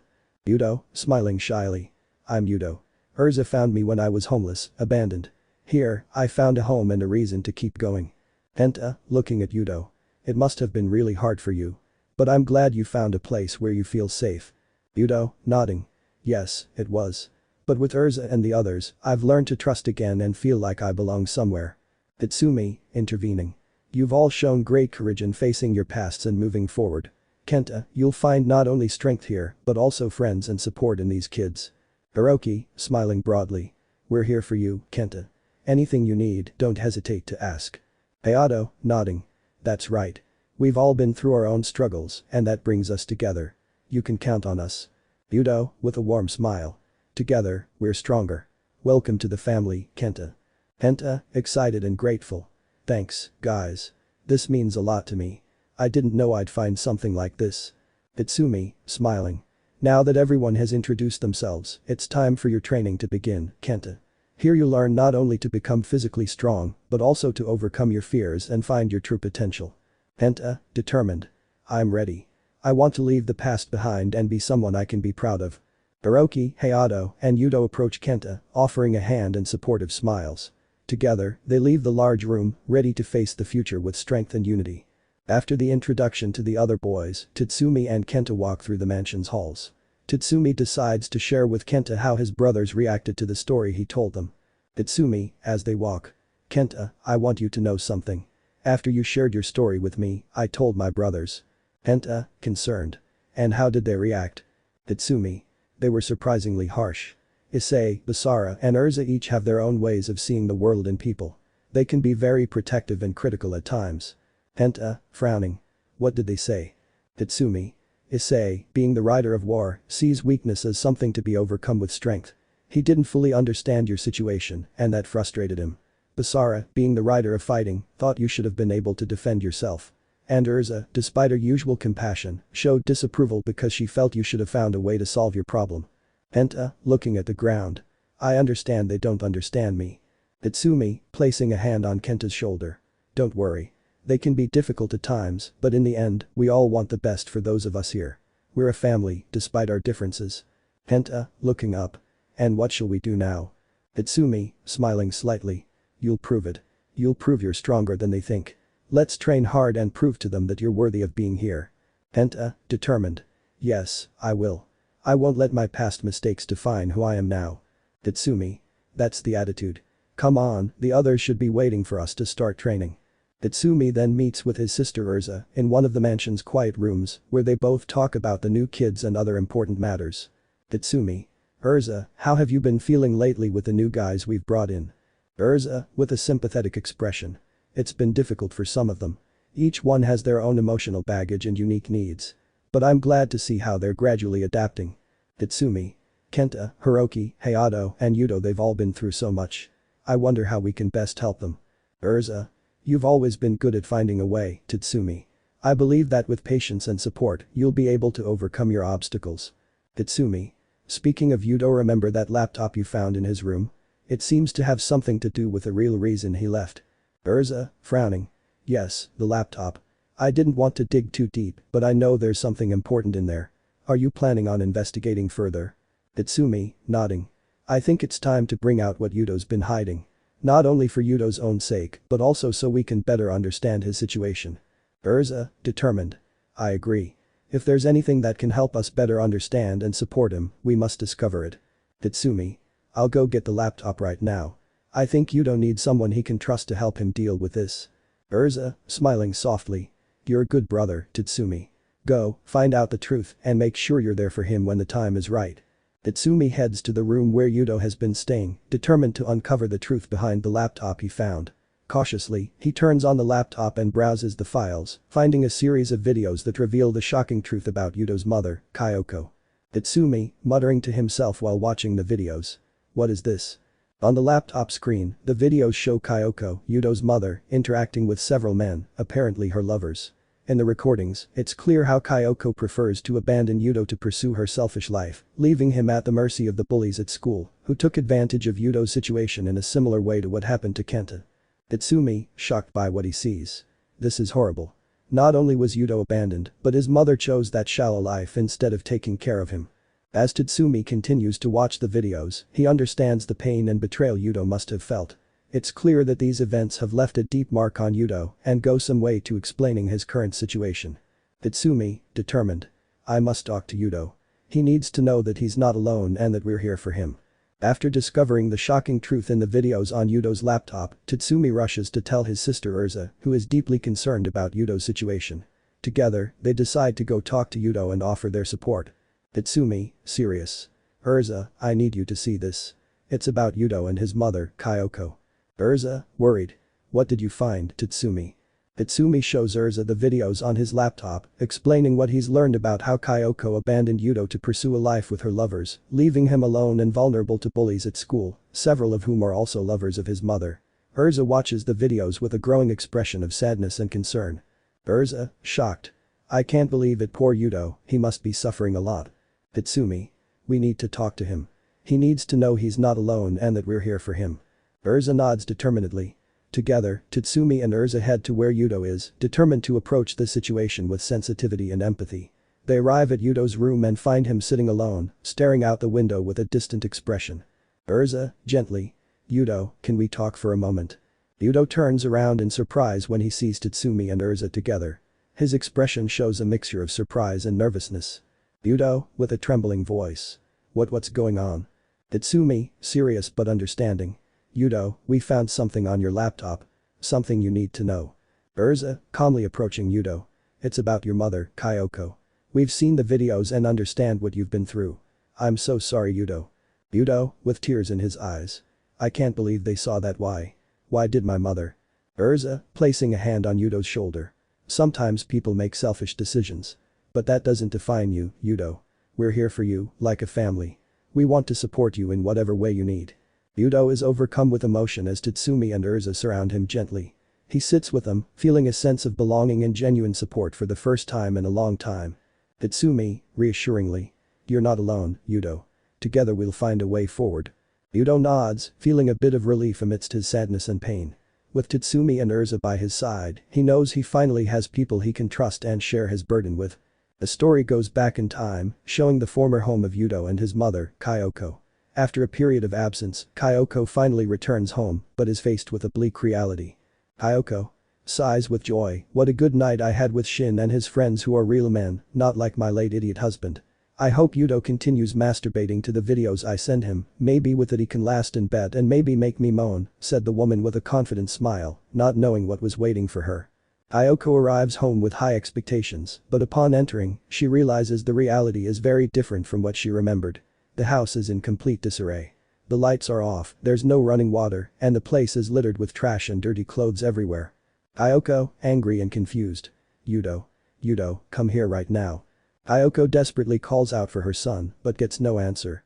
She begins to walk around the house, searching for Yudo in every room, every corner, but there's no sign of him. Worry and fear begin to take hold of her. Kyoko, increasingly desperate. Yudo, where are you? Answer me. Please don't scare me like that. Ayoko continues searching frantically, but when she finally realizes that Yudo is no longer in the house, grief and despair take over her completely. Ayoko, screaming heartbreakingly. Yudo. Tears fill Kyoko's eyes as she realizes the gravity of the situation. Guilt and pain mingle in her heart as she faces the reality of having lost her son, who is no longer there to answer her calls. The next morning at the mansion, each rider is teaching their disciples about their unique hobbies and talents. Tatsumi and Kenta. Tatsumi sits on a sunny terrace, his acoustic guitar in hand, delicately playing fingerstyle. Kenta watches intently, fascinated by Tatsumi's skill. Tatsumi, smiling. The key to fingerstyle is synchronizing your fingers with the rhythm. Let your hands follow the flow of the music. Kenta, focused. It seems difficult, but I want to try. Tatsumi guides Kenta through basic chords and strumming patterns, helping him understand the fundamentals of fingerstyle. Together, they create a gentle melody that fills the morning air.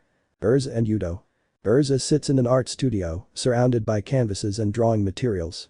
Yudo stands in front of her, watching curiously as Urza begins to draw a portrait. Urza, explaining. The secret is capturing the essence of your subject, observing the details and shadows. It's a powerful form of expression. Yudo, amazed. I never thought I could draw something like that. Urza guides Yudo through shading and perspective techniques, encouraging him to explore his own creativity through art. Together, they create portraits that capture beauty and emotion. Asara and Hayato.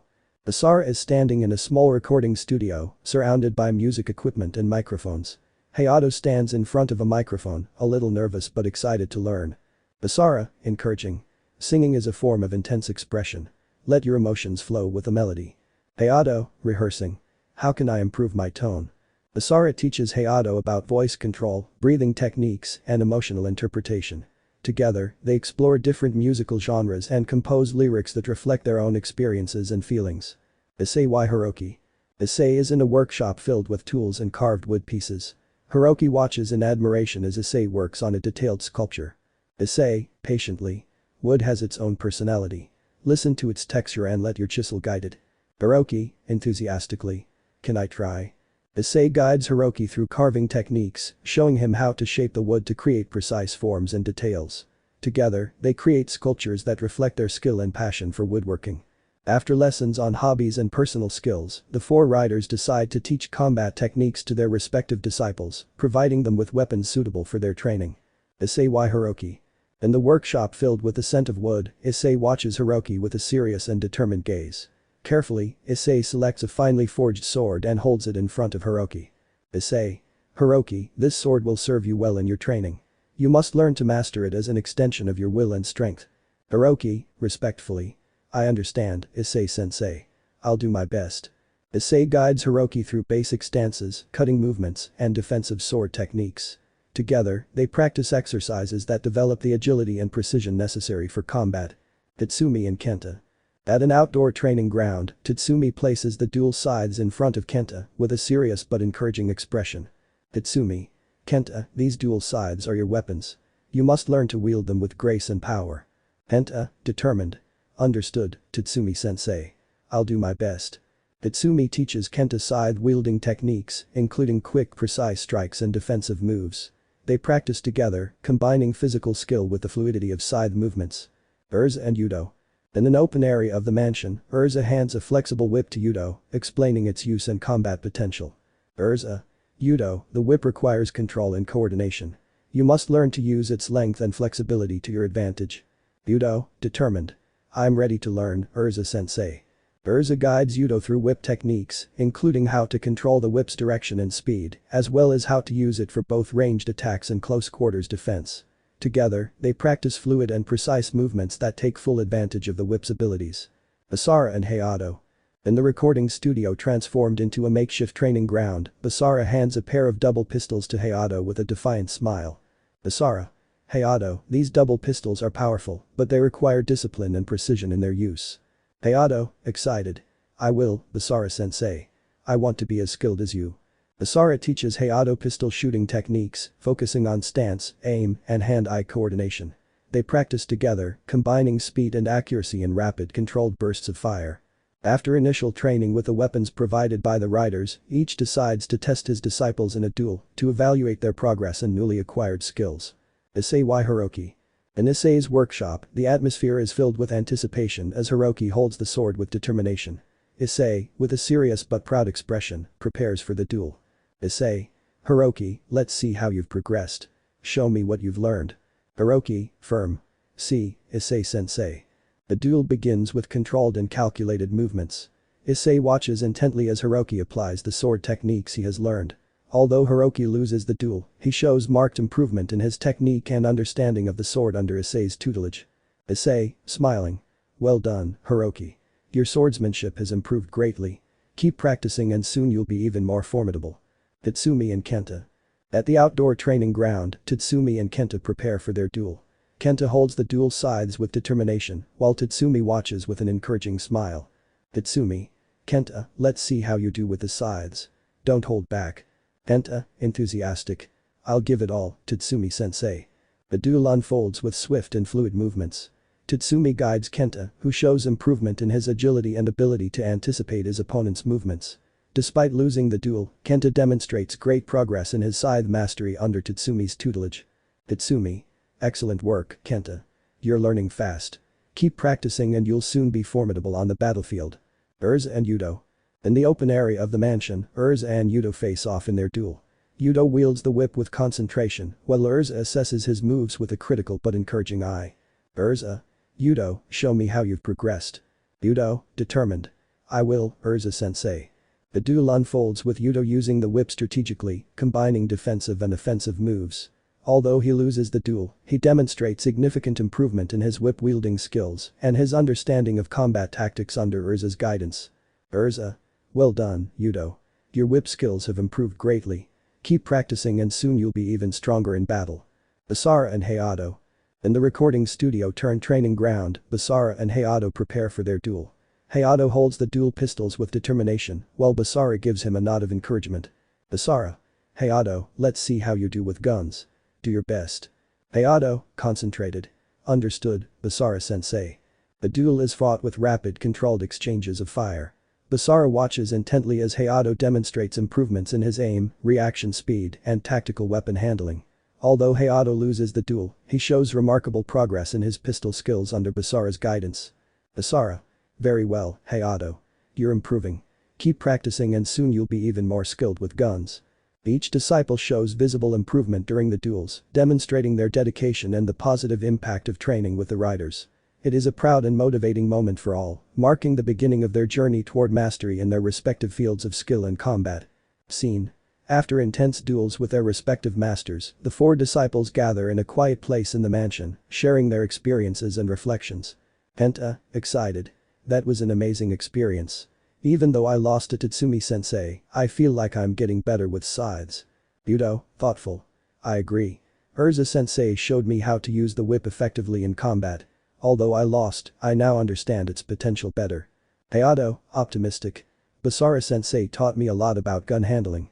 I still have a lot to learn, but I'm excited to keep practicing. Hiroki, determined. Issei-sensei showed me how to wield a sword with grace and power. Although I lost the duel, I know I can improve with his guidance. Kenta, looking at the others. We've all improved a lot since we started this training. But we're not going to stop there, are we? Yudo, nodding. Exactly. We must keep training and improving our skills. I want to be as strong as Urza-sensei someday. Hayato. And I want to be as fast and skillful as Basara-sensei in handling guns. Hiroki. Issei-sensei told me that patience and practice are key to improvement. I'm ready to move forward with that. Kenta. Then we agree. We pledge to follow in our master's footsteps, to be as strong and skilled as they are. The four disciples shake hands, sharing a determined gaze and a renewed sense of purpose. They know the path to mastery will be challenging, but they are ready to face it together, supporting each other in their quest for strength and skill. The weight of errors. Hiroki's former house. We are located in a two-story upper-middle-class house where a family lives consisting of a mother and her daughter, however, both share the same feeling, this being that of guilt. Those people are Hiroki's ex-family. Mother. Voice shaking, Kanako, I can't stop thinking about what we've done. How could we have kicked Hiroki out of the house? Said a brunette woman, Hiroki's ex-mother named Keed. Sister. With tears in her eyes, Mom, I can't stop thinking about it either. I was so blinded at the time, but now I realize how wrong I was. Hiroki didn't deserve that, said a girl with orange-brown hair, Hiroki's ex-sister named Kanako. Keed. Sighing deeply, I know he had his problems, and sometimes his attitude was hard to bear, but he was my son. We should have found another way to help him instead of kicking him out. Hanako. Wiping away tears, I feel so guilty. I remember how he looked at me when we told him to leave. There was so much pain and disappointment in his eyes. What if something happens to him out there? He'd. Sobbing, I can't bear the thought of him suffering, alone, homeless, and without his family. It was our responsibility to take care of him, and we abandoned him at his worst. Hanako. Taking her mother's hand, Mom, we have to do something. We can't let this continue like this. We need to find him and bring him back home. He'd. Nodding, you're right, Kanako. No matter what it costs or how long it takes, we have to find him and apologize. He needs to know that we love him and that he'll always have a place in our home. Hanako. Determined, let's call his friends, let's go to the places he used to frequent. I won't rest until I find Hiroki and tell him how sorry I am. He'd. Hugging her daughter, thank you Kanako. Together we'll find him and do everything we can to fix our mistake. Now we focus on outside the Mori family home, where a dark-skinned individual with a slightly muscular body was walking to the house, looking for the two aforementioned individuals with an arrogant smile from ear to ear. Hakujin. Let's see, I'm on my way to the shitty dwarf's house to get two of my bitches to get together with Nao and Ayumu to make other videos for the idiot so he can enjoy it hahaha look, in fact I've already arrived. At that moment he knocked on the door. In a few seconds, Keed would open it. To see him, Kakujin expected him to invite him in as usual, but he was surprised to see what he did and slapped him, much to his shock and anger. Kakujin. What the buck is wrong with you crazy old woman, why the buck are you hitting me? At that, to make matters worse, Keed, with tears in her eyes and a face of fury, would kick him with all her might in his balls, making him, no matter how macho he was, unable to help but crouch down in pain. Keed. You're a bucking disgusting thing. I wish you die, and in the worst way, get out of here and never come back. At that, Kakujin, out of rage and without understanding what the hell was going on, would grab Keed by the neck with all his might and force her into the house and beat her against the wall. Keed, let me go you disgusting pig, spits in his face. Kakujin. I don't know what the hell is wrong with you, but I think treating you like the bitch you are will make you get rid of those bad tempers you have, I would say that with a smug laugh. Keed. Don't let me go. I don't want to be with someone like you again. Leave me alone, enough. At that moment, Keed thought that everything was going to happen again and that Kakujin had already torn her blouse, but then she heard some glass breaking and blood falling to the floor. At that moment, she could see Kakujin on the floor bleeding from the head and Kanako with a broken lamp in her hand. Kakujin. What the hell is wrong with you, and if you had killed me why did you hit me like that crazy bucking bitch? Kanako. Why the hell? Is that what you deserve because of yourself? My brother is missing. I should kill you right now, but you're not even worth that. Kakujin. What the buck does that useless guy matters? He's good for nothing. You can see that Kanako's foot fell very hard on the black man's crotch and Keed, already standing up, hit him right in the nose, making him bleed and leaving him a little dizzy. Keed. I can't believe all the shit I did to be with a piece of shit like you and what I said. Kanako. Throws her a phone where the video that Hikori was watching is and everything they were saying could be heard. Now you see what's happening, right? All the shit you did to us was for this, right? And from what I see, someone was helping you, right? It'll be now or Ayumu, I really don't care, so you better get out of here before I kill you for real. Kakujin. But what the hell, how did they find this, what the hell, now they're going to pretend that they care if in reality what they are is hypocritical bitches. You'll see that they're going to pay me for it. At that point, knowing that what he was saying wasn't that far off the mark, they didn't care anymore and, taking advantage of the fact that he was still dizzy from the blow to the head, they would take him out of the house with all their strength and throw him out. Hanako, we don't care what a person like you has to say to us, and yes, I know that what we did is unforgivable, but we can try to seek his forgiveness and fix ours, and we start by staying away from a scum like you, and also from the other two bitches, and you better tell them not to come back, or else they will fare worse than you. Keed. And if you keep yelling or making a scene, we'll call the police, so it's up to you. At that, the two would close the door, and the Kakujin would get angry cursing the two boors, but they were right. It was better for him to leave, and later he would see how they would pay him. Yuto's former house. Now we change the scene where we focus on Yuto's former house, now a little fixed up, but still with some problems. Ayoko, Yuto's ex-mother, spoke in a desperate manner with her lover, a blonde dark-skinned man named Shin, who had a face as if he didn't care what happened to the boy. Ayoko. Her voice filled with anguish, Shin, I haven't been able to find Yuto anywhere. I'm desperate. I shouldn't have left him at home. It was a terrible mistake. Shin. Nonchalantly, looking at his phone, Kyoko, we've talked about this. Yudo's a big boy. He'll find a way to manage on his own. Kyoko. On the verge of tears, how can you say that? He's my son. He's out there, alone, with no one to look after him. He could be in danger. Shin. Sighing in frustration, you always worry too much. Yudo needed to learn a lesson. Maybe this will help him grow up. Kyoko. Sobbing, but what if something happens to him? I can't stop imagining the worst. Every moment that passes, the remorse consumes me more. I need to find him, Shin. I can't live with this guilt. Shin. Irritated, Kyoko, really, this is getting annoying. I'm tired of hearing the same thing over and over again. If you care so much, go find him yourself. Kyoko. Looking at him in disbelief, how can you be so insensitive? He's my son, you're his friend. I need your support, not your indifference. Shin. Shrugging, Kyoko, honestly, I have more important things to worry about. If you need to do a desperate search, do it. But don't count me in. Kyoko. Tears streaming down her face, I can't believe you're like this. This isn't what I expected from you. Yudo needs his family, and I need someone to support me through this. Shin. Standing up, well, it seems I'm not that person. I have things to do. If you decide to return to reality, call me. Kyoko. Desperate and sobbing, Shin, please don't leave me alone in this. Shin. Leaving, I'm sorry, Kyoko, but this is not my problem anymore. Kyoko. Alone, crying, Yudo, my son, where are you? Please come home. I need you more than ever. Kenta's former house. My jaw. With a worried voice, Matsuo, Tatsuma, I need your help. I haven't been able to find Kenta anywhere. I'm so worried. I shouldn't have kicked him out of the house. We need to look for him. Matsuo. Nonchalantly, lighting a cigarette, my jaw, Kenta's a big boy. He'll manage. Stop worrying so much. Tatsuma. Playing with his phone, yeah, my jaw, relax. You're always stressed out about something. Kenta's fine, I'm sure. My jaw. With tears in her eyes, how can you say that? He's my son, he's alone, and he could be in danger. I need to find him and bring him home. Don't you understand how serious this is? Matsuo. Shrugging, honestly, my jaw, I have more important things to do. I can't go around looking for some rebellious preteen. Tatsuma. Nodding, exactly. Besides, if you kicked him out, it was for a reason. Maybe this will teach him a lesson. My jaw. Furious, I can't believe what I'm hearing. How can you be so insensitive? He's my son, and he's out there suffering. Matsuo. Annoyed, my jaw, stop it. You're getting hysterical.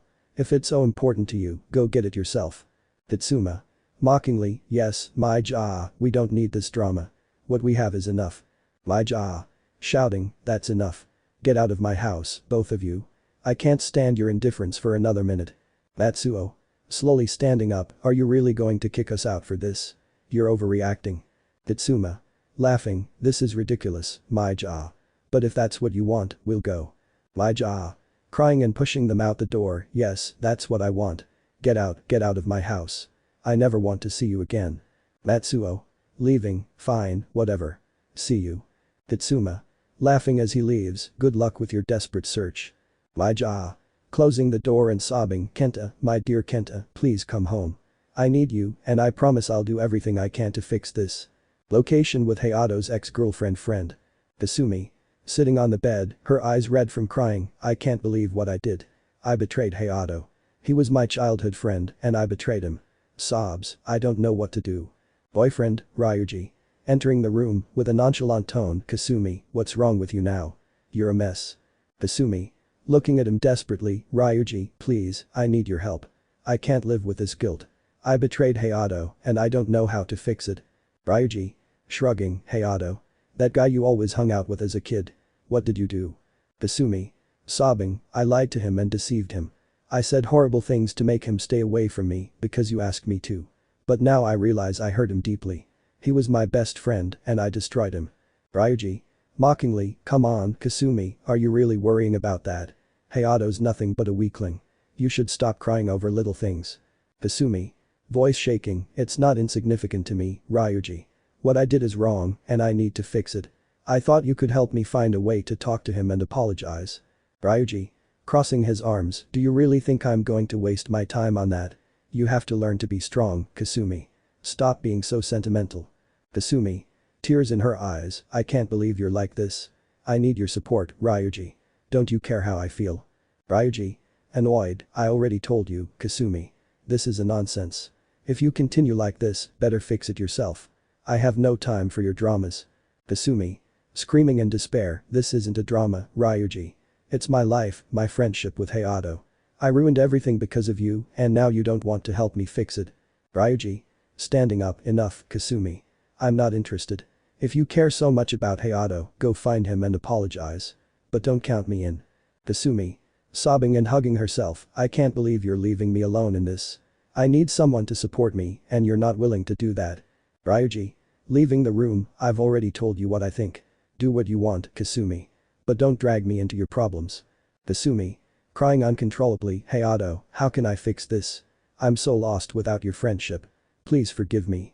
In life, our bad choices always catch up with us eventually, as we see in a mother's remorse for throwing away her son, the desperation of a mother who finds no support in her lover, the fury of a mother facing the indifference of her lovers, and the sadness of a young woman betraying her childhood friend, only to be abandoned by her boyfriend. Scene. Kanako's room, at night. Kanako. Sitting on her bed, sadly looking at her phone, Hiroki, where are you? I can't stop thinking about you. Her eyes fill with tears as she scrolls through her brother's old photos. Hanako. Whispering, forgive me, Hiroki. I shouldn't have left you alone. Hanako. Sobbing, checking her messages, I need to find some clue. Something that tells me where you might be. Hanako. Entering a chat group of girls from her school, let's see what they're saying here, maybe someone saw something. Group message. Guys, you won't believe what I saw at the gym today. There's a new guy, Issei, who is super handsome. The message was accompanied by an Issei dressed in sportswear and how he was lifting some good weights, revealing the muscles of his arms. Another message in the group. Yes. I saw him too. He's incredibly handsome. The message was accompanied by another photo showing Issei running on the gym's treadmill. Hanako. Reading the messages indifferently at first, Issei sighs, how lucky some people are, well I'm here worried about Hiroki. Group message. Did you notice she's always with another guy?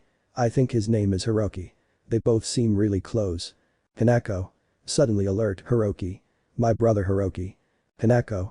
Staring at the screen, what else do they say about them? Group message. Yeah, I think their names are Hiroki and Issei. They were at the gym together this afternoon. They seemed really close. Hanako. With a mixture of relief and surprise, Hiroki, you're with Issei. What's going on? Hanako. Resolute, I need to go to the gym tomorrow. Maybe I can find him there and talk to him. Finally, Aled smiles slightly, wiping away tears. Group message. Girls, check this out. Accompanied by a picture of Issei shirtless carving wood. Hanako. Looking at the picture in amazement, wow, Issei really is impressive, but the important thing is that Hiroki is with him. Hanako. Thinking out loud, if they're that close, maybe Issei can help me talk to Hiroki and understand what's going on. Group message. Look at those muscles. But why is he always with Hiroki? Hanako. Writing in her diary, dear diary, today I found a clue about Hiroki. He's with a boy named Issei. Tomorrow I'm going to the gym to try to find him. Wish me luck. Hanako. Looking at Issei's picture once more and closing her phone, tomorrow will be an important day. Finally, some hope. Scene. Living room at Kanako's house, the next day. Hanako. Entering with determination, Mom, I need to talk to you. Kid. Worried, what's wrong, Kanako? You seem very serious. Hanako. Taking a deep breath, last night, while I was looking for clues about Hiroki, I snuck into a girls' chat group at school. And I found something about Hiroki and a boy named Issei. Kid. Surprised, Issei. What's up with him and Hiroki? Hanako. Showing the message on her phone, here's the picture they sent. Issei is with Hiroki at the gym, they're really close. It seems like they've been together lately. Kid. Looking at the picture with a mix of emotions, oh, Hiroki, he's okay. He's with someone. That's a relief. Hanako. Seriously, yes, but I still don't know what's going on. I need to talk to Hiroki and make sure he's okay. I think Issei can help us find him and understand what's going on. Kid. Nodding, you're right, Kanako. We're going to need all the information we can get. If Issei is involved, he might know where Hiroki is and what he's doing. Hanako. Determined, Mom, I'm going to the gym right now. I want to talk to Issei and try to find Hiroki. Kid. Standing up, I'll go with you. Two heads are better than one. We'll find Hiroki together, Kanako.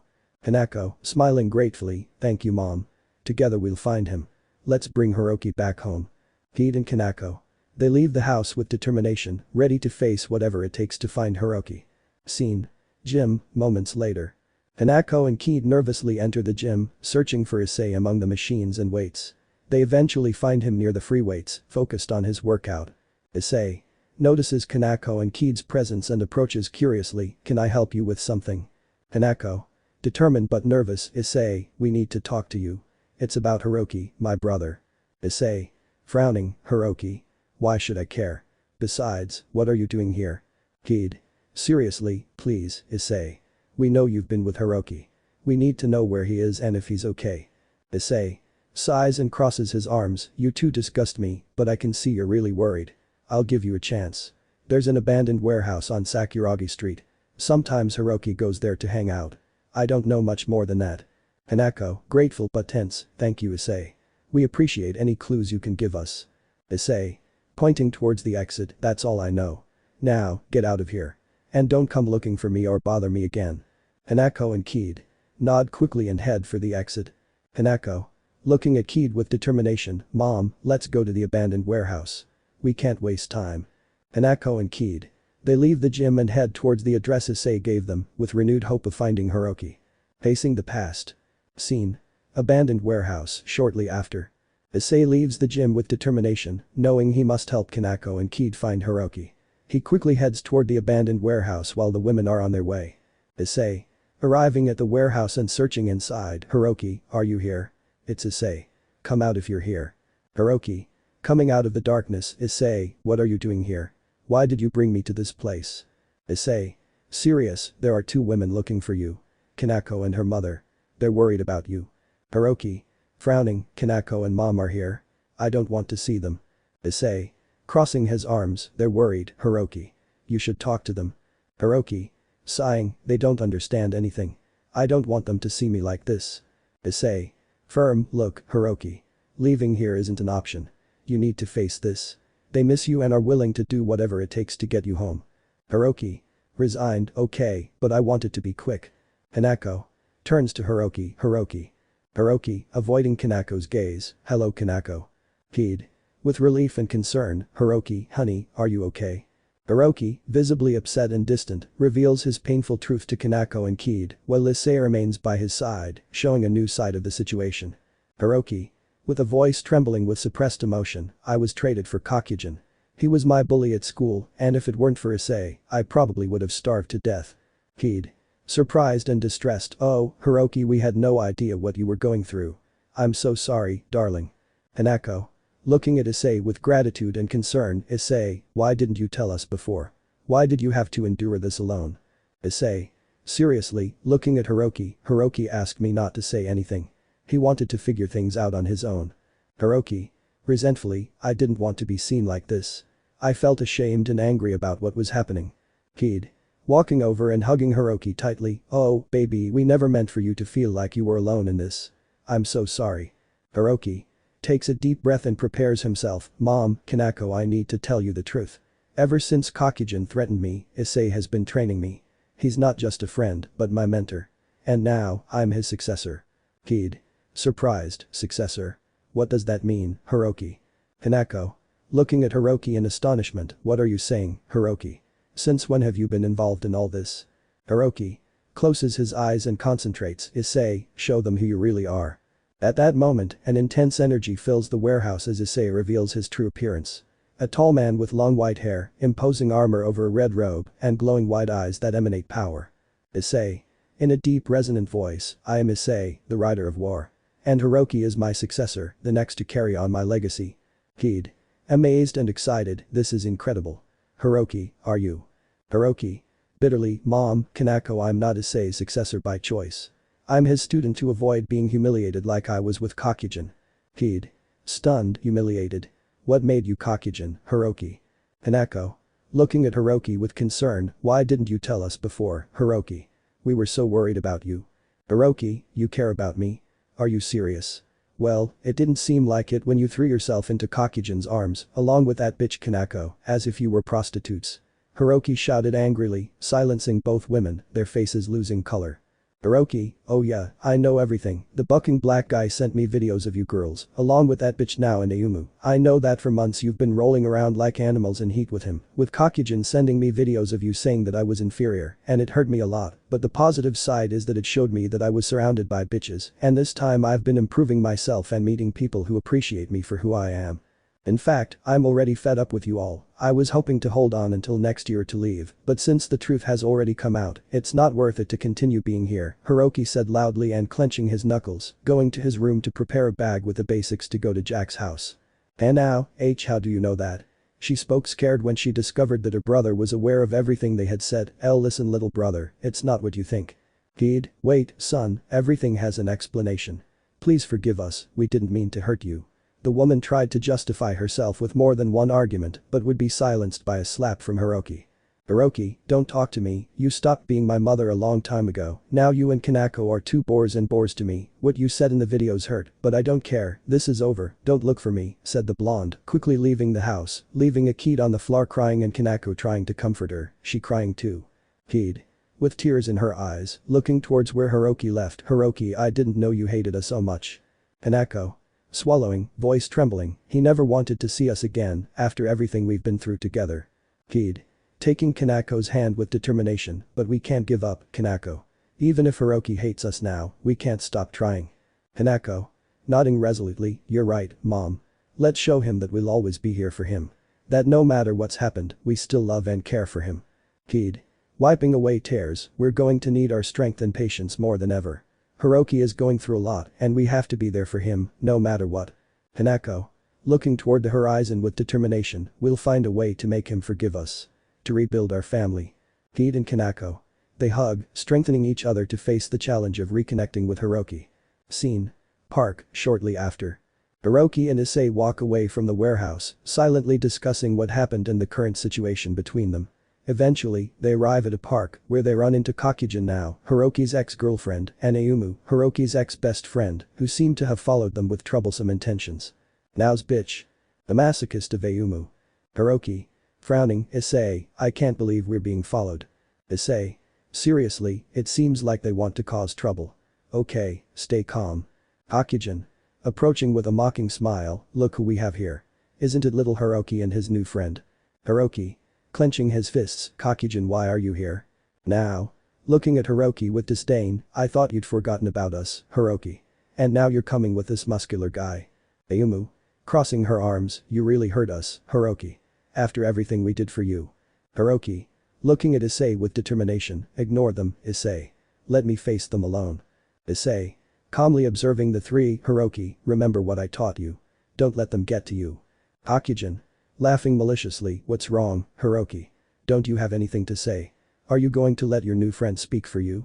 Hiroki. Breathing deeply, I didn't come here to fight. Just leave us alone. Now.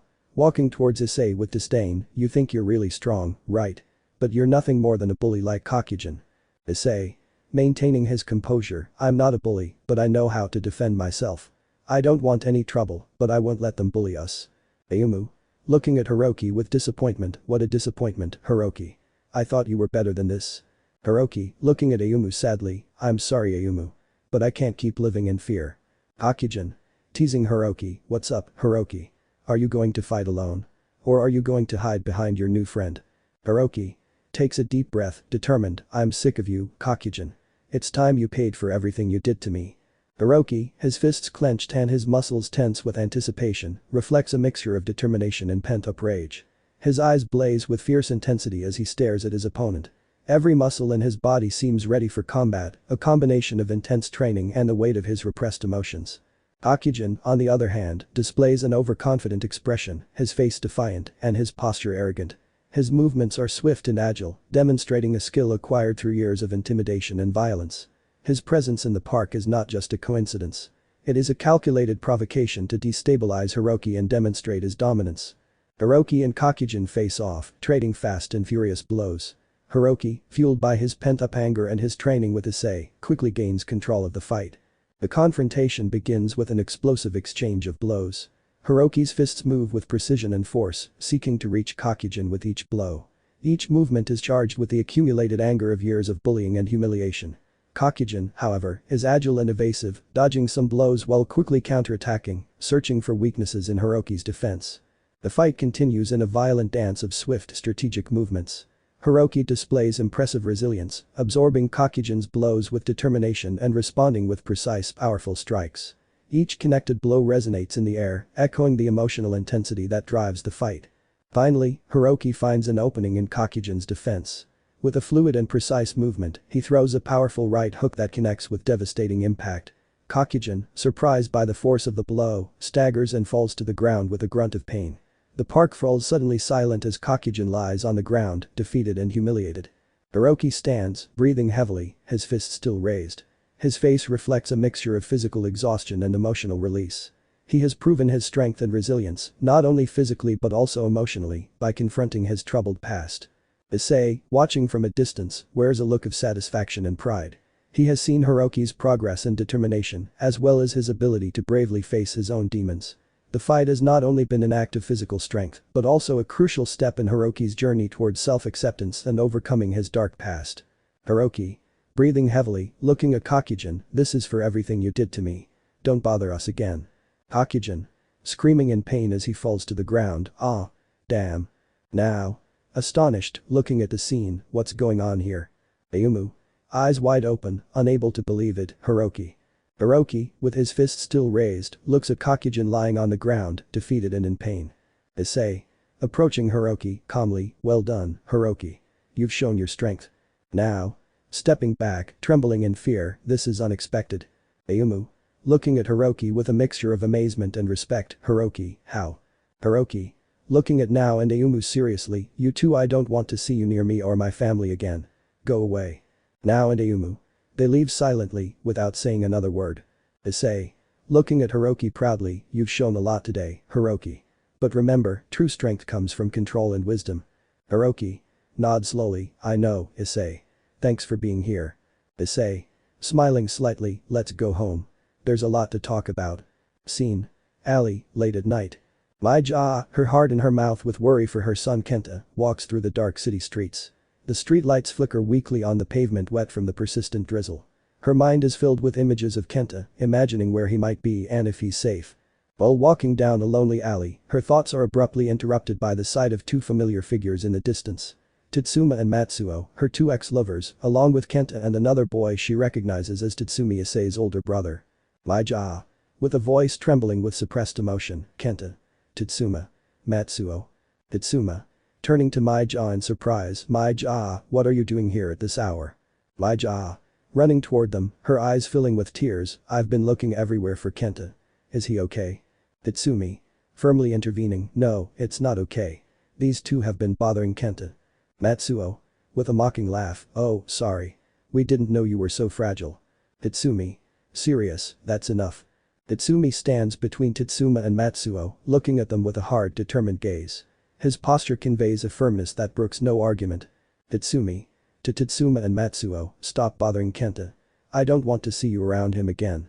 Matsuo. Look kid, this is none of your business, why don't you go to your mom so she can make you some hot chocolate?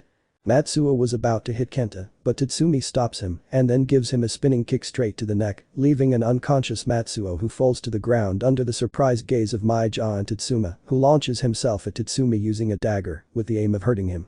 Tatsumi, already tired, would begin to dodge each blow from Tatsuma who desperately tried to cut him, but then Tatsumi forcefully grabs Tatsuma's hand, breaking it. Tatsuma. Ai was the cry of the delinquent while he takes his broken arm. Tatsumi wouldn't be up for any crap, as he was already fed up with the delinquent's voice, so he would start carrying out a constant attack of punches, pushing Tatsuma back, while Tatsumi spun around and threw kicks towards his face. Causing Tatsuma to lose his teeth and spit out blood, falling to the ground and with Tatsumi jumping on top of Tatsuma, sitting on his chest to start hitting him constantly, blinded by anger, under the shocked gaze of Maija and a neutral gaze from Kenta. Tatsumi stood up, looking in disgust at Tatsuma's battered body and an unconscious Matsuo. Maija, on the other hand, began to tremble slightly, but then she managed to gather her courage and speak to Kenta. Maija.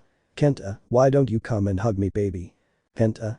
You don't even deserve a hug or even a word from me.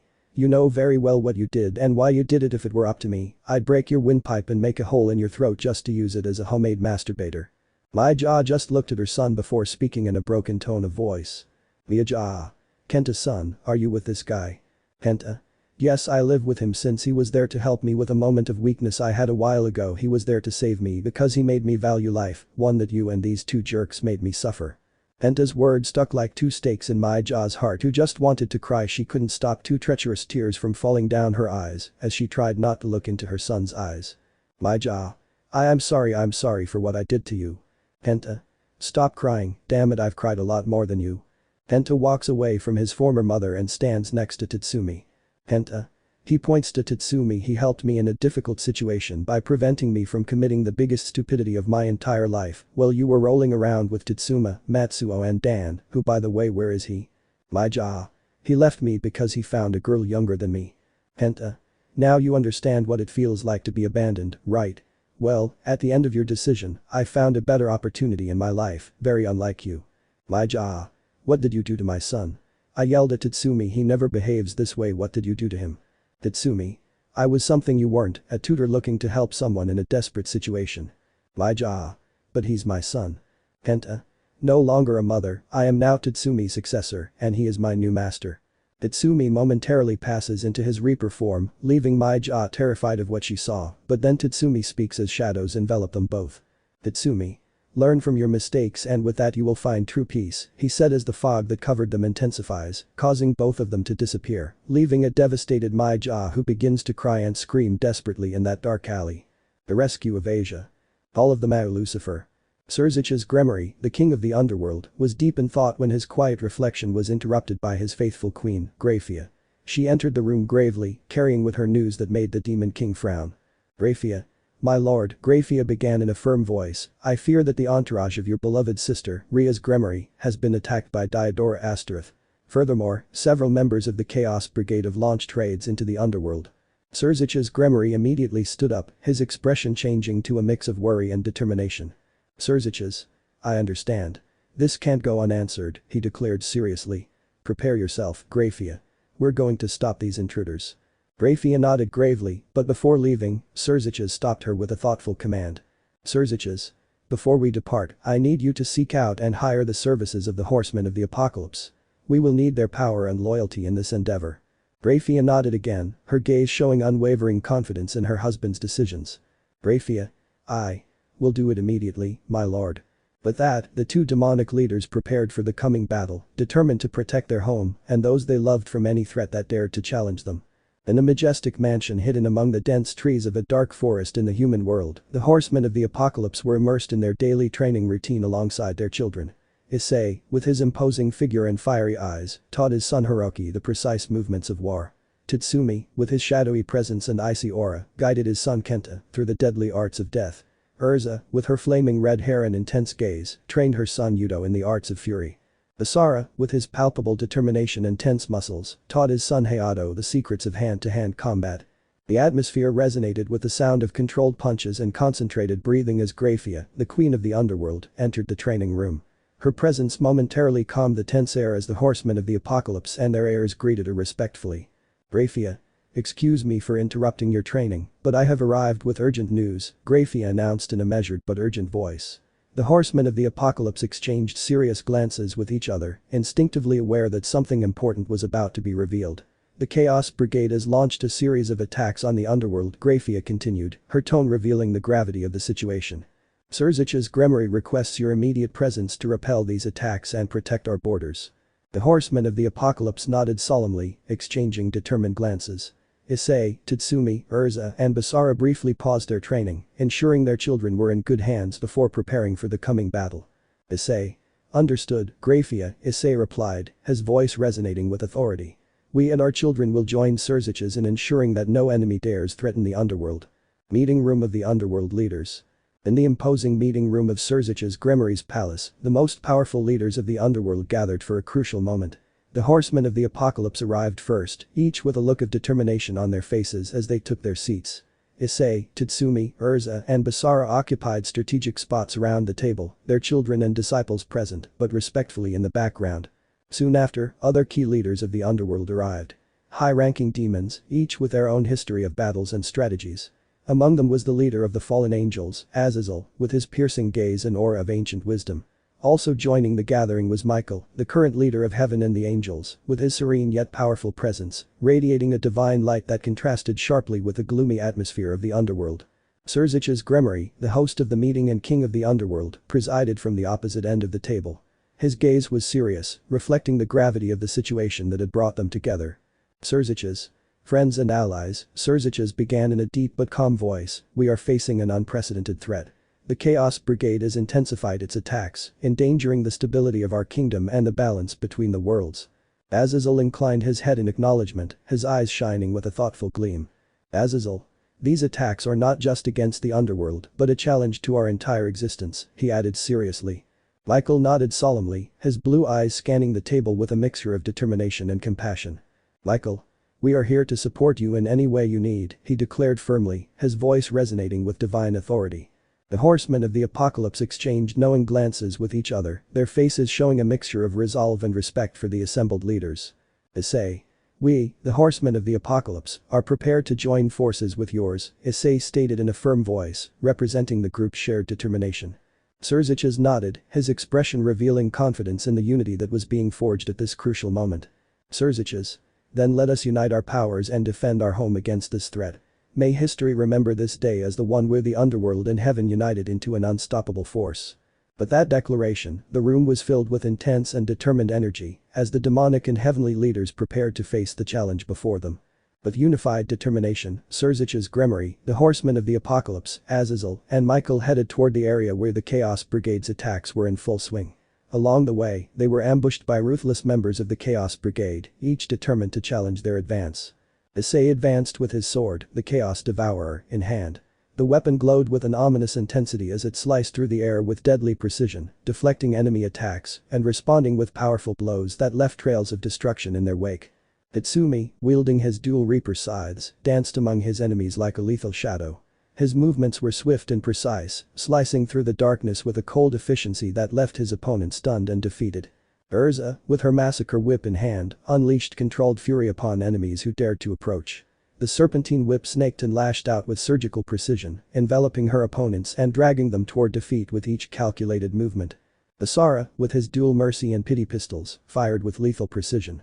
Each bullet found its target with pinpoint accuracy, sending enemies to surrender or nothing with a combination of power and masterful skill.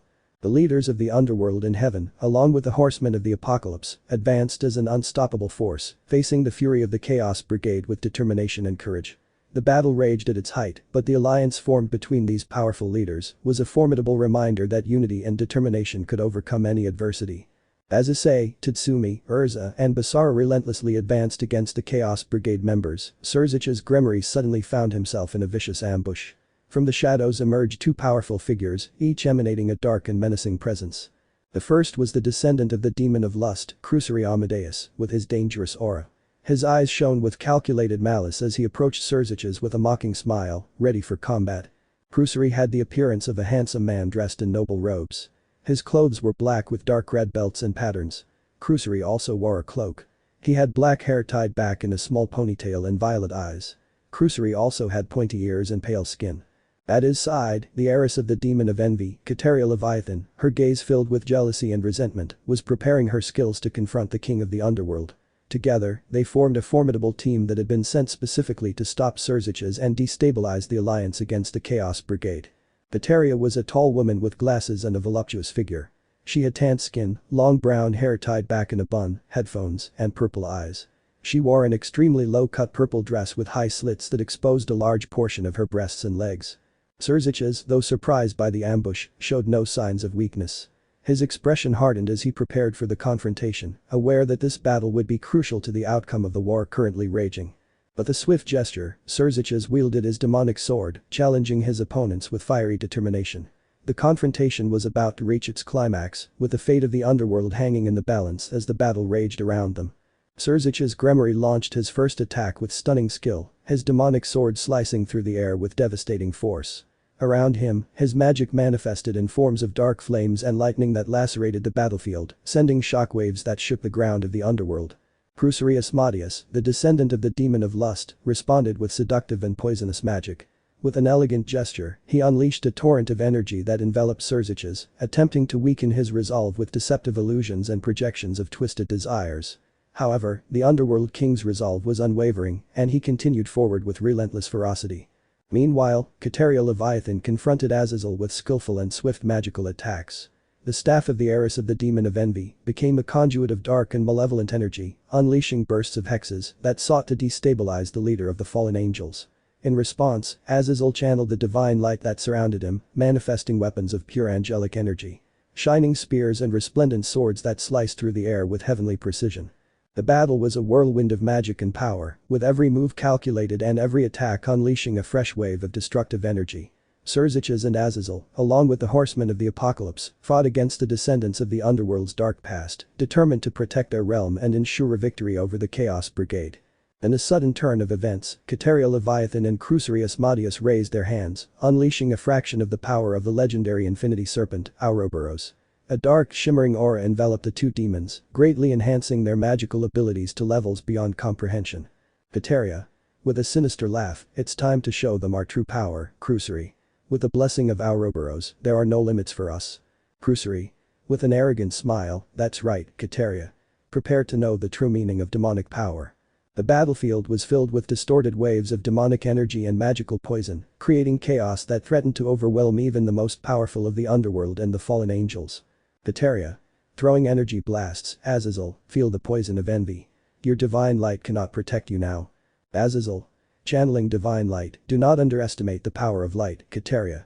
My fallen angels, let us defend our position with everything we have. Meanwhile, Crucery faced Surziches with renewed ferocity, each blow of his corrupted magic, seeking to weaken the Underworld King's defenses. Crucery, casting spells, how about this Surziches? Can you resist the temptation of dark power? Surziches. Skillfully dodging, your magic will not corrupt me, Crucery. I am the king of the underworld and I will defend my kingdom with all my might. The battle reached its climax, with the alliance between the underworld and the fallen angels being tested to the limit. Faced with the growing threat of Kateria Leviathan and Crucery Asmodeus, Surziches, Gremory and Azazel took drastic measures to ensure victory in the bitter battle. With stern faces and fiery determination, they channeled their powers to the limit. Surziches, his eyes glowing with intense light, began to gather destructive energy around him. The air trembled with the presence of his true power, as a sphere of absolute darkness formed before him. Surziches. In a resounding voice, that's enough, Crucery. Your ambition and power cannot rival the strength of the underworld that I represent. With a swift and precise gesture, Surziches released a sphere of destruction, a torrent of energy that erased Crucery Asmodeus from existence without a trace, dissipating into the air as if he had never been there. On another front of the battle, Azazel, with fierce determination, revealed a sacred artifact of the power of an ancient dragon. A golden flash enveloped the leader of the fallen angels as he transformed into a resplendent suit of armor, imbued with the very essence of divine light. Azazel.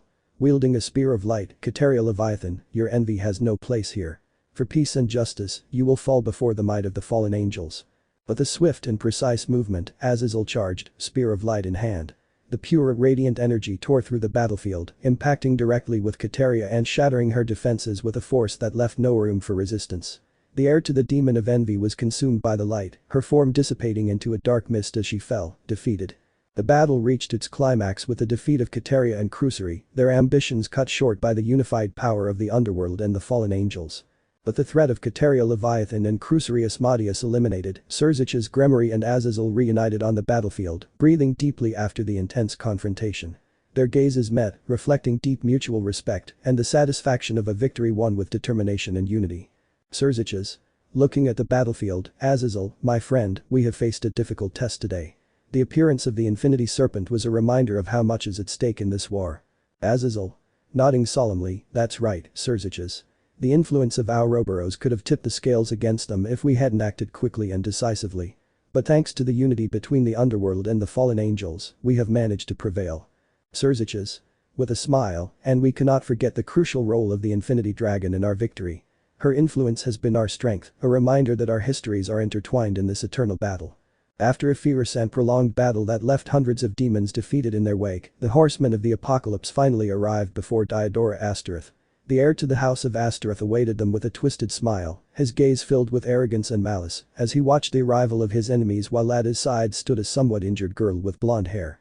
Issei, Tatsumi, Urza, and Basara stopped in front of Diodora, their imposing figures and weapons still glowing with the energy of the recently concluded battle. Their faces reflected the determination and exhaustion of a long and grueling fight, but their eyes burned with the promise of justice and revenge for those who fell along the way. Issei. In a deep voice, Diodora Astereth, your time of causing chaos is over. We, the horsemen of the apocalypse, have come to put an end to your machinations and restore peace to the underworld. Tatsumi.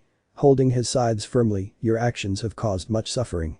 It's time for you to face the consequences. Urza. With her whip in combat position, you will not escape justice for your crimes, Diodora. The fury of the apocalypse will reach you. Basara. Guns raised, prepare to face your judgment. There will be no mercy for those who have defied our house. Diodora regarded the horsemen of the apocalypse with a mixture of disbelief and disdain, but also with a spark of fear he could barely conceal. The unified presence of these formidable warriors, backed by the combined might of the underworld and the fallen angels, represented a threat that could not be underestimated.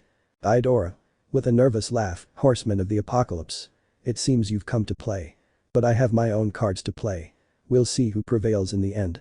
The horsemen of the apocalypse faced Diodora Astereth with fierce determination, each unleashing their unique abilities against the Chaos Brigade member. Issei advanced with the Chaos Devourer, slicing through Diodora's magical defenses with precise and powerful blows.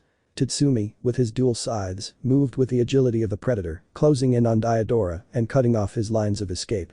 Urza masterfully unleashed her massacre whip, enveloping Diodora in a storm of swift and precise blows. Basara, with his dual pistols, fired bursts of magic-imbued bullets, forcing Diodora to constantly retreat.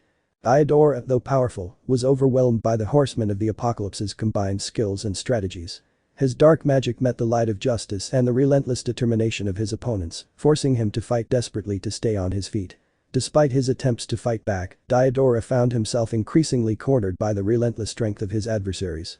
Finally, with a final coordinated effort, the horsemen of the apocalypse managed to neutralize Diodora's defenses and defeat him with honor and determination, ensuring momentary peace in the underworld and demonstrating the strength of their unity in the face of chaos. Diodora, somewhat tired, fell defeated and with many wounds, no longer had any magic and was on the verge of death, crawling on the ground.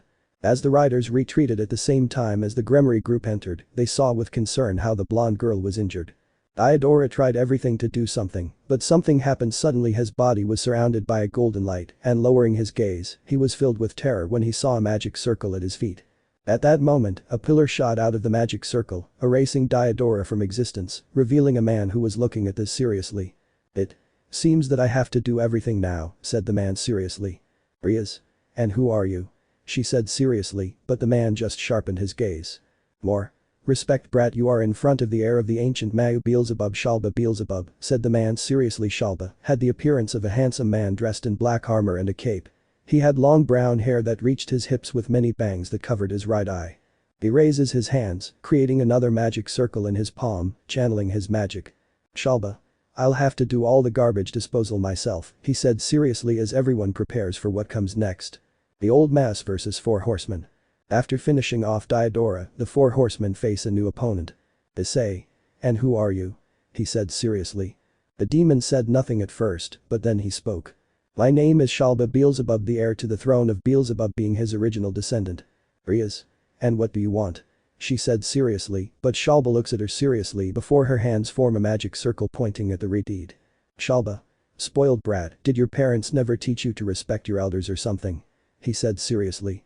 "Stop," Shalba said, a new voice that came out of the portal. It was that of an older man with white hair dressed in elegant clothes holding a golden chalice in his hands. Accompanied by a man with long silver hair and in turn a man with blonde and black hair. "Shalba. Rizavam Sama, what are you doing here?" "Rizavam. Haha, it's not obvious, they are the heirs of the 4 horsemen of the apocalypse, it's clear that they are not weak at all, so I propose a deal." "Tatsumi. What kind of deal?" "Rizavam. Join me and my army. Normally we would serve office, but it's better for us to work independently." "What are you saying? After all, you only act for money."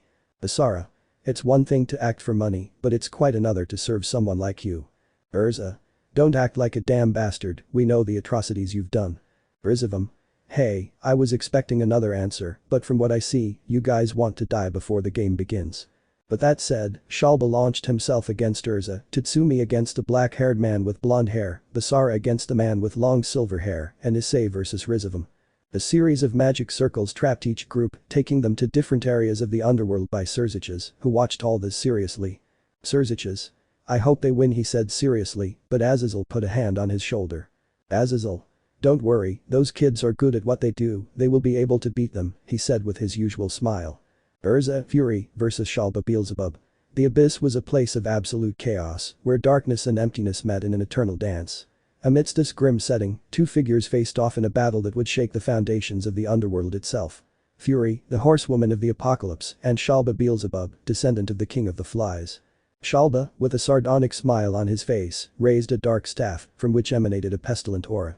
Shalba. Urza, horseman of the apocalypse, your fury will not be enough to stop me. Urza, her whip crackling with energy and her eyes burning with uncontrollable fury, didn't respond with words. Her mere presence promised devastation. Shalba moved first, summoning an underworld scourge that unleashed a horde of hellish insects toward Urza. She responded by spinning her whip in a wide arc, unleashing the fury of flames that incinerated the insects in a blast of purifying fire. The two adversaries traded attacks with impressive speed and ferocity.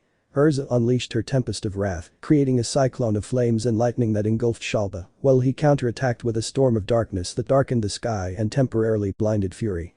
With a swift motion, Urza summoned Rampage, her demonic mount, and together they charged forward with a stampede of wrath, overwhelming Shalba and leaving a trail of destruction in their wake. But Shalba, utilizing his dark magic, reared up and unleashed a plague blast, releasing a toxic cloud that forced Fury to momentarily retreat. Unwilling to give ground, Urza summoned the Light of Vengeance, channeling its energy into a blast of lightning that tore through the toxic cloud and struck Shalba, staggering him. Pressing her advantage, Fury swung her whip and unleashed a firestorm that engulfed Shalba in a sea of hellish flames. Shalba, wounded but not defeated, raised his staff and summoned a dark tide, a torrent of dark energy that swept away everything in its path. Urza, showing her resilience, responded with a fury eruption, creating a volcanic explosion that neutralized the dark tide and sent Shalba flying. Urza unleashed her ultimate technique. The Cyclone of Destruction. Raising her whip to the sky, she summoned the power of the other riders, and a cyclone of fire, lightning, and pure energy descended upon the battlefield. The combination of elements unleashed a cataclysmic storm that trapped Shalba at its epicenter. Shalba, caught in the heart of the cyclone, screamed in agony as his demonic form was consumed by the absolute power of the Fury. When the storm finally dissipated, no trace of Beelzebub's descendant remained, only the silence and calm after the storm. Urza. It was fun, while Duro said seriously, putting away his whip. Basara, fighting, versus Euclid. The Dark Realm was a place where light barely penetrated and shadows seemed to take on a life of their own. Amidst this sinister setting, two titans clashed in a battle that would resonate throughout the deepest recesses of the underworld. Basara, the horseman of the apocalypse of combat, and Euclid Lucifuge, a high-class demon with an ancient and feared bloodline. Euclid, with his black armor and blazing eyes, stood with a look of contempt. Euclid. Fight. You and your brothers are a threat to the balance of hell. Today, you will fall before my power. Basara, wielding his two high-caliber pistols, stood firm and silent. His presence emanated a lethal calm and unstoppable force. Euclid attacked first, unleashing a shadow burst that swept out like a dark tide toward Basara. The horseman of the apocalypse responded by unleashing a series of precise shots from his pistols, known as Mercy and Redemption, that pierced the shadows and sent Euclid reeling. The two warriors engaged in a fierce battle, their attacks echoing like thunder across the hellish landscape. Basara unleashed Bullet Whirlwind, firing a continuous barrage of projectiles imbued with celestial energy, while Euclid used his demonic agility to dodge and counterattack with abyss flames. In a moment of tension, Basara summoned Madness, his apocalyptic steed, and together they charged with the Chaos Charge, firing relentlessly from atop their mount and obliterating any obstacles in their path. But Euclid, with a cruel smile, stood up and unleashed a darkness blast, enveloping Lucha in a storm of dark energy. Basara, showing his resilience and determination, activated his relentless fury. His pistols blazed with renewed power, and he launched into a frenzy of relentless shots, each one resonating with colossal force. Euclid, wounded but not defeated, unfurled his demonic wings and rose into the air, summoning a black energy storm. Basara, not one to back down, responded with Heavenly Shot, channeling his energy into a devastating projectile that tore through the storm and struck Euclid, knocking him out of the sky. With a roar of fury, Euclid unleashed his most powerful technique. Shadow Judgment. A torrent of dark energy and hellish flames surged towards Basara, threatening to consume him completely. Lucha, his will unbreakable, prepared for the final confrontation. Basara unleashed his ultimate technique. Force Apocalypse. Raising his pistols to the sky, he channeled the power of the other riders, and a cyclone of pure energy, fire, and lightning descended upon the battlefield. The combination of elements unleashed a cataclysmic storm that caught Euclid at its epicenter. Euclid, caught in the heart of the cyclone, screamed in agony as his demonic form was consumed by the sheer power of the force. When the storm finally dissipated, no trace of the high-class demon remained, only the silence and calm after the storm. Basara. It was fun while it lasted. Issei, War vs. Rizavam. The wind howled through the desolate landscape of the underworld, a place where lost souls wandered and shadows moved of their own volition. In the midst of this hostile terrain, two colossal figures stood face to face. Issei, the horseman of the apocalypse who represents war, and Rizavam Livan Lucifer, the direct descendant of the Prince of Darkness. Rizavam, with a cruel smile on his face, spread his black wings, his dark aura enveloping the environment. Rizavam. So you're the famous Guerra. Let's see if you can survive the power of the true demons. Issei, his armor resplendent and his Chaosiator sword glowing with primordial energy, didn't respond with words. His eyes burned with determination, and his presence emanated the promise of destruction. Rizavam lunged first, summoning a chaos sphere that erupted in a blast of dark energy, but Issei countered by raising his sword and unleashing the apocalypse flare, summoning a devastating fiery blast that incinerated his enemies in a wide radius, countering the blast with a wave of purifying fire that engulfed his enemy. The two combatants traded vicious blows, their attacks echoing like thunder across the hellish landscape. Issei unleashed the world-ending slash, sending out waves of energy that sliced through the air, while Rizavam used his demonic speed to dodge them and counterattack with blasts of dark magic. At a critical moment, Issei summoned Ruin, his hellish steed, and together they charged forward with a Ruin strike, knocking Rizavam back and leaving a trail of destruction in their wake. But Rizavam was not easily defeated. With a roar of fury, he rose up and unleashed a storm of darkness, covering the battlefield in impenetrable shadows. Through the darkness, Issei activated his rider's fury, his eyes glowing with an incandescent light. His speed and strength increased exponentially, and he launched into a frenzy of relentless blows, each one resounding like a divine hammer blow. Rizavam, wounded but not defeated, spread his wings and took to the air, summoning a dark lightning bolt. Issei, not backing down, responded with Discord Burst, creating a blast of energy that neutralized the lightning bolts and sent Rizavam reeling.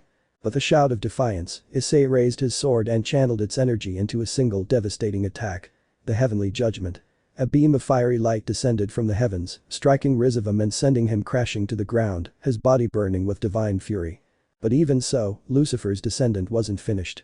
Rising once more, he channeled all his demonic power into a final attempt at destruction, unleashing a ruin blast that shook the earth itself.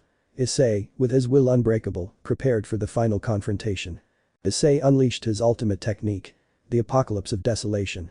Raising his sword, he summoned the other riders, and portals opened in the sky. A storm of fire, ice, lightning, and darkness descended upon the battlefield. The combined energy of the four horsemen raised everything in their path, enveloping Rizavam in a cataclysmic combination of elements. Rizavam, caught in the epicenter of the storm, screamed in agony as his demonic form disintegrated under the sheer power of the apocalypse. When the storm finally dissipated, no trace of Lucifer's descendant remained, only the silence of desolation. Breathing heavily, Issei looked at the devastated horizon. He had accomplished his mission, but he knew the fight was never over for a horseman of the apocalypse. Mounting Ruin, he rode toward the horizon, ready for the next challenge. Issei. You make me laugh, stupid. Itsumi, Death vs. Crom Cruch. In a desolate landscape, where the vestiges of ancient battles lay scattered as reminders of death and destruction, two colossal figures faced each other in a titanic duel. Titsumi, the horseman of the apocalypse of death, and Crom Cruch, an evil dragon of immense power. Crom Cruch, a gigantic beast with scales as black as night and eyes blazing with hatred, roared from the depths of his lair. Crom. Death, horseman of the apocalypse, your presence in my domain will be your end.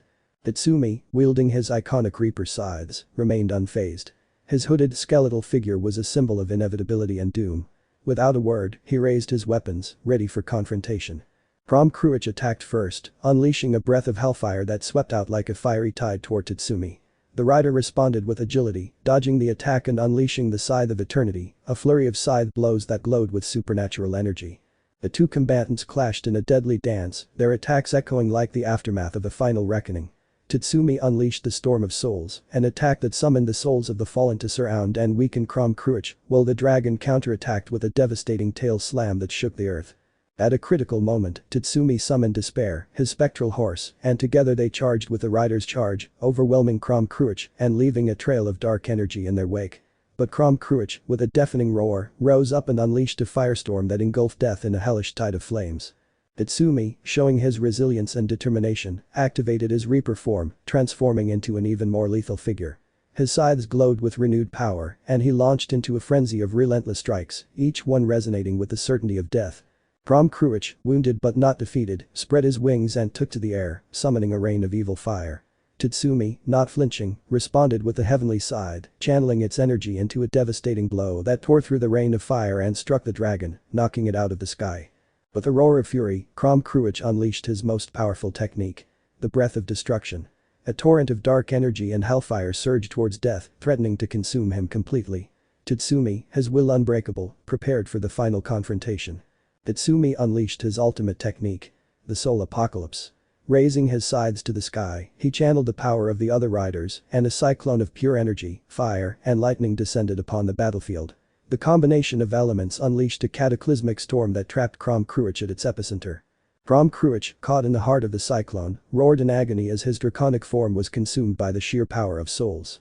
When the storm finally dissipated, no trace of the evil dragon remained, only the silence and calm after the storm. Tatsumi. Death is inevitable. In the Hall of Conquerors, in the underworld. The horsemen of the apocalypse war, fury, strife, and death sat in the great hall, where blazing torches cast dancing shadows on the obsidian walls. Before them stood the leaders of the underworld and the supernatural alliance, gathered to acknowledge their victories. Surziches. Horsemen of the apocalypse, you have once again proven your power and resolve. War, your confrontation with Rizavim has significantly weakened Lucifer's rebel forces. You have shown that true strength lies not in raw power alone, but in unwavering resolve. Issei nodded, keeping his posture firm.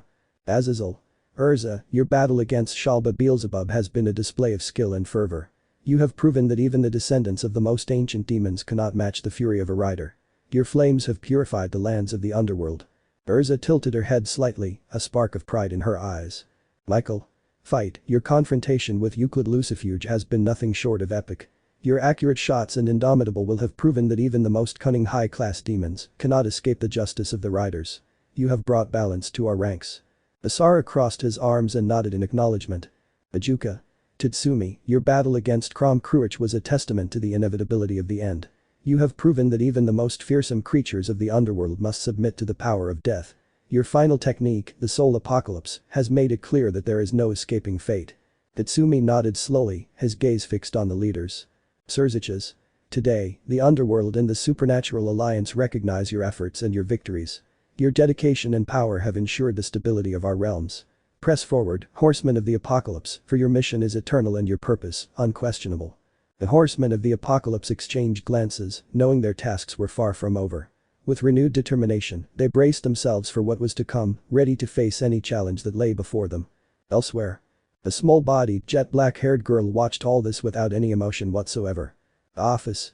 So from what I see they died when they challenged those boys, how interesting, what interesting subjects. Let me know in the comments below if you guys want the next part. Also check out my other video that has been shown and left. Thank you for watching. If you enjoyed this video please like and share this video. And have a fantastic day. Bye.